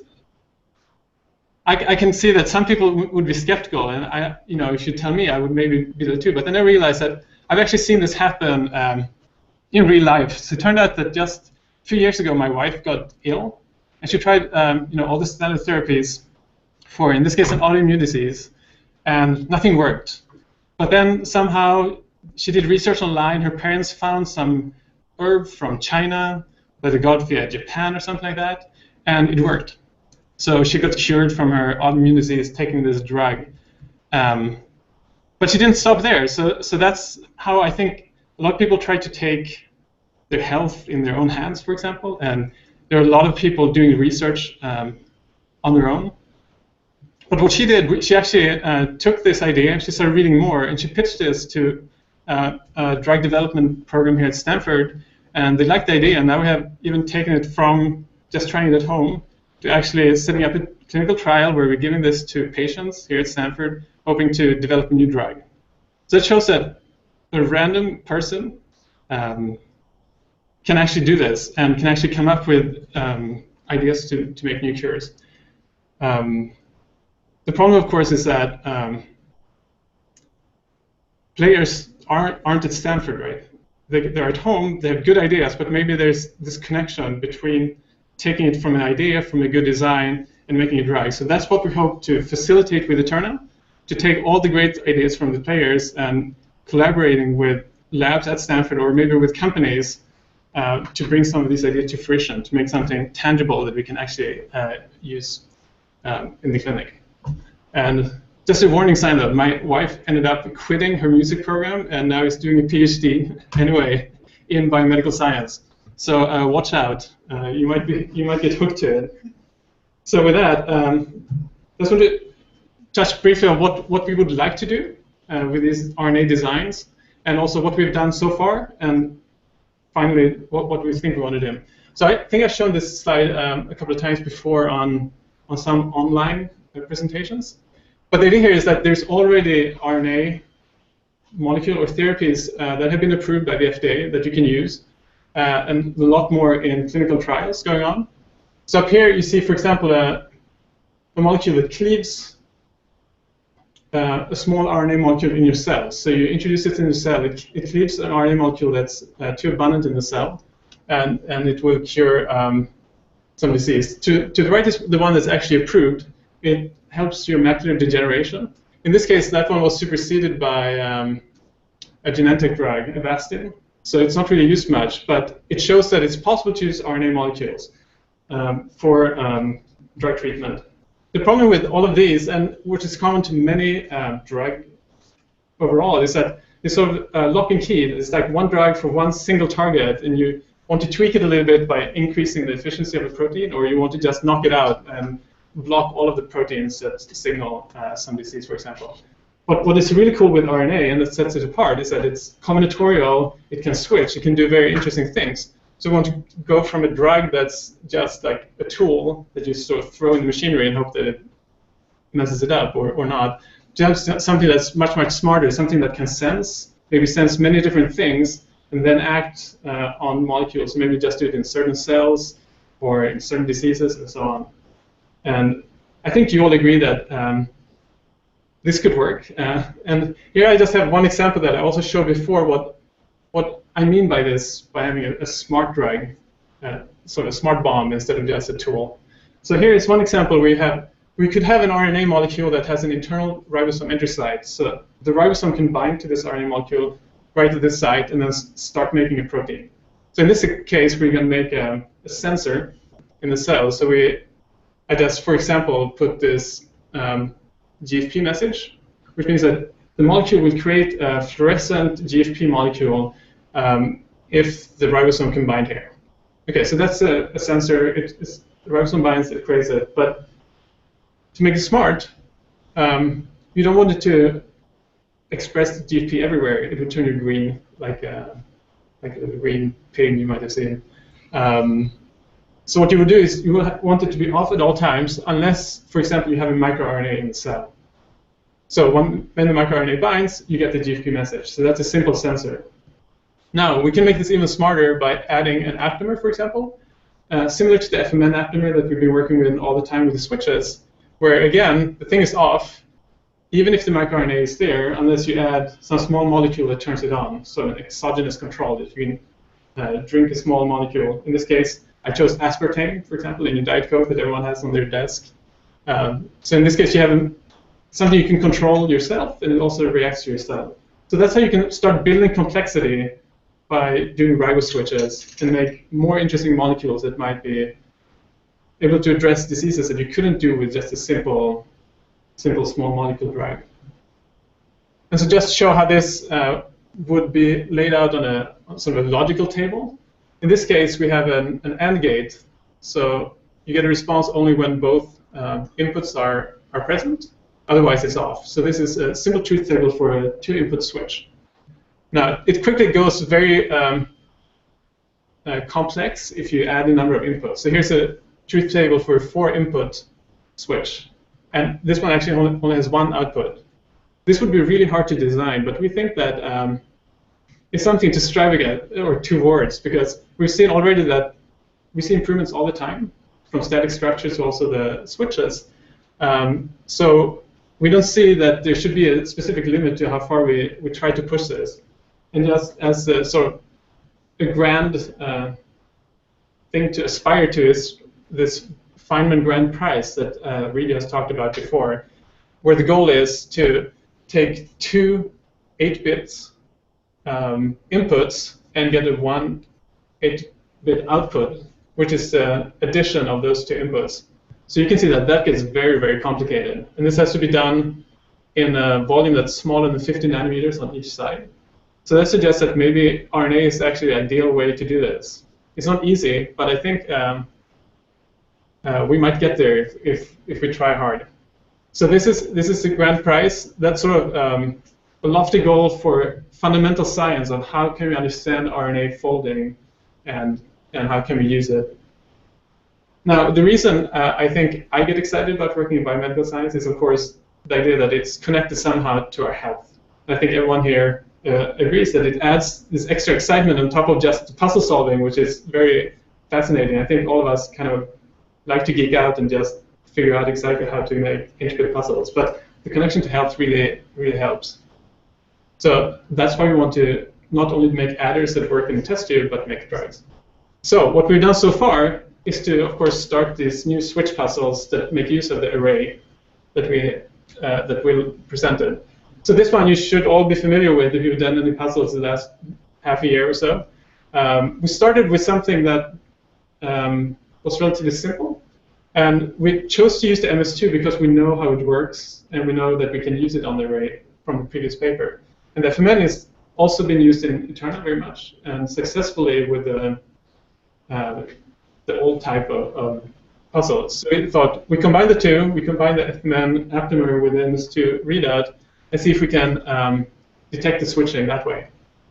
So this is what we showed you. We did exactly the same way as in the previous paper, where now this variable molecule here is your designs that bind the MS2 hairpin.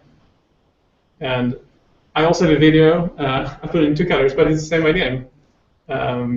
See if it comes in. So here, if you increase the amount of MS2, you see that some clusters start binding, but not others. And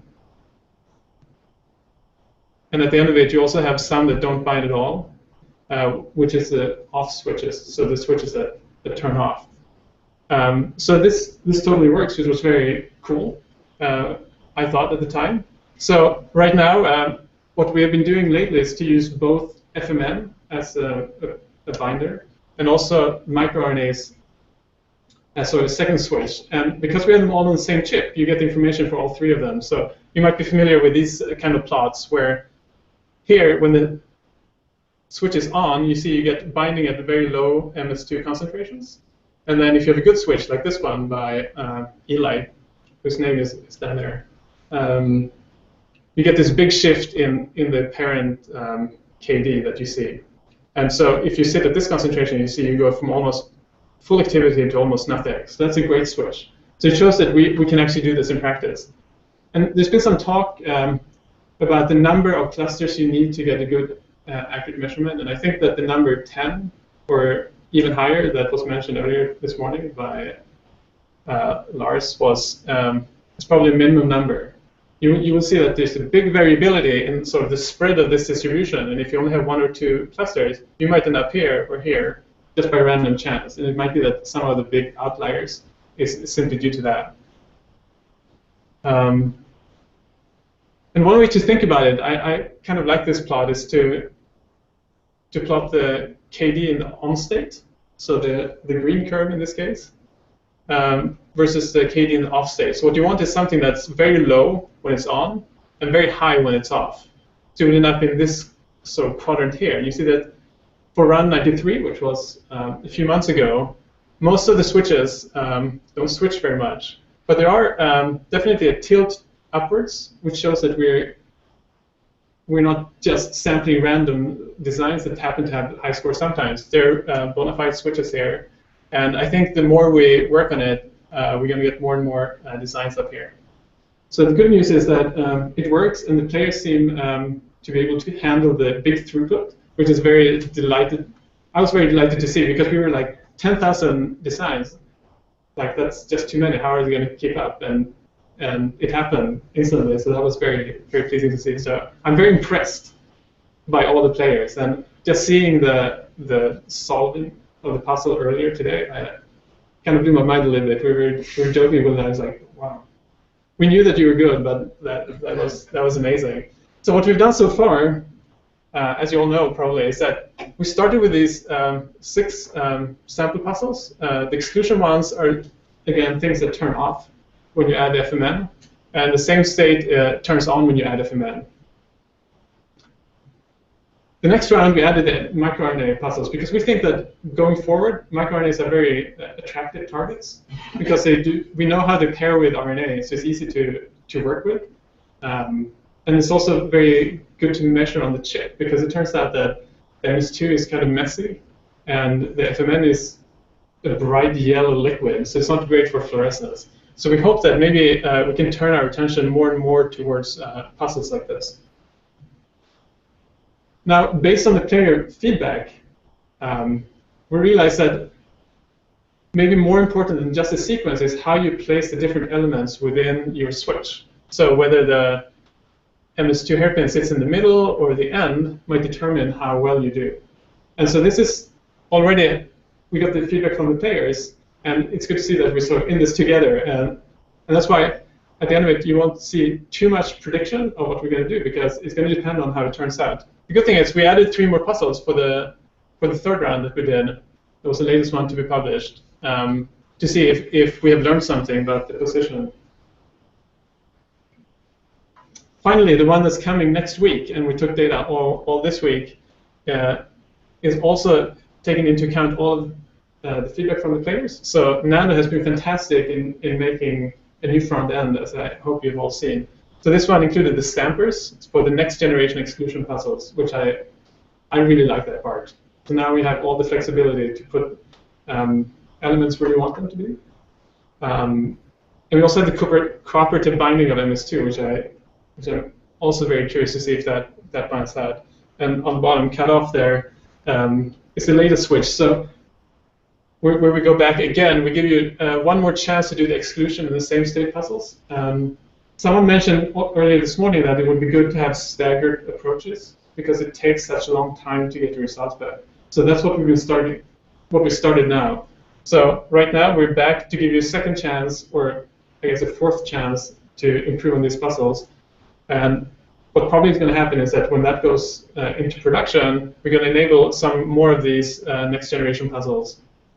And I'm not sure if Nando is going to talk about it, or but there's also great work going on in the background trying to make puzzles that actually lets you have more than one microRNA present and simulate the folding. So that's going to a whole new engine for calculating the RNA folding. UPAC. So here is what we've learned so far. I think this was an interesting slide because, as you can see, players are really improving, which is great to see. What you see here is the 7 exclusion puzzles that we've given you. This is the first pilot round that we did, round 98, with about 500 sequences. This is the first big-scale production, and then this is the one we had a few months ago. And what you see here is the EteRNA score from 0 to 100 for all these different puzzles. And what I want to point out is that if you're down here, this just means that you bound the MS2, but it's at a very high concentration. So that's why you see a little bulge here. And the second bulge here is if you get the folding and the baseline step scores right, which means that it binds MS2 at a reasonable concentration, but it doesn't really switch. Then you're up here. So what we really care about is how much can we get up here that shows robust switching. And this is where you really see like a huge improvement, I think, for all the puzzles. Some of them are harder than others, and we don't really know why. It seems like the Broad's mod of Exclusion 4 was kind of similar to Exclusion 4, so it's not clear how much this positioning matters, if we can improve even further, or if it's just the fact that exclusion puzzles are harder. On the other hand, the same state puzzles were really encouraging, I thought. Here, on the latest round, we had 10 of them that got almost 100 perfect scores. So I would say that we actually solved this puzzle, so congratulations to all the players for doing that. We still have a chance to improve even further in the upcoming round. But I think we already shown that this learning works, and I think pushing forward to more than one input is doable. Finally, you see that the microRNA puzzles seem to be easier overall, and that's probably your experience too. This one is a sensor, so it turns on when you add the microRNA, and these ones turn off. But all of them show good results. And the important thing here that I like is that this is from Regis' class with his Stanford grad students who got this one. So what is clear is that the players are definitely beating the Stanford grad students, which is another good reason to use citizen science instead of some university-only cohort. So I would say that these ones also worked. So now we're going to give you a sneak peek of what we want to do. At some point a few months ago, we had a one-day session where we tried everyone in Regis' lab and also some players to solve the XOR puzzle. So here you have 2 inputs. In this case, we simulated 2 oligos, and we want the switch only to turn on when you have either one of them, but not both, and not when you have no input. And it turned out that that was really hard. So we tried all day long, and no one could do it. Nando made it. So congrats to Nando. We still don't know how, but apparently some other player. The rumors were that one player, in addition to Nando, made it. But the conclusion was that this is the hardest puzzle ever, and I tend to agree. I clearly wasn't using the fancy strategies of hula hoop and so on, but I think even that would be hard. So that's where we are. This is where we're heading. So brace yourself for some hard work. We think that hopefully with the information that we're learning with the simple switches that we probably run in parallel, we can incorporate many of the strategies and maybe incorporate them in like scripts or small helper bots that can guide the players along the way. So it's not always about every single base, but you can boost some automatically to focus on the larger scheme of things. So what we hope to do in the immediate future is to keep working on the microRNAs because they are very important markers in the body. They lot of diseases can be predicted by the population or levels of microRNAs. The thing is, though, that you almost always need several microRNAs sort of in a combo to really decisively say whether you have a disease or not. So that's where the multi-state puzzle is really interesting, I think. Now, in terms of EteRNA, there will be continuing updates on the front-end side, so the gameplay itself. And I also alluded to the fact that we're trying to implement NUPAC instead of Vienna RNA. So it's going to be a slightly different engine. And I already met some players who said that some of these boosters and fine-tunings might be different. So that just shows that that's sort of the limit, state-of-the-art, of the state-of-the-art modeling that we have today. So prepare yourself for that too. But we hope to also add the scripts and boosters, so incorporating the knowledge of the players as we go along. And I think Vineet is going to talk about it later. So that's coming on the EteRNA side. And in terms of the experimental platform, we hope to start using microRNAs also as an output. So instead of using MS2, use microRNAs. They're going to be easier, they're going to be brighter, and we hope to get better data using that. Hopefully more reproducible data where fewer clusters that are still forming. As we mentioned, we're going to have longer RNA molecules. On my side, that's down to me, is try to automate this even more to get me out of the question so the machine can keep taking data all over the night, so it doesn't have to sleep like me. And then finally, there might be some opportunities to maybe have even more colors. So instead of just looking at one microRNA binary, you can look at one or two or maybe three in the long-term future. So that's just sort of expanding the capabilities to match the combinatorial space of all the different ligands. And overall, we were very excited about this. That's sort of the near-term future to pilot this. But what we really want to do, and I think what Reed has mentioned early on, that we want to partner with labs, for example, at Stanford, that have interesting problems where EteRNA can help. Because then we can bring our expertise, and we'll actually see something that might be used with patients or for other purposes. And that one idea we had, it goes back to Adrian's talk this morning, and how would you make this sustainable? One idea would be, for example, where to have any intellectual property that comes out of it belongs to EteRNA and or the players who actually contributed to the design that was picked, and have that as a kind of revenue to sustain the whole effort. And I think that that's discussions we still need to have, but that's a possibility. And I think the first example that we might try is to develop a diagnostic RNA molecule for sepsis.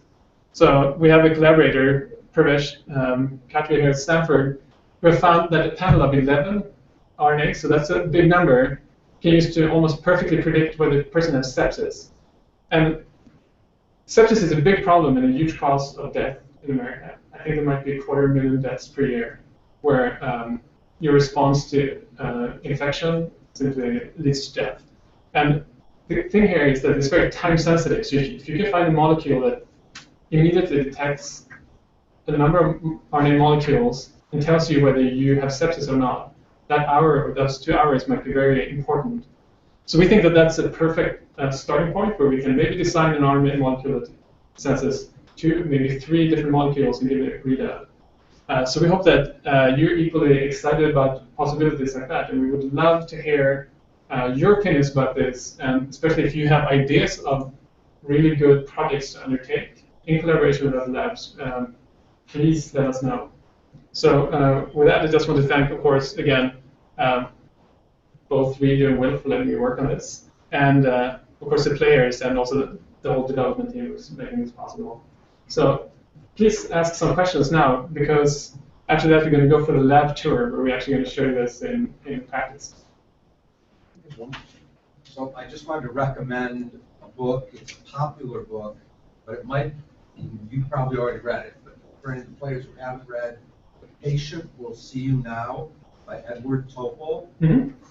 And it's thoroughly documented, the doctor, and it's all about the disruption of medicine and sensors, and what you were saying about your wife about personalization of medicine where you take control, and it's done at best as a partnership as opposed to the doctors in charge. And the discussion of instant low-cost sensors using microRNA and so on, was very relevant to it. Hey, I'm gonna read it.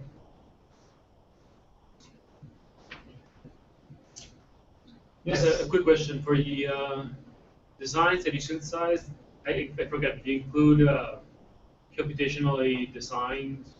Like, Yes, so we have been running EteRNAbot, or I guess EteRNAbot for switches that some of the submissions to EteRNA are computationally designed.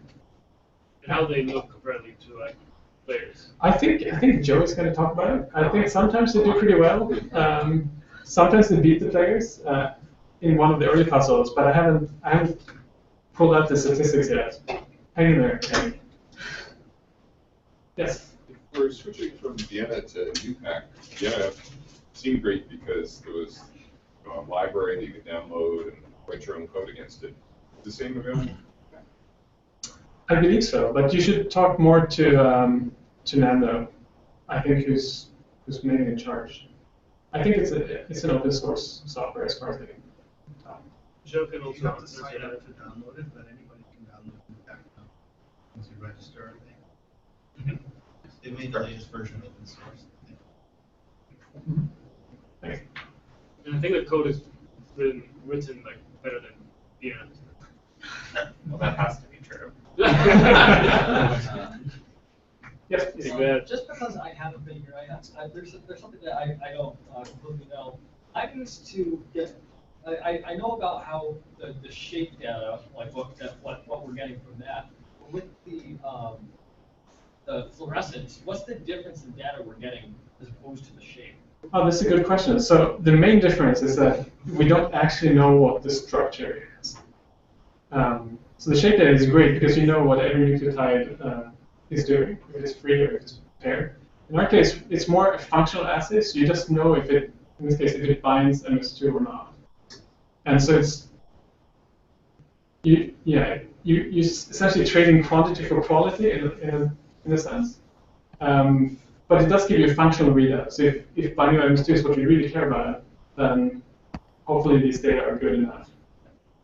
And it also gives you a sense of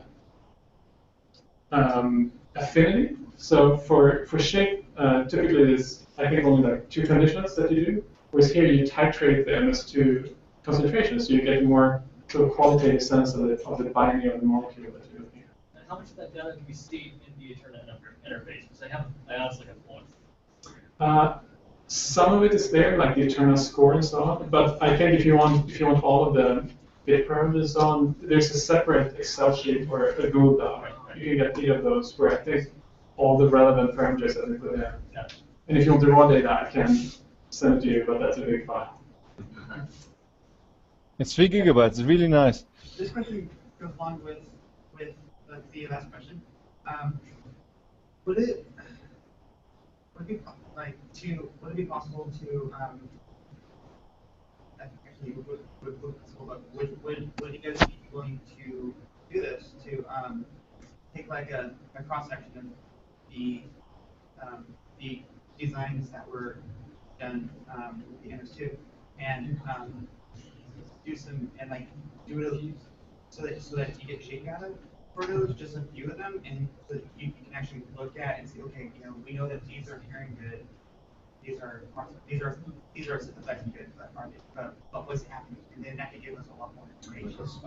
Yeah, that's a very good idea that we. Yeah, data points to go along. It's a very good idea that we've been thinking about. We haven't really geared up for it, but it should be very straightforward in principle because we know how to do the shape. And so it might be, we might maybe launch something where people can vote on which ones you want to do shape data on. We might be back to voting in that case because then it's limited slots, but I will let Luigi talk to that. He's the designer. Just to comment on that, the kind of annoying thing about shape is we have to titrate. Well, I mean, if you want to see what's changing with the switching, which I think would be important, you have to titrate, and so the number of constructs you can do is much smaller. So it would have to be some voting system or something. Yeah. It would just be like let's say five, like the top Yeah. 3, and then like the middle 3, and Yeah. the bottom 3. Yeah. Yeah. I mean, I think that's a really great idea. Yeah. Okay. We should do that. All right, lab tour. Yeah. Okay, lab tours. So I think we're gonna, sorry. Yes. I think we're going to form groups of 3 groups. And I will take one, and Joe will take one. And then Ann will take one. So let's just number off by 3. 1. Two. She'll stay here to guard. Okay, you can still be a 3. 3. 1. 1. We're both 2, I think. Fair enough. Okay, that's that, and then we'll go. You're at 2. 3. Okay. 3. Sure. Okay. And 3. Okay, great. I will take 1. And we'll take. And we'll take 2. 2. And you will take 3. I will take 3. Yeah. But I'm starting. Fine. You're not anything. Okay. So where's 3 going? I think 3 should go. 2, 3, 2. No, and should go. You should go to my. And you know, you can go. I've never used it. Should I should switch with Ann. I mean, I know. No, you go down to the basement. Okay. Okay, sure. And then I'll take 1 to the my secret. And so take 1. So 1 more with me. Are they going to different labs, like different? Yeah. Like, That will be as long as you want here. Are they everyone will get everything. Yeah, that's what it is. Yeah, I was just curious. 15. I don't know. Actually, 15. 15? 15. All right. Awesome. I lost my clue. Stop there.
Do you want to set up? Yeah. Should I just put this on top of the laptop or? Let me get this out of the way.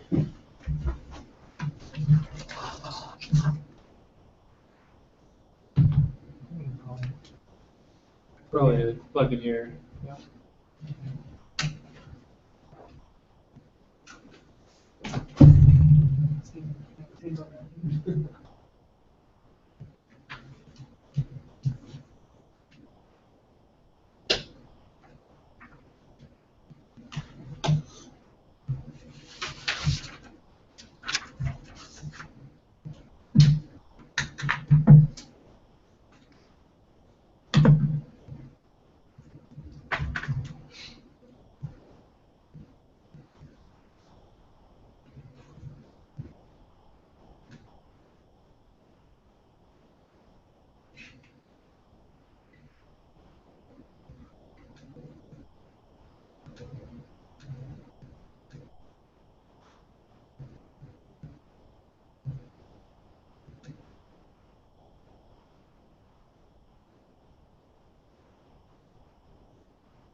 Dude, this is going so smoothly. Yeah, surprisingly. I know. We need to engineer one giant failure. So that people remember the EteRNAcon 2015 a little better.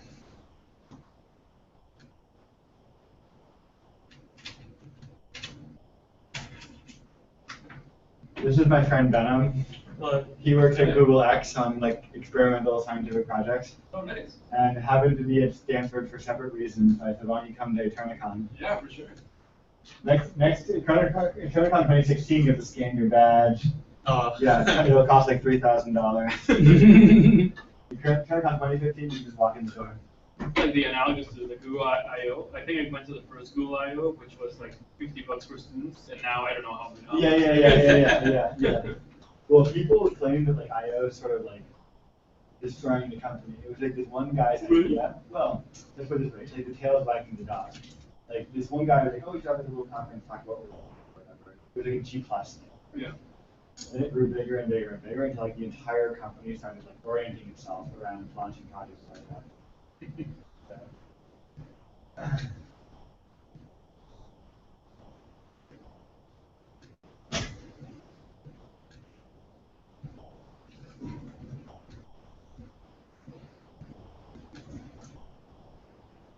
Hey, am I allowed to bring my wife and son? Yeah. To dinner? Yeah. Okay. Yeah, we've I allocate like for like 10 or 15 guests. Okay. Food group, yeah. Okay, cool. I'm gonna bring. Do you want to sit down with us at the bottom? Don't be embarrassed. Thanks. Yeah. That's already happening. I'm gonna explore lunch if you want. I'm actually just gonna throw it here. Thanks.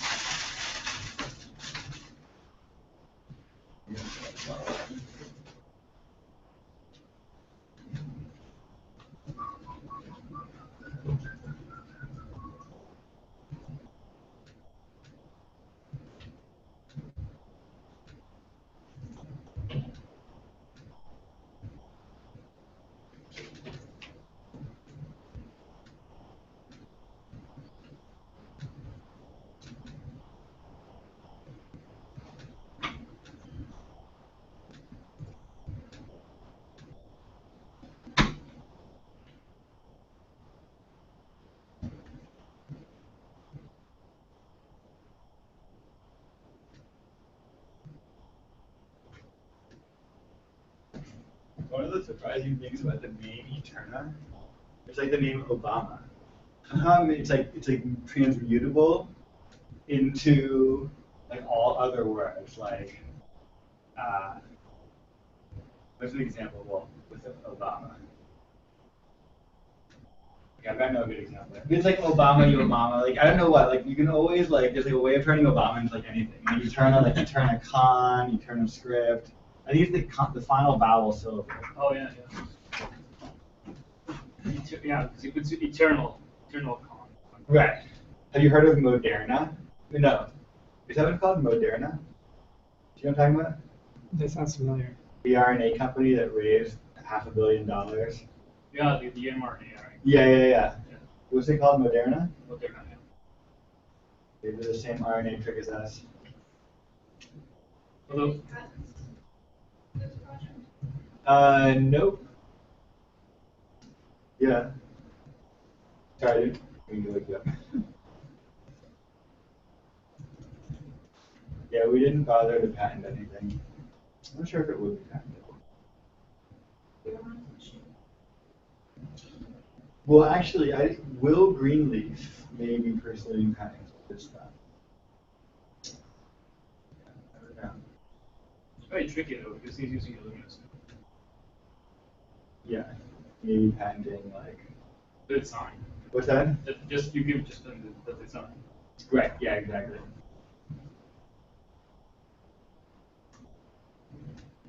But like you say, what's going to be cool is when you have like a player patent. This is what we've been talking about recently. Like, I'm speaking of like different businesses that can come out of like the players of EteRNA have already come up with like non-trivial new knowledge about RNA that was not known. that's published.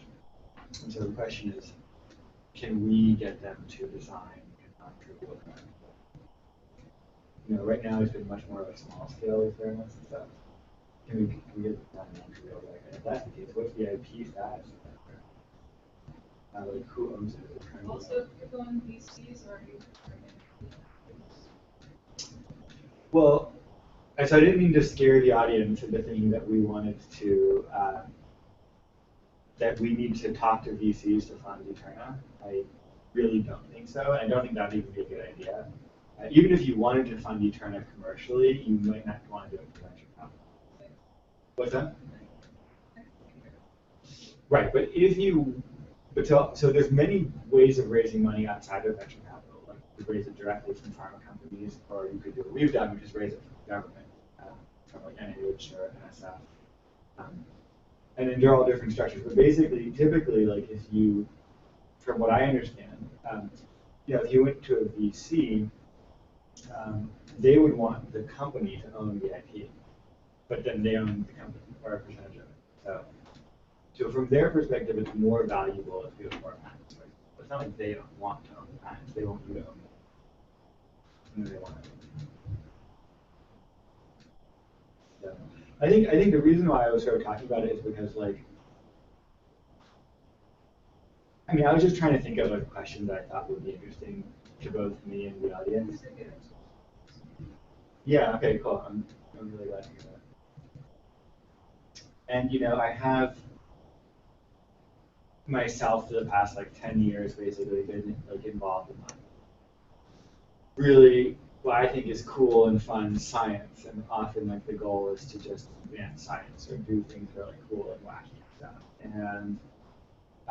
And then recently, having moved to California, I've like talked to friends who are business people and VCs and stuff, and it's actually like astonishing and astonishingly beautiful in some sense how little they could give a shit about any of that stuff.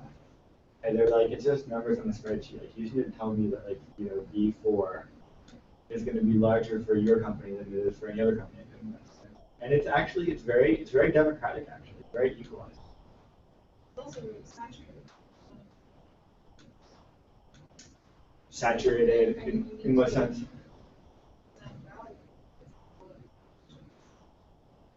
So, I mean, I can see why it is. It's appealing. Right. But what they turn.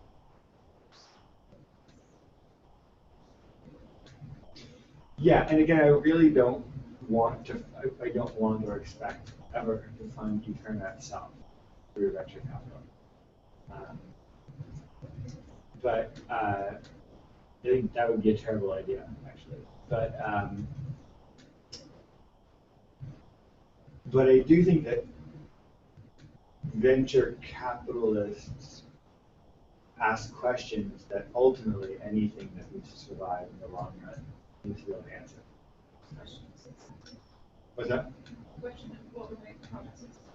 Yeah, what would the project like make money? That's where we're running from. So it's like if we're doing all this work and we think it's valuable, you know, in science we do write papers, and that's valuable. But in society, it's more like you attach a price tag to it. I'd like to see an open source pharmacy. Yeah. You can still get credit. I know. I mean that. Yeah. The problem there is like the whole GitHub. technology for that is the whole like bureaucratic like infrastructure for this kind of like far away to like actually make it like everything open source. But there was. I mean, I think open source is like a great example, right? Yeah. What? I mean, like in the 70s, for example, like all code was like proprietary and written for a giant corporation. I mean, actually, no, that's not true. There was already Unix and stuff like that. But so basically, that's the case. And then now, for like a huge percentage of projects, you know, it's basically given out for free. And like an economic model has arisen around that. I mean, that's the interesting thing, right? Nothing can ever exist in this world indefinitely that doesn't make money. It's just literally impossible. It violates law. Yeah, exactly. Like violates laws of nature. So ultimately, if you want to do what you're doing to be successful in the long just has to make money. It's the rule of the game. So, and so all these open source stuff does actually make money, but in sort of a funny way, like reputationally. Yeah. People write open source code and get hired by the big company, and that kind of thing. So what would the answer be for what we're doing? But yeah, we want to keep all the good stuff too, like the, open access to all of the modular design, transparency in terms of how the data is collected, everything. I don't recall what it is.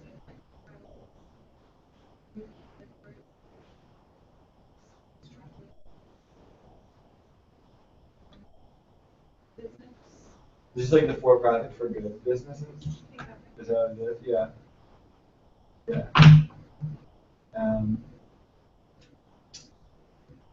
Yeah. Yeah. It's an interesting idea. That would be very cool. I don't exactly know what the legal implications of that is. I think it has something to do with like shareholder rights or something like that. What's that? Oh, really?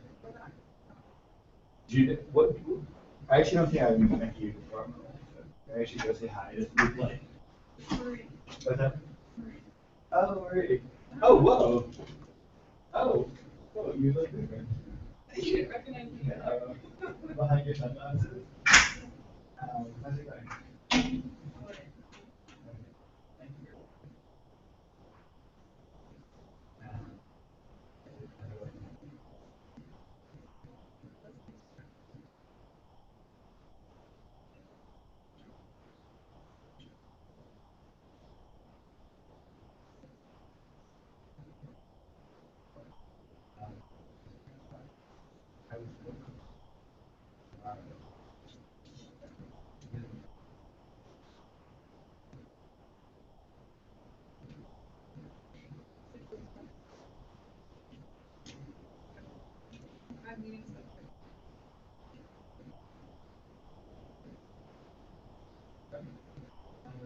Yeah, well, basically, walking inside.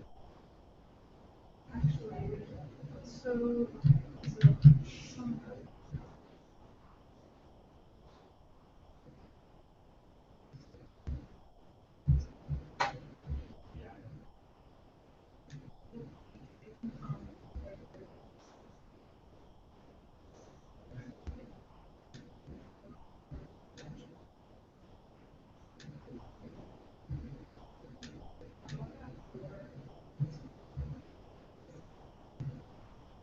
I think it would be nice to. I think you just. Hey, how scheduled is tomorrow? Not all day. It ends up early. It ends up like at 2:30.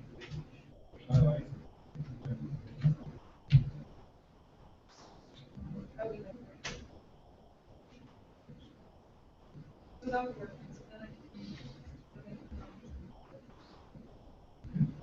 Or time you come to the last section.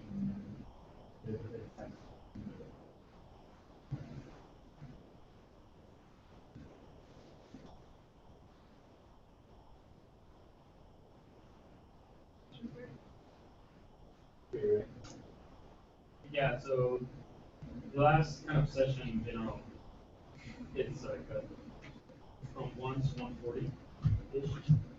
And then we have like an open forum, so social accent, then you we can do. Okay. And what time is it? 2:15 to. Okay, so maybe we should do like 3.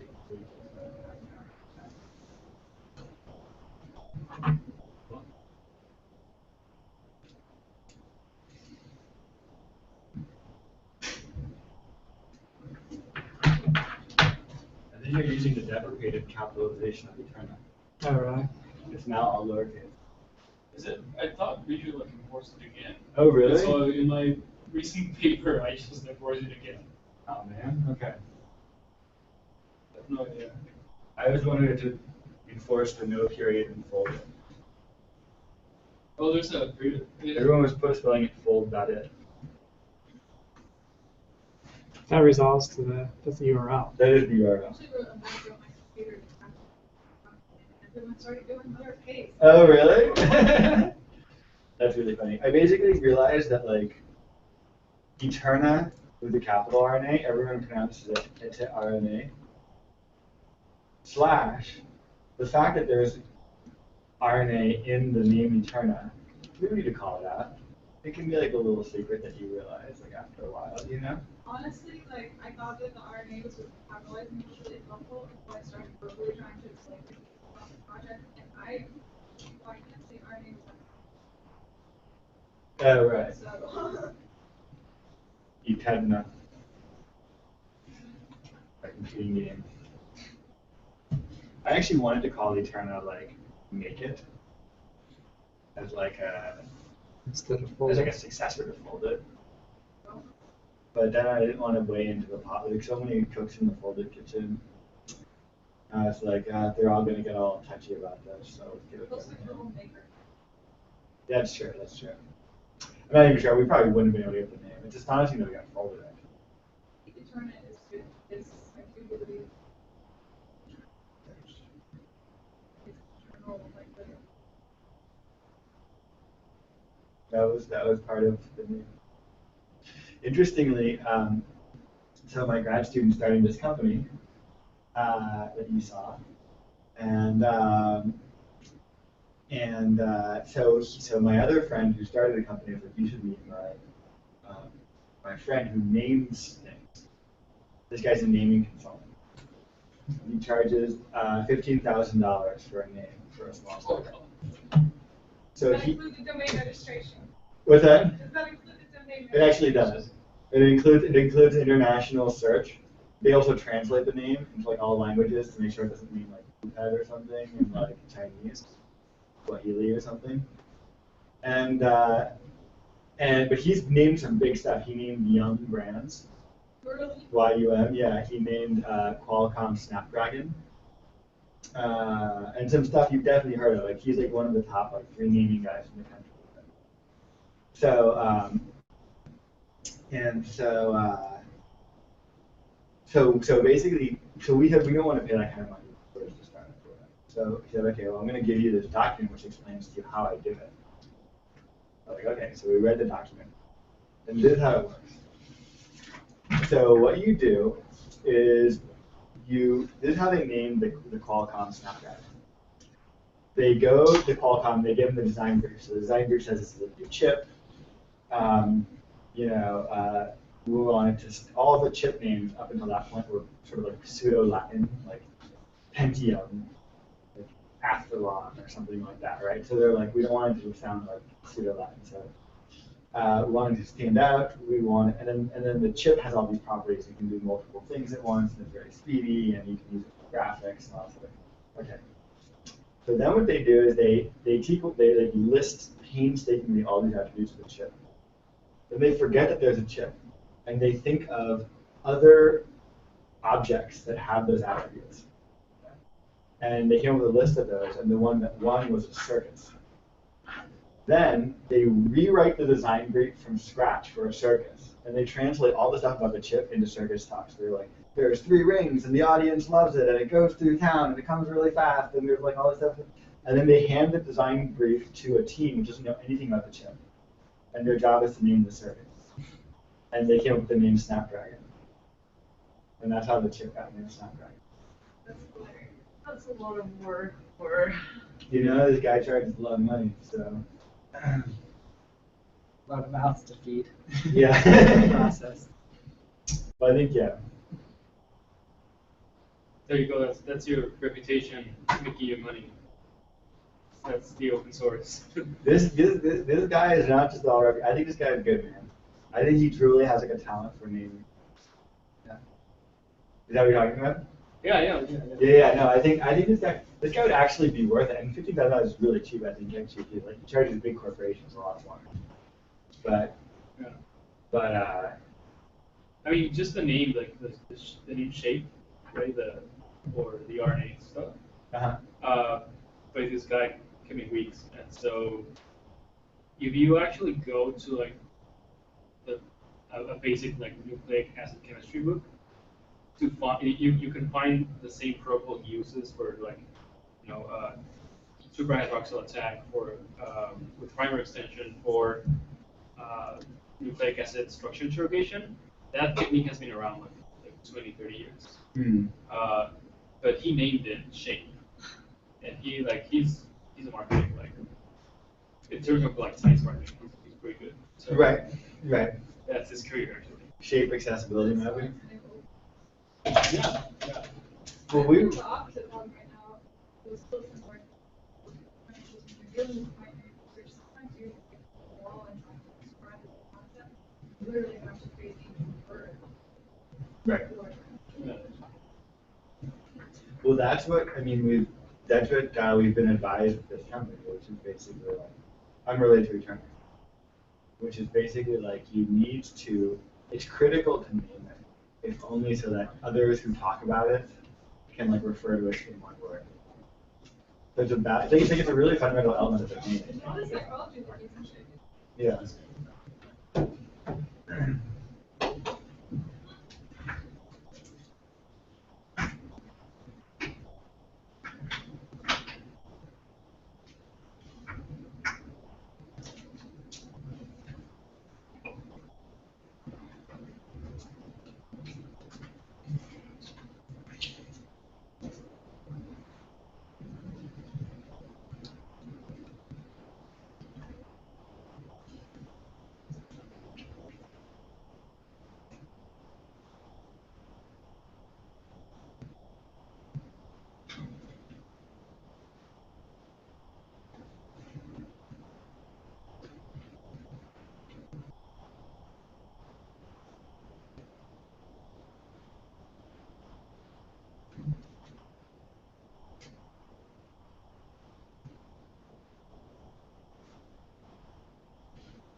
That's your tour.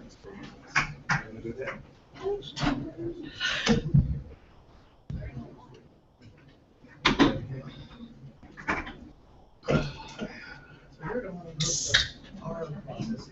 Yep. Data. Keep the drip going.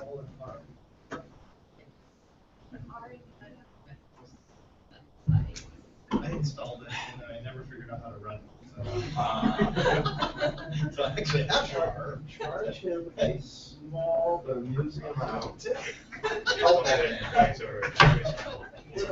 Instead I just make very nice things. I've dug through your. I think I more or less know. What's going on? Wait, you wrote term not just as a basically most of the time, as far as EteRNA is concerned, you get like oh yeah, like don't have to. Like, instead of using Drupal as like database, like we have to like change it. No, the actual term. No, Marta, I really want to know why you picked that. Minjay. Yeah, you should give you're the earliest developer. Oh, you should give like a 5-part like war story. Like for example, Minjay was the guy who wrote the Facebook integration. Yeah, like double like early days. It was just like basically I remember it was like Minjay was like which you could do though. Yeah. And I was just like, no, that's what it was. But all the people go down there and break it out. Like, okay, see you guys later. And then Minjay goes, he's like, I can play the phone when break. And I was like, are you sure? And he's like, yeah. And I was like, well, it's like, no problem. 3 days later, we had like amazing kids. But yeah. No. And then it was like hectic because Facebook was going through this like phase where they were changing their APIs. So it was changing almost like per tweet. Oh my god. Like, no, I mean, maybe they're good. You want to give like a 5-minute every day. I don't know. Yeah.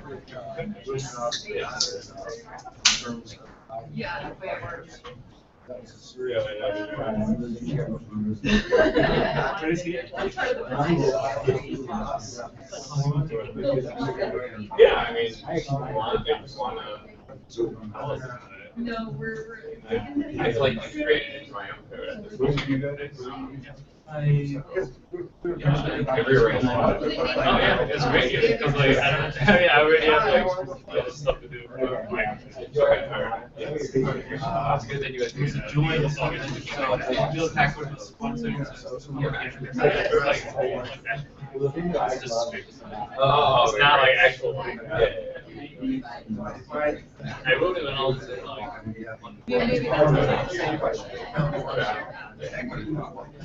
No hard stuff. I'm not sure how the implementation of like importing is kind of weird. It's only like accepted. They didn't like give us binaries, so we had to like only via that website or whatever. Yeah, like and then I had to use my phone outline to access the inbox. Yeah, I'm pretty sure that later they changed it because they got the binary back in the day. Yeah, I know. Actually, one of these names is their server and then like they give you both email. Yeah, so it was like they give you after as a result page sometimes it's like wrong data. So like I had to like get an email through inbox and I used the email client which works in the server and then ours to like use they have their own member system. So each keystroke you can sequence of keystrokes do whatever operation you want. So you export via inbox to a certain text file. Dude, he made these like What?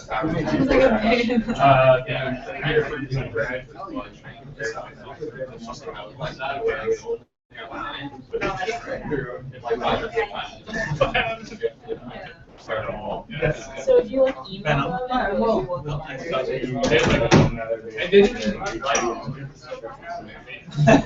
So I hope my improvement is okay. It's gonna be like 10 minutes long. Yeah, I mean, I have a question. Sorry, I was like really stressed. You're doing a really good job managing everything. So. Yeah, all I know recognize is like.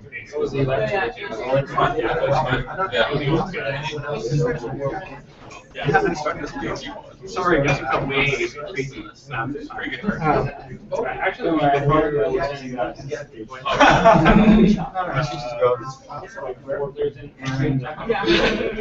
Sorry, 3:30. Yeah. I already stole some. Are you ready? Yeah, to get started? So, should have had. Okay. No, I don't. Okay, great. Ready? Okay, I think I have -6 minutes left, so I'll try to go quickly. Don't worry about it. Like, we have some panic time. Yeah. Okay. Well, I wasn't serious about going. Okay, so I'm going to talk to you. Well, first, let me just say thanks so much for the introduction. It's super exciting to be here and see what you guys are doing, both as players, as developers. It's really inspiring. And I do think this is the seed of something very exciting and quite powerful that it'll be obvious in the future, but it's great. It's also really fun to be at the beginning of these things before they get turned all corporate. So I love meetings that fit in this size of a room.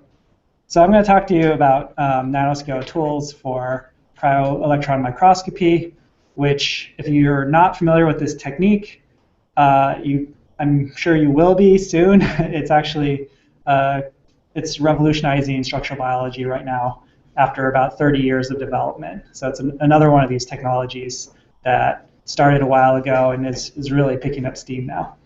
And we're trying to build tools to improve it.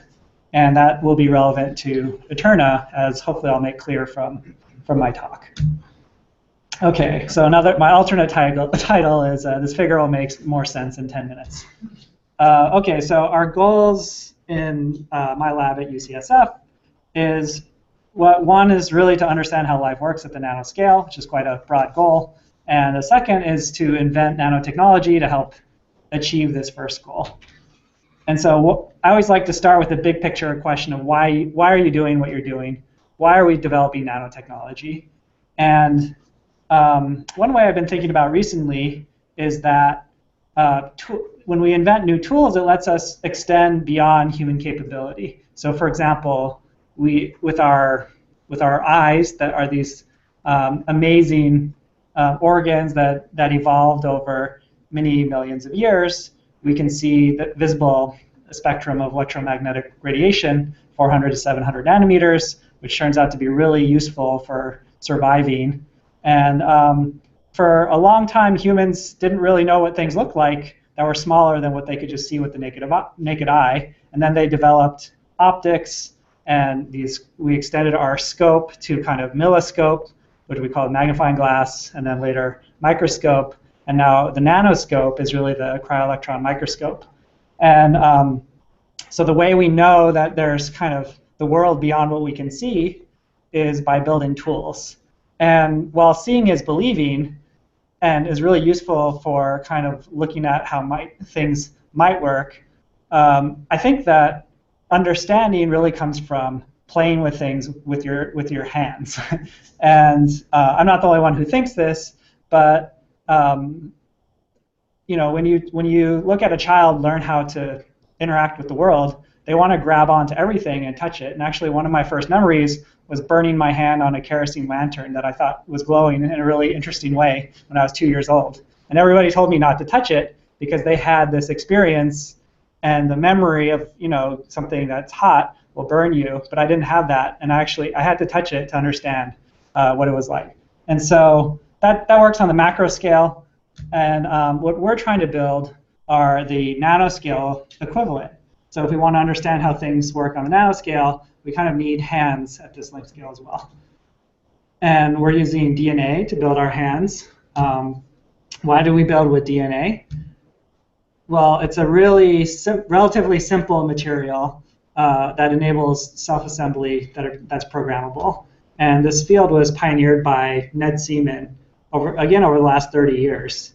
And the field that's come out is really quite exciting, and it's a great community, and I've been a part of this community now for going on 10 years. And the way we build with DNA, or at least the way we do in our lab, is using this method called DNA origami, and this gets us about 100 nanometer length scale nanostructures that we can design and fold out of DNA. And this method was developed by Paul Rodeman at Caltech.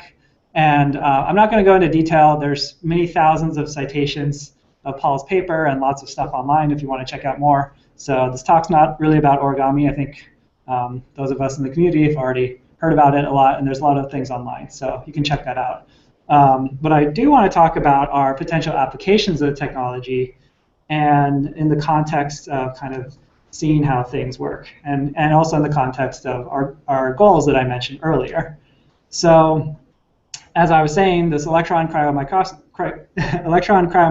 or cryo-EM, which is kind of confusing transposition there, is this amazing tool for seeing on the nanoscale, and the literature started to bear out this advances in the method. So we're starting to see near atomic resolution of structures of viruses, of the ribosome, and actually recently this ion channel from my colleagues at UCSF, the TRPV1 channel.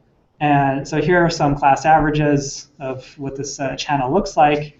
And everybody, well, I think everyone in this room actually has this channel on their tongue.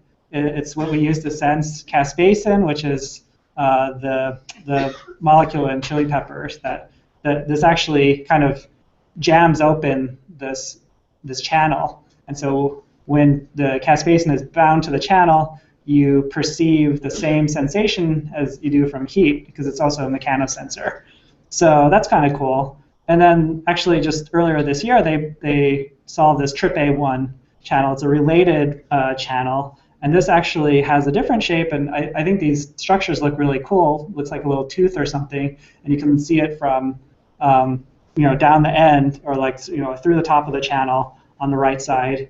And this channel binds the wasabi pepper. So you have different channels that are different receptors that bind to different chemicals, and we can actually understand how they work now based on the structure. And so this is the kind of seeing things and then understanding how they work. And what we want to do is build new tools using DNA origami to improve this method. Or in other words, we want to build the hands that will aid this kind of visualization method. And I'll tell you what I mean by that. But before I tell you how we can improve this, I think it's useful to learn a little bit more about this technique. How does it actually work? And then once you know how it works, you can better understand how we can improve it. So this is my quick crash course of cryo-EM. And so that's our target sample, right? This is the structure we're trying to solve. And this can represent a protein, an RNA structure, a DNA structure, or a complex of all of the above. And the first step, which maybe takes like 3 to 10 years worth of biochemistry, which let's just assume that's already done, is to prepare your sample nicely purified and clean in your test tube.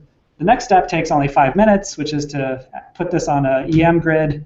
And so we can zoom in and imagine what this might look, diffusing around in a little droplet on that grid. And so what we want to do is actually remove the excess sample and then freeze just like a single, like 50 to 100 nanometer thick layer of our sample, and we freeze that. We convert it to ice, basically vitreous ice, and the way that this is done is with a special instrument called a vitrobot, which actually it resembles this monkey with 2 symbols, and the sample goes right in the middle. It actually does look like that. So this is the instrument. I should get a movie of this, but what happens is the symbols kind of clap together and blot away the excess liquid, and then the tweezers plunge the sample into liquid ethane, and everything freezes, and you get this very thin layer of your sample.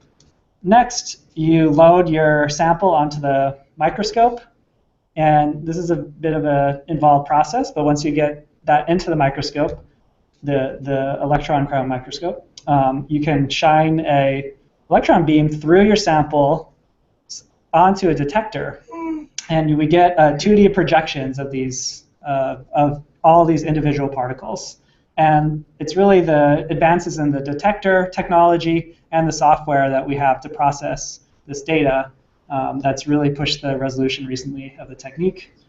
So what we do is then use software or manually pick particles. We throw away the bad particles and then align them into class averages. So individually, they're kind of too low contrast to do anything with, but when you stack them up, the noise cancels out, and where there actually is material, you can see.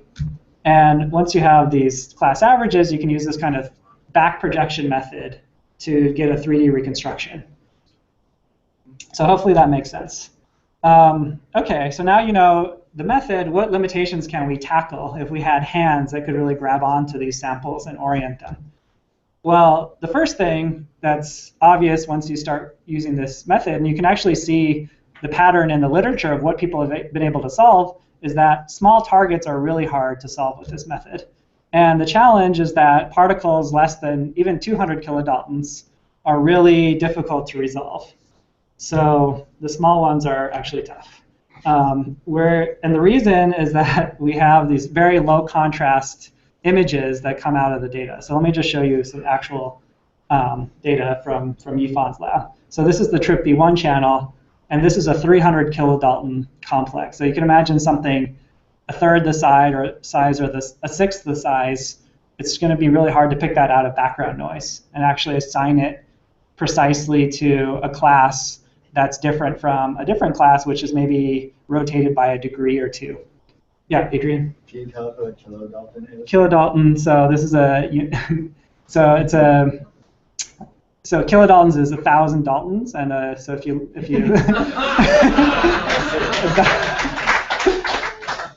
okay, sorry, this is a tech, yeah. If you look at, so like a base is like 330 daltons, right? So if you think it's molecular mass. So if you look at the periodic table, you can see everything's mass all the elements mass, and usually in daltons.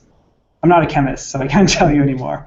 But yeah, but it's kilodaltons, like in the 20 to 50 to several hundred kilodalton range is like the size of proteins and RNA complexes. Megadaltons are considered large, they're easy to see, smaller than 100 kilodaltons. And all we really care about here is relative sizes. Less than 200 or 100 is going to be below the size limit of this method currently. And the average protein mass in the human proteome is 50 kilodaltons. So more than half of our proteins are too small for this method. So, okay, so can we enlarge these samples with DNA nanostructures? We think the answer is yes. And the idea is that you kind of build a life preserver and you dock your target structure to this this origami structure, and then that provides the contrast. It's easy to see and pick these nanostructures bound to our targets out of that data. Okay, the way this translates into DNA origami is this kind of frame structure that could incorporate a protein or RNA binding site, and then this will increase the effective mass of, say, of some random sample that we're looking at, maybe from 50 to 2,500 kilodaltons. So that's going to give us much more contrast and make it easier to hopefully process and solve the structure.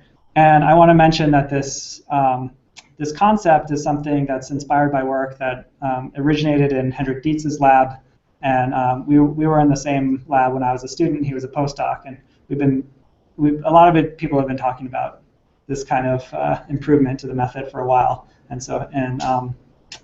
Thomas Martin actually led the original designs on this project, and he's now in shares lab at the MRC in Cambridge. So a number of different labs, including ours, are working on these ideas. And so now I just want to tell you, how do we make this in the lab? And this is going to just be another quick DNA design crash course using CAD Nano, which is software that I led the development of as a student and postdoc. So the first step is actually to design a structure out of DNA that's going to enable us to kind of dock our target to it eventually. And so what I'm showing you here is the CAD Nano interface. And I'm not going to go into detail about this just in the interest of time, but suffice it to say, this is kind of 3D DNA drawing software. And there are defined rules that we use, that we developed in the lab, that allow us to kind of design DNA sequences that are going to fold into a certain shape with pretty high reliability. So what I'm showing here is that we're trying to kind of recreate this frame shape just using the CAD software. And actually, I'm just going to speed this up a little bit. And So what we do is we kind of figure out where we want this kind of long DNA strand to go in space, and then we design a bunch of short strands, and then eventually we're going to want a binding site, and we're going to put that right in the middle, and then assign sequences to everything. And so what we end up getting as an output of the software is an Excel spreadsheet with a list of DNA sequences that we can then order from a vendor, and we get 96 well plates of DNA oligos in the plate. We pull them together, mix them with other pieces of DNA, heat them up in the PCR machine to about 60 degrees. That's like a hot cup of tea temperature, and then gradually cool them down back to room temperature. And then at the end of this process, we get many billions of copies of each nanostructure in about the size of a raindrop. That's our test tube volume. Okay, so this is a great fun process. It's accelerated with the CAD software, and what we're really excited about doing is designing structures that will do useful things. For example, here. So what does this actually look like when we put it in the microscope? Well, here's the preliminary data off the cryo-EM. So just to remind you, this is what TRIP V1 looked like, and you can see that these structures. This is not great image quality on the projector, but they're unmistakable, right? You can spot them, you can figure out kind of what orientation they are, and you could definitely figure out where's the kind of aperture or the spot in the middle of that frame. And that's where you would look for a sample that you had bound to it. And then you could go on further to solve the structure of something that was bound rigidly inside. We can now start taking class averages. So this is what this looks like when we stack up these images and average them out, align them. And what we've started to do is take DNA binding proteins like this TAL effector, transcription factor, and dock that to its recognition sequence, which we put in the middle of the frame. And this is now not cryo-EM, this is negative stain, so it's not as high resolution and a bit noisier, but at least you can start to make out this kind of little worm wrapped around the double helix right there. Okay, so what we're working on is optimizing this method further. We want rigid attachment of diverse targets, and I put an asterisk there because I'm going to come back to this, where it's relevant to the EteRNA community. But I want to mention another limitation, just kind of building off of what Will was talking about earlier. Throughput is very important, especially if you have thousands or tens of thousands of different designs from a community. And so this is a very low throughput method so far. So one structure might take a few years to solve until recently. And there's many things that go wrong. And actually, nothing really is hard in science. It's just there's a lot of potentially easy steps that add up, and you have like 1,000 or 2,000 things, and you need to kind of get all of them right, and then you get a result. And that's the hard part, is putting all this stuff together. And so, here are a few examples of things that can fail. Your sample that you started with, it somehow goes bad, or it was good last week and now it's no longer good. The grid is not good, or like the humidity conditions were not right, and so your ice was too thick or too thin. And a common one for us is that the microscope is just broken. So you do all these steps, and then you finally get ready to image, and it turns out that the microscope is broken for a month. So anyway, what if we could just like image all of our samples at once? If we pooled everything together, mix them together, and there's plenty, like we can image 1 million particles at once on the EM, but we might only need 10, 20, 30,000 particles to solve a structure. So there's a lot of space that we could be using that we're kind of wasting right now. So what we want to do is actually pool everything together and then barcode those samples in advance, so then we can sort them back out during the image processing step. So it's sort of the equivalent of adding a DNA sequencing tag that we can then use to later tell apart which spot is which on the array.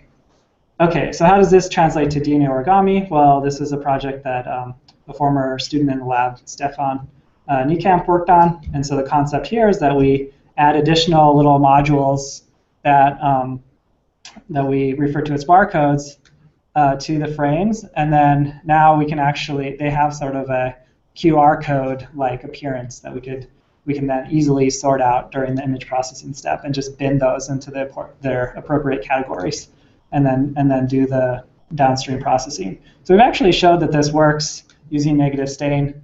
So we made 16 versions of a 4-bit barcode, pulled them together, imaged them in one EM session, binned or boxed all those particles, and then ran them through the image processing pipeline to sort them back out into their class averages. So this behind me is a representative image, and then the class averages of those barcodes. And so in principle, we can hook this up to the frame and then put 16 samples onto the cryo-EM instead of 1, which would be a major upgrade. And then you can imagine we can do more in the future. I just want to go briefly through the barcode design. I think it's kind of cool. So this is just to not spend too much money on these designs. So we actually have a single design for every barcode, and we just we route the DNA in a way such that when we fold these different domains, we add one set of DNA oligos or a different set, and depending on which ones we add at the folding step, we can toggle this little bit onto like the on position or the off position. And so these two designs are actually just kind of the same core set, and then these different bits are toggled on or off depending on which oligos we add at the pipetting step. So anyway, we're working on attaching these to the frame so we can actually use them together. We want to validate this with kind of known structures and then solve novel targets, and in particular RNAs. And so this is where I want to come back to this technical challenge of how do we attach these RNAs. And Mia Salins, who's here in the audience today, is working on this. And so there's a few different ways we can imagine attaching RNA nanostructures to these frames for 3D structure determination. So one obvious one is DNA sticky ends. So we just have a 5' or 3' end that's complementary to whatever is on the design. But you could imagine that you quickly run into limitations there. So what if your structure actually requires the 5' or 3' end to be engaged in the active site or something like that? So these are definitely, that's like the first obvious option. But what we also want to work on are using our RNA binding motifs, either RNA itself or proteins, and this is what Mia is focused on, is adding basically handles or something inside the frame that we can use to rigidly bind to those RNAs and dock them to the frame. And so how's this going to work? Well, so here's this protein. I was showing a RNA or a DNA tag, which I'm going to just get rid of that because we haven't put that on just yet, but we're working on it. So we'll have to attach it to the frame. But for now, we actually want to study kind of how can we build useful a protein library that can attach to different RNA designs, just to give you guys more flexibility in terms of what you can use in terms of sequence constraints. So we've selected this L7AE protein, which is a ribosomal protein that binds with really great affinity to this kink turn motif. And so this is a small 12 kilodalton protein. It sticks really well. It has like 1 nanomolar affinity, or better. so this is like potentially a great binder for RNA sequences. And then if we zoom in here, this is what Mia's been looking into, is kind of what are the interacting residues and how can we start mutating these. So we have kind of our wild type. Can we vary those amino acids and then also vary the RNA sequence in the kink turn and build a set of mutants that will bind to different sequences that will increase our flexibility in terms of what we can design with. Hopefully that's clear. And so what we're hoping is that we'll have a platform, maybe in the next, by the third time we have this meeting, where we could actually start taking player designs, dock them to these nanostructures, and actually give you 3D near atomic resolution structural data to complement the shape data and all the functional tests. And so I think with all of those together, you'd really get a much more complete picture of what's going on with these designs, and a lot of things that we just can't see with chemical mapping. would become obvious if you can just look at the thing. And with that, I'll just finish and say this is the kind of outlook for the project. We want to complete our library construction, characterize it, hopefully in collaboration with our friends here at Stanford, actually solve some new structures, hopefully using the barcodes for high throughput, and then maybe start talking about using player designs and putting those into this platform. So I'll just thank my group, and I've highlighted the people who've worked on aspects of this project so far, and actually Terrell is working on this as well. And thank you to my funders and past collaborators, and thanks to you for your attention. Be happy to take questions.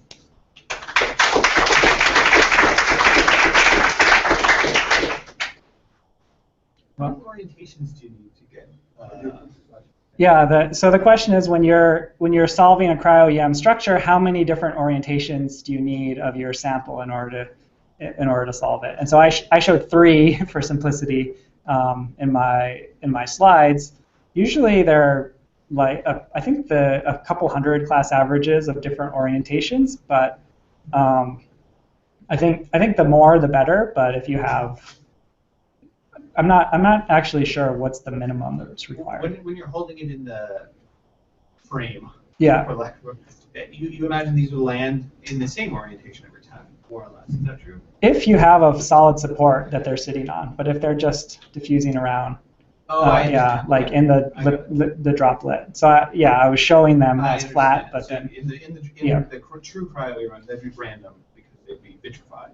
That potential, there's a number of things we could try. So one is we could attach them to the frame, then we figure out a way to maybe release the sample so it still hasn't diffused out of the frame, but it's in a random orientation. Maybe it's just a cage.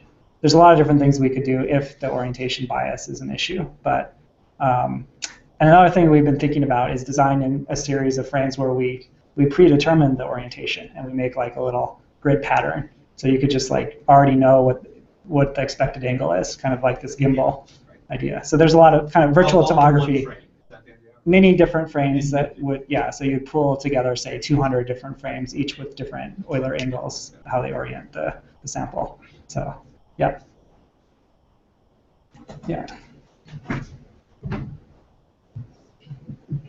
We were talking before about how with the smaller molecules, how the resolution impacts you being able to actually locate where it is.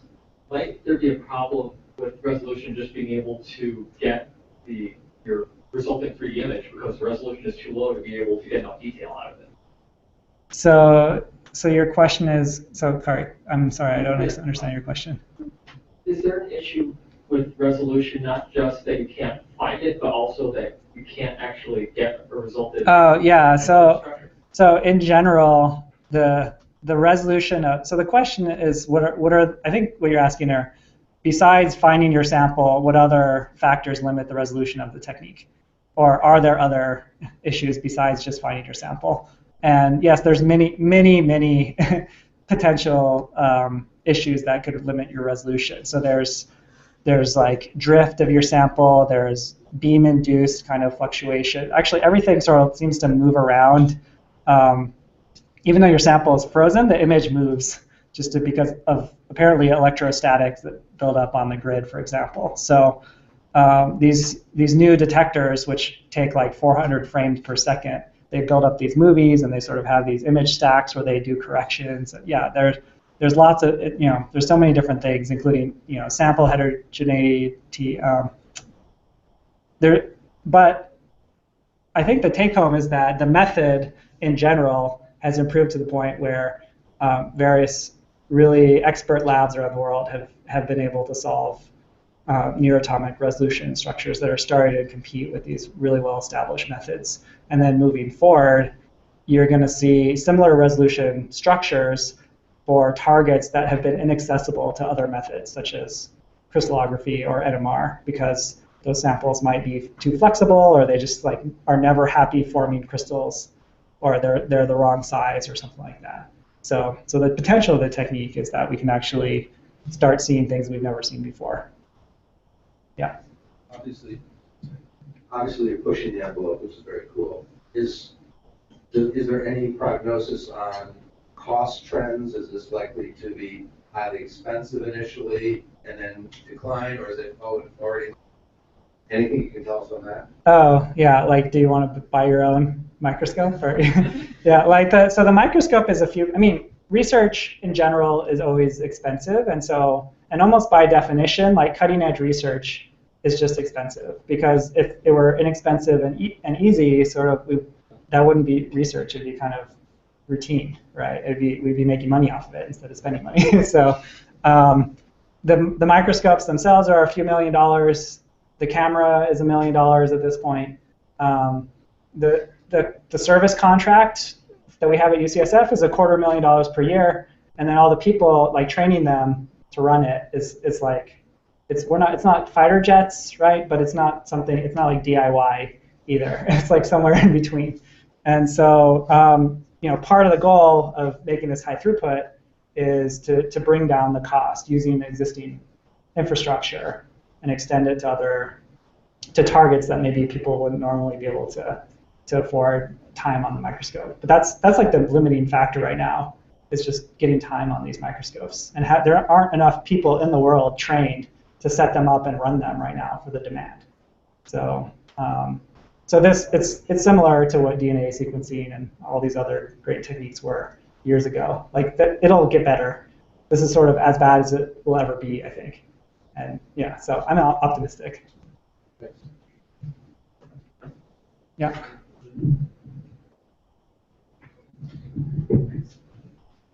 In your one image of the receptor, the TRPV1, yeah. Was that image the one that was used in order to generate the structure that was like 4 angstrom resolution or something like that? Yeah, so this is just directly from the paper. So then, in your own image, what sort of angstrom resolution are you expecting to see when you actually make those things that, to be fair, you predicted beforehand structurally? Yeah. But if you were just to analyze them blindly, would Sure. you come up with an angstrom resolution that was like 1 angstrom resolution or something? Oh yeah, so the record for cryo-EM is 2.8 angstrom so far, and the record for DNA origami using cryo-EM, I think it's like 4 angstroms, and that was the Dietz lab and Shara's together. They made these origami structures, and they see kind of in the middle core of the structure, they get the highest resolution. It's the most rigid, and as you get towards the edges, it becomes more fuzzy. And so we're just in the very early days of figuring out how to get high resolution structures. But the resolution of the origami structure may or may not limit the resolution of what is in the middle of the structure or what we have bound to it. So, So I think what we'll get, it'll be high enough to see what's going on in the future. I don't know how long that will take, but I'm optimistic. And I have my neighbors are like Yifan Cheng, Adam Frost. These guys are super expert at, David Agard. They've been pushing this method for the last decade. And they're the ones who kind of, help get us to where we are. So we're going to keep pushing it further. Thanks. I was just, I guess, so the angstrom resolution of the outer structure can be translated into the molecule in the center, just because that thing is now more rigidified. Well, what I'm saying is there may be different domains or different parts of an origami RNA complex.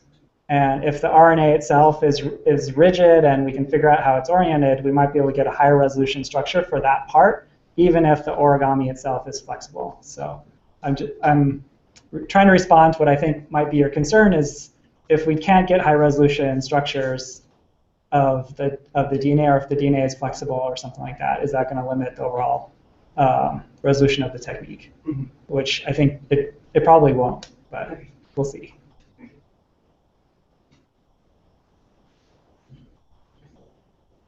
Okay, so no more questions. Just one more. One more? Okay. So how many, if in EteRNAcon 2017, how many structures do you think, or how many designs do you think of, extrapolating like a... From zero? Probably one. Do you think like in 2017, like Okay, well, I'm hoping for at least one, let's say.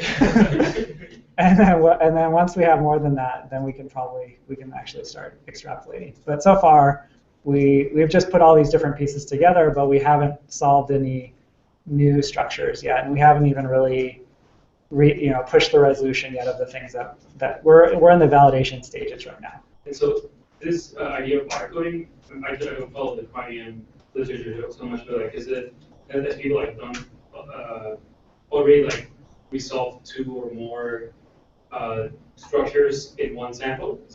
I think that people have been able to detect different conformations of the same protein and throw away the conformations that they don't want, or look at 2 different, solve kind of different versions of the same protein. But I don't know if they put totally different samples together, not to my knowledge. Thank you. Okay, thanks.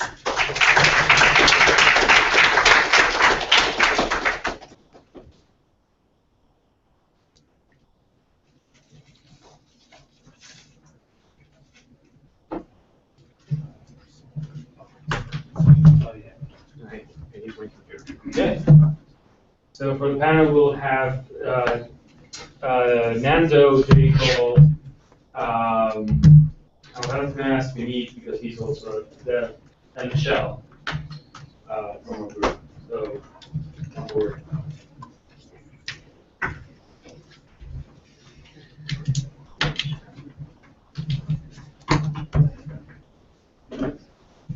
Is dinner after this? Yeah, so there's dinner after this, so you can call Joseph. So is this just a mirror image? Okay. Can't see my notes. Oh, what? Do you want to see your notes? No, really. You can connect to your. It's okay. Yeah, it's like only 10 minutes long. So. Okay. Okay, do I have to talk to this thing? Yeah, but I think.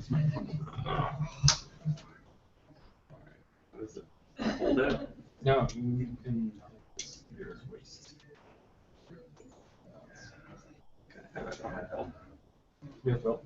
I don't help. But like I'm the Yeah. Alright. Where do I put this? Oh. Alright. Okay. And I'll just go. Oh, does this thing work? Whatever.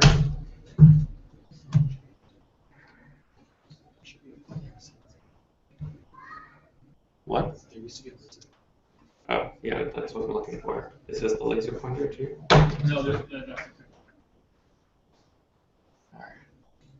Alright. Alright, can everyone hear me? Okay? Okay, good. Alright. So I'm going to give a short presentation on what's happening with automated algorithms, or what we're calling them bots, within EteRNA. I'm going to just briefly talk on all of the algorithms I'm aware of that are in EteRNA now, and some of one of my pet projects that I worked on when I first got to the DAS lab. And then I'm really hoping we can actually just have a short talk and then have a discussion about where we would like to use bots in the future and what people would like to see from them. So I'll start off really general. I don't really have to tell you that much about EteRNA, but I think it kind of just leads into it. So the great thing about EteRNA, unlike any other game that exists, is players are able to generate designs, and then these designs are actually tested in the lab.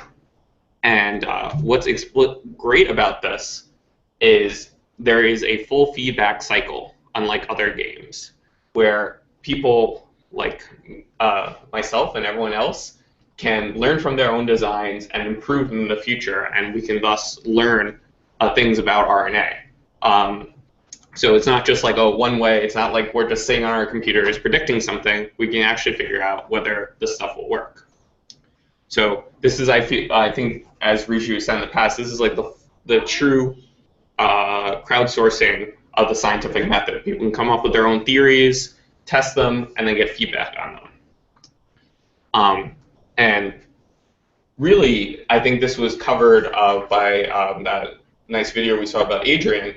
But you can see this effect just based on the progress of EteRNA over time. So this is back before the cloud labs, where we were just doing very simple designs, and we had the cutting-edge algorithms, NUPAC and RNA inverse for predicting secondary structure for these designs. And initially, when we started out, the EteRNA community was doing maybe slightly worse on these simple ones. But then over time, even as these became much more complicated puzzles, the EteRNA community eventually just kind of destroyed NUPAC and RNA inverse.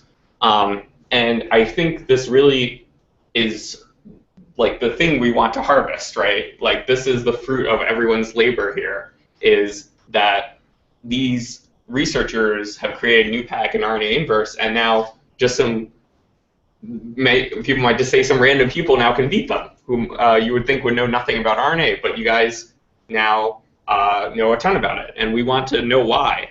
We want to understand this. So back a couple years ago, I'm sorry, it's a little blurry, we opened the strategy market to try to harness these strategies, like how are you actually doing this? And so using, we asked for your suggestions, and we ended up getting a couple different algorithms. And here's an example from Eli Fisker, which now I think is one of the best rules about the directionality of GC-based pairs on multi-loops and two-way junctions.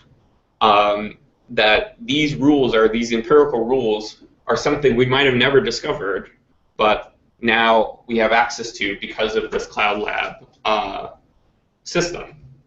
So now, using these rules that we collected, that we now calling EteRNAbot together, you can see they now they can do slightly worse than human players, but definitely significantly better than other algorithms. So this is like hard proof that what is being done here is leading to better understanding of RNA secondary structure folding. So we've over the past 6 months, Michelle in the DOS lab has actually ported this, used this code to also do it for switches, and although it takes much longer because there's multiple states, in these, and I think if this was 2 rounds ago, EteRNAbot actually scored the highest score for this switch. So they definitely can compete with humans. Nando was nice enough to also point out that his Vinny algorithm also is near the top for a different puzzle. So they're definitely competitive with human players, but of course they were invented by human players.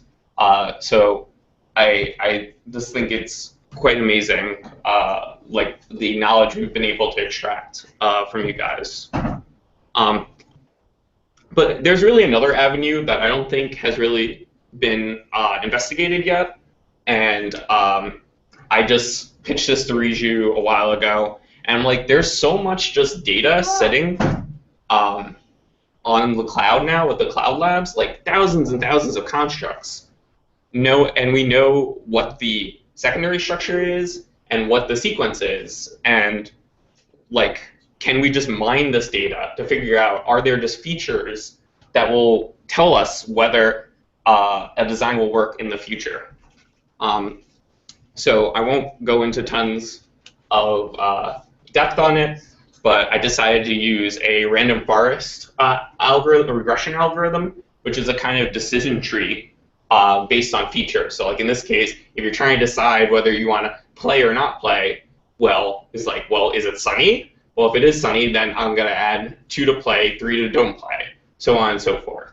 And if you just collect a number of features, like in this case, everyone I can think of, like %GU, number of repeats, if loops are capped, if they're not capped, so on and so forth, you just feed it all this, hand it all the data, and be like, just tell me, is there some arrangement of the data that will get me something meaningful, some meaningful decision tree?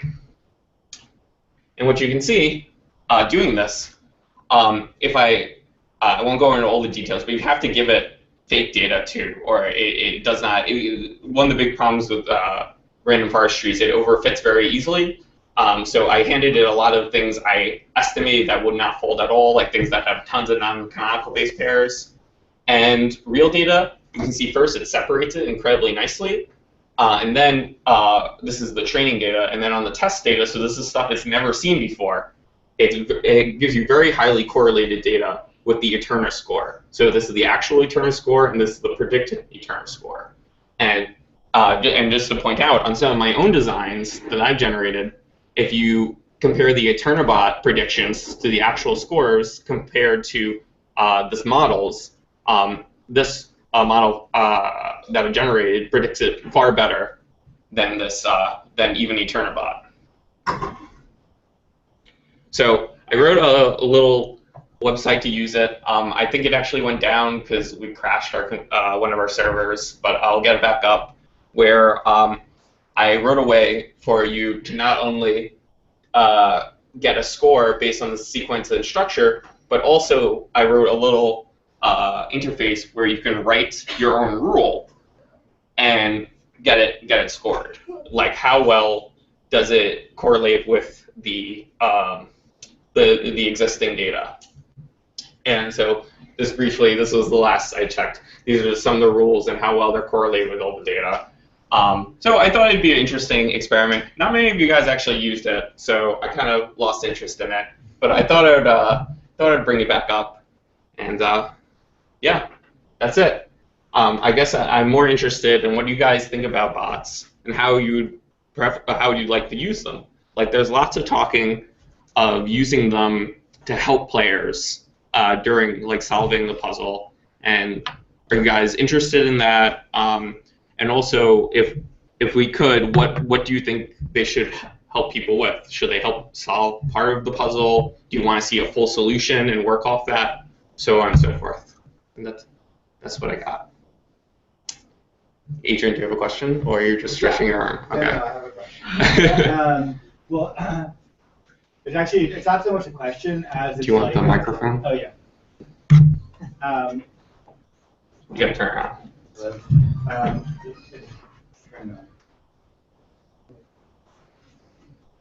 Switch it. Yeah. Hello? Techniques for this one works. Adrian. Okay. There's one that has no battery. Yeah. Well, it's actually just, first of all, it's really cool that your bot is so well correlated. So I think it's definitely something that the EteRNA community should be thinking a lot about, is how to transfer our knowledge to computers. And I guess just a historical note about the results that you just said, because I think it's kind of just interesting and fun, is that I've mentioned this question of how would you learn what EteRNA players are doing to a lot of machine learning specialists.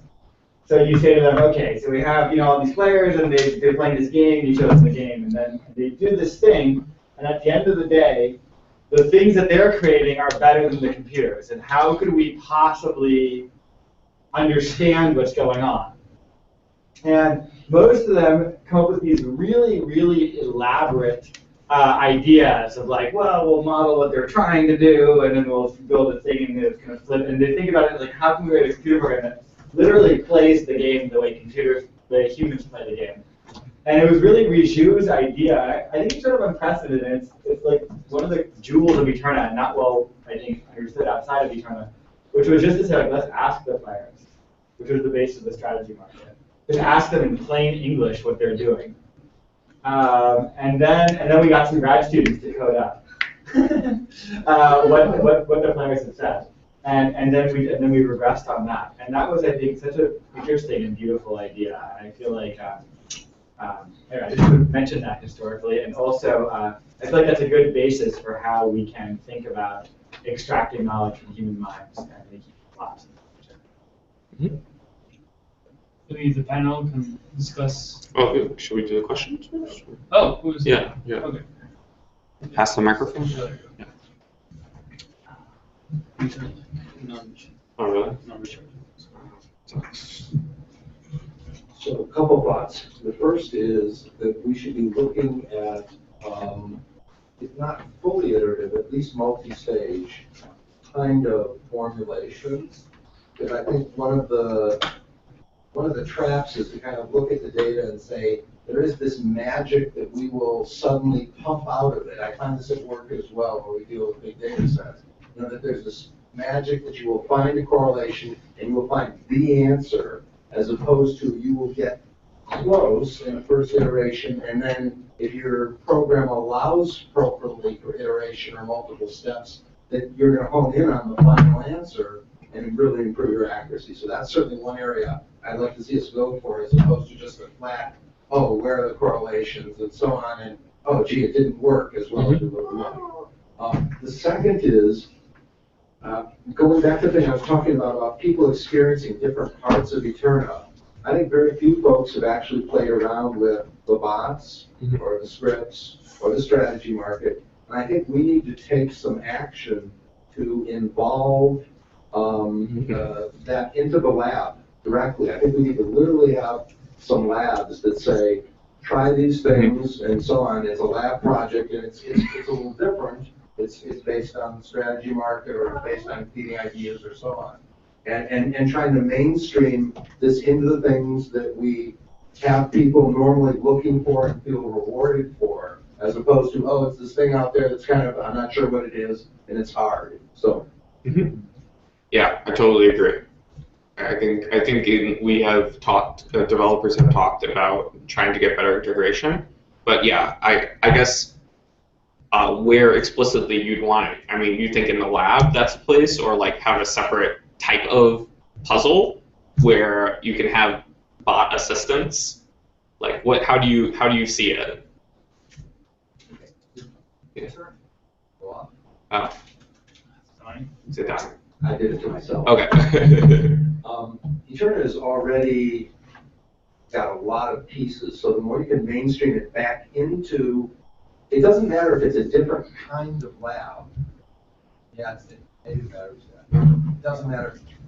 Yeah. It doesn't matter if it's a different kind of lab, as long as it's just, you know, something where people are trained to look for it under the title called lab. For me, that's. So it can be quite different than what we currently think of as a cloud lab. That's all right.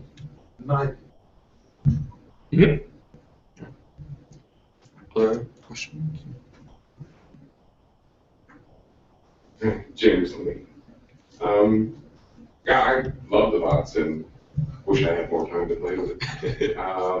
But one thing that comes to me is there's a couple of ways of doing things, and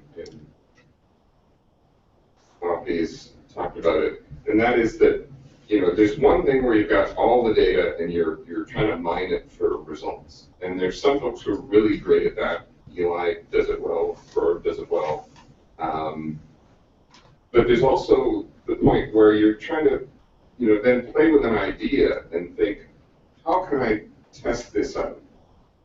And there's something in the labs called the pilot projects, which I don't see being worked or being done, and I don't know if they're not running or if they're being run quietly in the background. But if it was easier for somebody to create a pilot project, I think. So they've got this idea, I think, you know, this might work this way, and maybe they, you know, there's some hints in the data or whatnot. But then if they could create a mini lab where they define the shape, they define 40 sequences, you know, they have full control over it. It gets run, and the results come back for everybody to see. You know, but you also encourage, here's the hypothesis, here's what I'm trying to test. And then you can have these like little mini experiments that are being run in parallel with the whole lab. And, you know, you can fit 100 of those for 400 sequences. And then you get a lot more maybe involvement of people trying to test out ideas and think of what might work and what not. Because once again, that's the part that humans can do that the programs can't yet, is to try and think up the crazy ideas of what might work and develop a simple way of testing it. And then the program in the lab helps us to test those ideas and see, does this work or does it not? With the bots, same sort of thing. You know, I love that we're starting to do the strategy market for switches, because, you know, I'd love to write a bot that did switches, but I don't know what to put into it. I don't know what's going to work and what's not. I'm currently playing with something that tries to do a cleaned up bot, and I'm, spitting a few hundred of my 700 trials in this episode, doing variations on that. But I don't know what's required. I'm still trying to grasp at the switches. So if we've got things that can help players to check out ideas and try them out, and maybe shorten the cycle to figuring out, what to put into the strategy market, that I think the strategy might work, and then you guys run the numbers and crunch it and say, yeah, the data backs you up, or, no, you get like 0.01 correlation, it's not really worth it, But there's so much data, it would be helpful if there was some way to help us to, figure out what are the gems and what are not.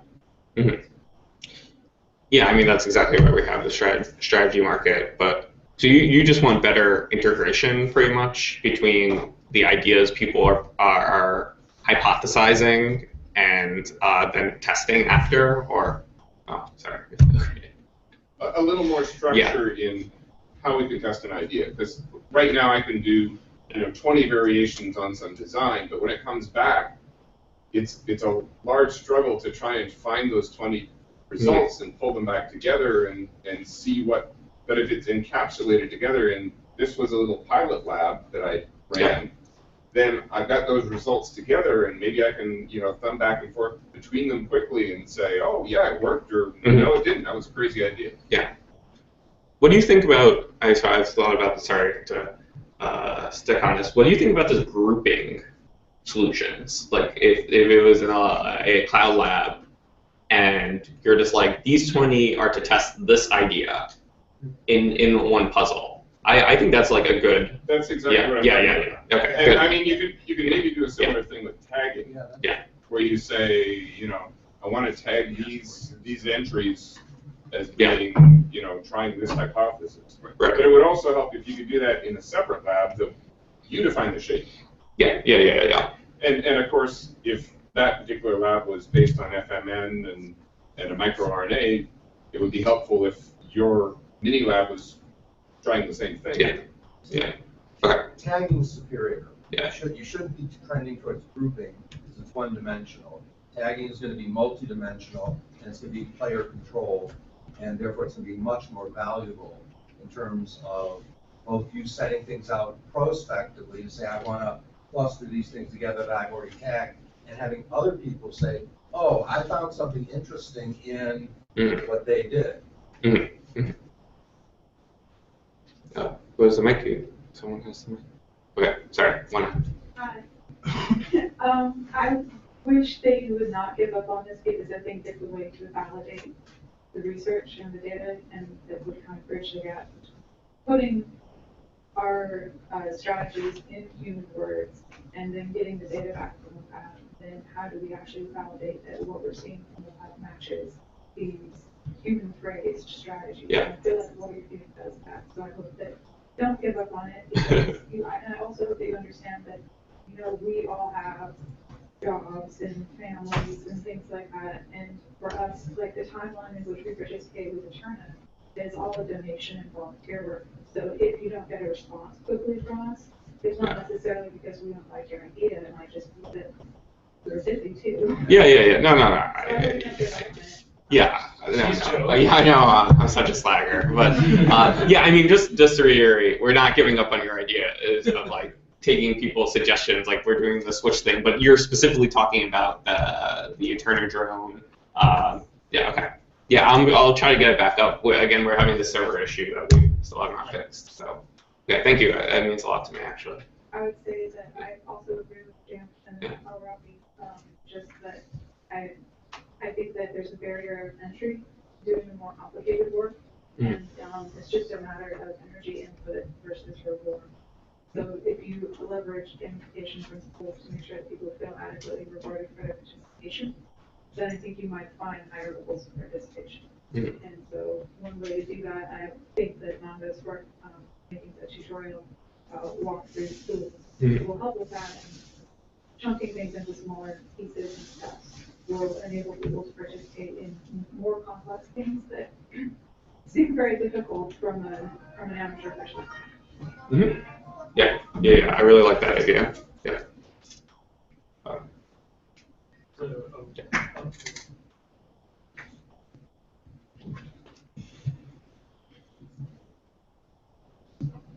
hopefully going to kind of piggyback on a couple of things I heard, and I'm sure that in the panel that I'll be in tomorrow, we'll kind of touch on this a little bit. But I think that one of the big things that we're looking at is that saying, like, I think creating bots, that's really cool, but at this point, I say, okay, great, I want to create a bot. So where am I seeing this information?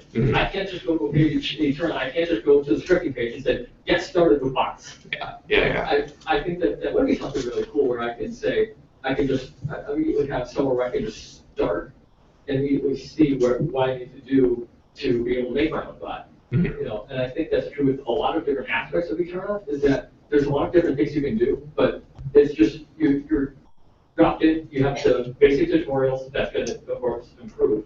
But then you say, okay, go have fun. Obviously, the first place you go is the challenge puzzles, and you're kind of just lost from there. There's a lot of great things that I'm sure, like, I would be interested in, but I have no idea where to start.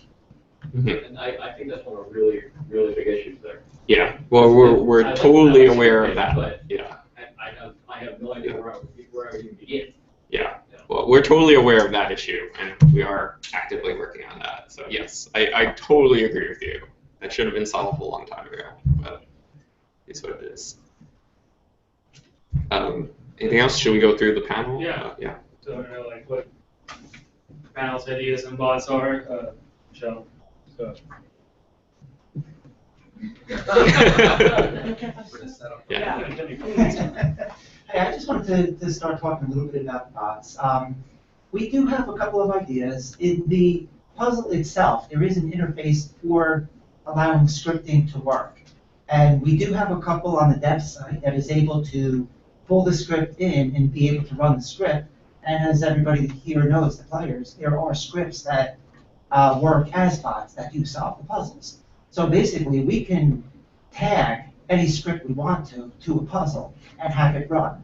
That's available like on the dev site, but we haven't really understood how we want to integrate that into the game right now. So I mean, it's hard saying, okay, I want a list of all like 500 of the different algorithms that we have now and pick one and let's have it work. So that's one of the problems that we have, like just to understand how we want to tag a script to the puzzle itself to be solved. Another thing that we've been looking at is to actually have a way for the players to build their own type of solving system. Instead of like, okay, we have to go to the scripting interface, which only a few people like Jay Anderson Lee has done, Nando has done, to be able to use their scripts. We would like to have something a little bit simpler so that the player can go in and say, okay, for step 1, I want to do this. For step 2, I'd like to do this. I know EteRNA has been using something we call like a brute force bot, which basically takes a long time for it to run. We'd like to use something along those lines, but have a trimmed down set of rules. Like, don't go through every combination. Try this combination first. If it doesn't work, then try this combination.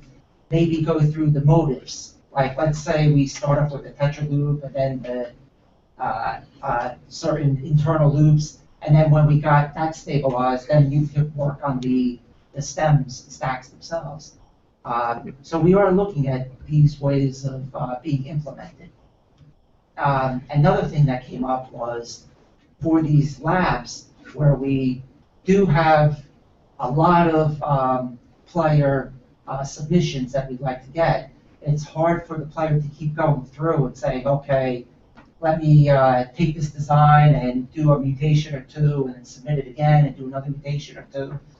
We would like this bot to be useful in the lab so that you can set it up and say, give me the first or the top 10, the top 50 different submissions. Run through it, give me a list of these selections. If I like them, click a button, submit all 50. And basically it would be tagged to the player itself. So we are looking at these type of tools to be able to implement. And I think Joe is alluding to it, but those are some of the details that we were talking about. And we do have different methods of trying to implement it. For some of the people that are active on the dev site, they can see a little bit more into these tools also. I know. Michelle implemented one of those. Yeah. So we can comment. Yeah, basically, one of the things that we did do was on the dev site, we have a special constraint that you have to get a similar score to what EteRNAcon has scored. So if you get, let's say, a score of 95, which EteRNAbot would have scored, that's basically solving the constraint, and it would allow you, or it would give you a good indication, like, okay, we're satisfied with the solution. You can submit it. Basically, Michelle worked on this, and that's something that she had a big hand in. Yeah, I'm gonna That ask was her. all Nando, that was Tommy. Well, it was both of you working together, so. Well, I want to see if Nando wants to jump in. Nando, Give him the mic. Nando, do you want to unmute yourself and want to say a few words? It's 2 o'clock in the morning here, so sorry guys. Can you hear me? No, he's changing his thing. He's just, He died. He died. Oh no, he.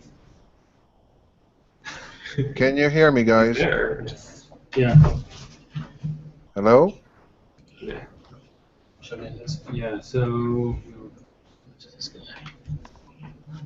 Oh, he's demoing. He's demoing something, but we can't hear him, so that's a problem.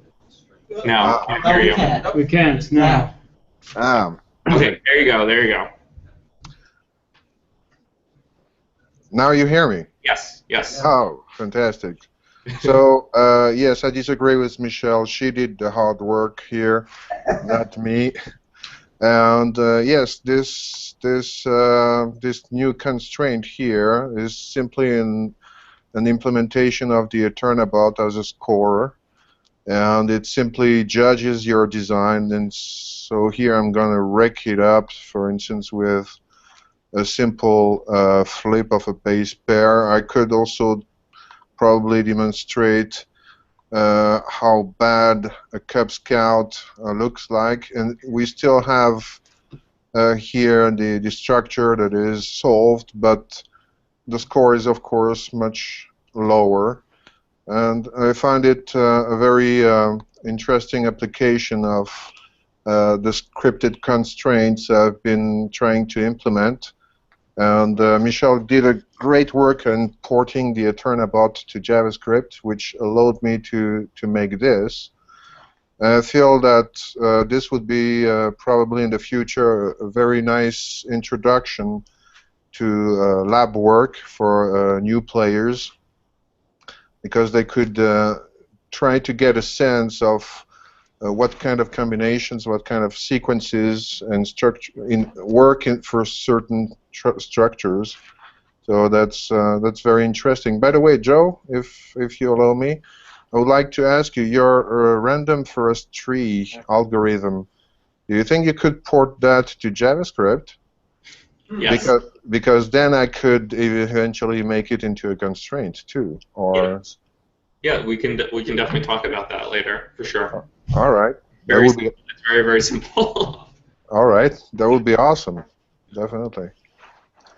All right. So, yeah. The what? The script bar Nando made? The automatic solve. Oh yeah. Oh, should we demo that? Yeah. Nando, can you demo us the automated bot that you and Michelle did? Yeah, just a second. I think I'm on the right. Just give me a second, guys. Yeah, Yeah, this is what I was talking So about. that's the magic here, code. Where you put the script ID in, and it's able. Yeah. So here there is a little bar that is currently a hidden feature, I would say. So what I'm going to do here is to reset the puzzle to nothing, and I will switch it to the native mode because it's the more fun way to see it happening. And here I have the script started, and I'm giving it 1500 iterations. And as you can see, it starts mutating during the calculations, and boom. In this case, the script is being very lucky. I tested it in some other puzzles, and it never finds a solution because this is also a very, very crude solver. This is pretty random. Maybe Michelle could say a few words about this implementation, but I don't think she made anything very, very smart in this one. But in this case here,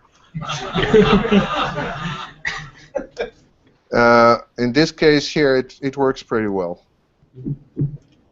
Yeah. So this is kind of where we're headed. I mean, obviously, I understand it needs to be clearer than some random number. But yeah.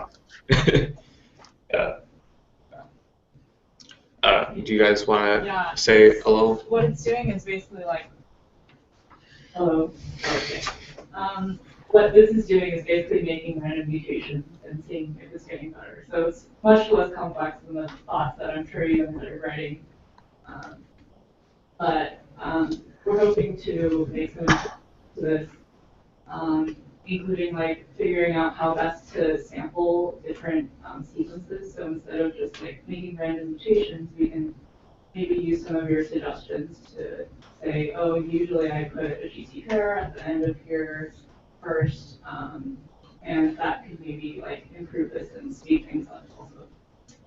You do know there is a sequence of lab puzzle solvers called random mutations, which Eli and Matt and I worked on, and it does do exactly that. It's got modules in it that you can, if you're a coder at this point, but you can, code a strategy and say, oh, I want to do this in this particular kind of circumstance, and then play out different modules against each other, and then run it on a puzzle, and it'll do 10, 20, 100 iterations, and hopefully give you solutions. So that's the same sort of thing where, if we can make it easier for players to do those modular things, say, I've got this idea for how to work with this kind of situation, let's try it out. You can either try that in the strategy market approach, which is to say, let's run it, against the labs and check it, or let's run it against the puzzles in a bot type situation and see what it solves. Yeah, what we were doing here is just a proof of concept to see how we can implement it and how we can get it to work. So yeah, there's further development that we want to use it for. Any more questions, comments? Beneath, you were kind of silent all the time. That's pretty cool. You did just get invited to the panel like 20 minutes ago. Yeah, I'm sure. Long day. Okay. So this will formally end. This will end the formal portion of the talks. We have dinner. Dinner will be catered here at 6 p.m. outside the building. Same place. It's gonna be West Coast deep dish pizza. Oh, so that's random. hope you guys like it. There's also a vegan option, so those of you that are vegan. So yeah, hope to see you there. You can walk around campus. It's very pretty.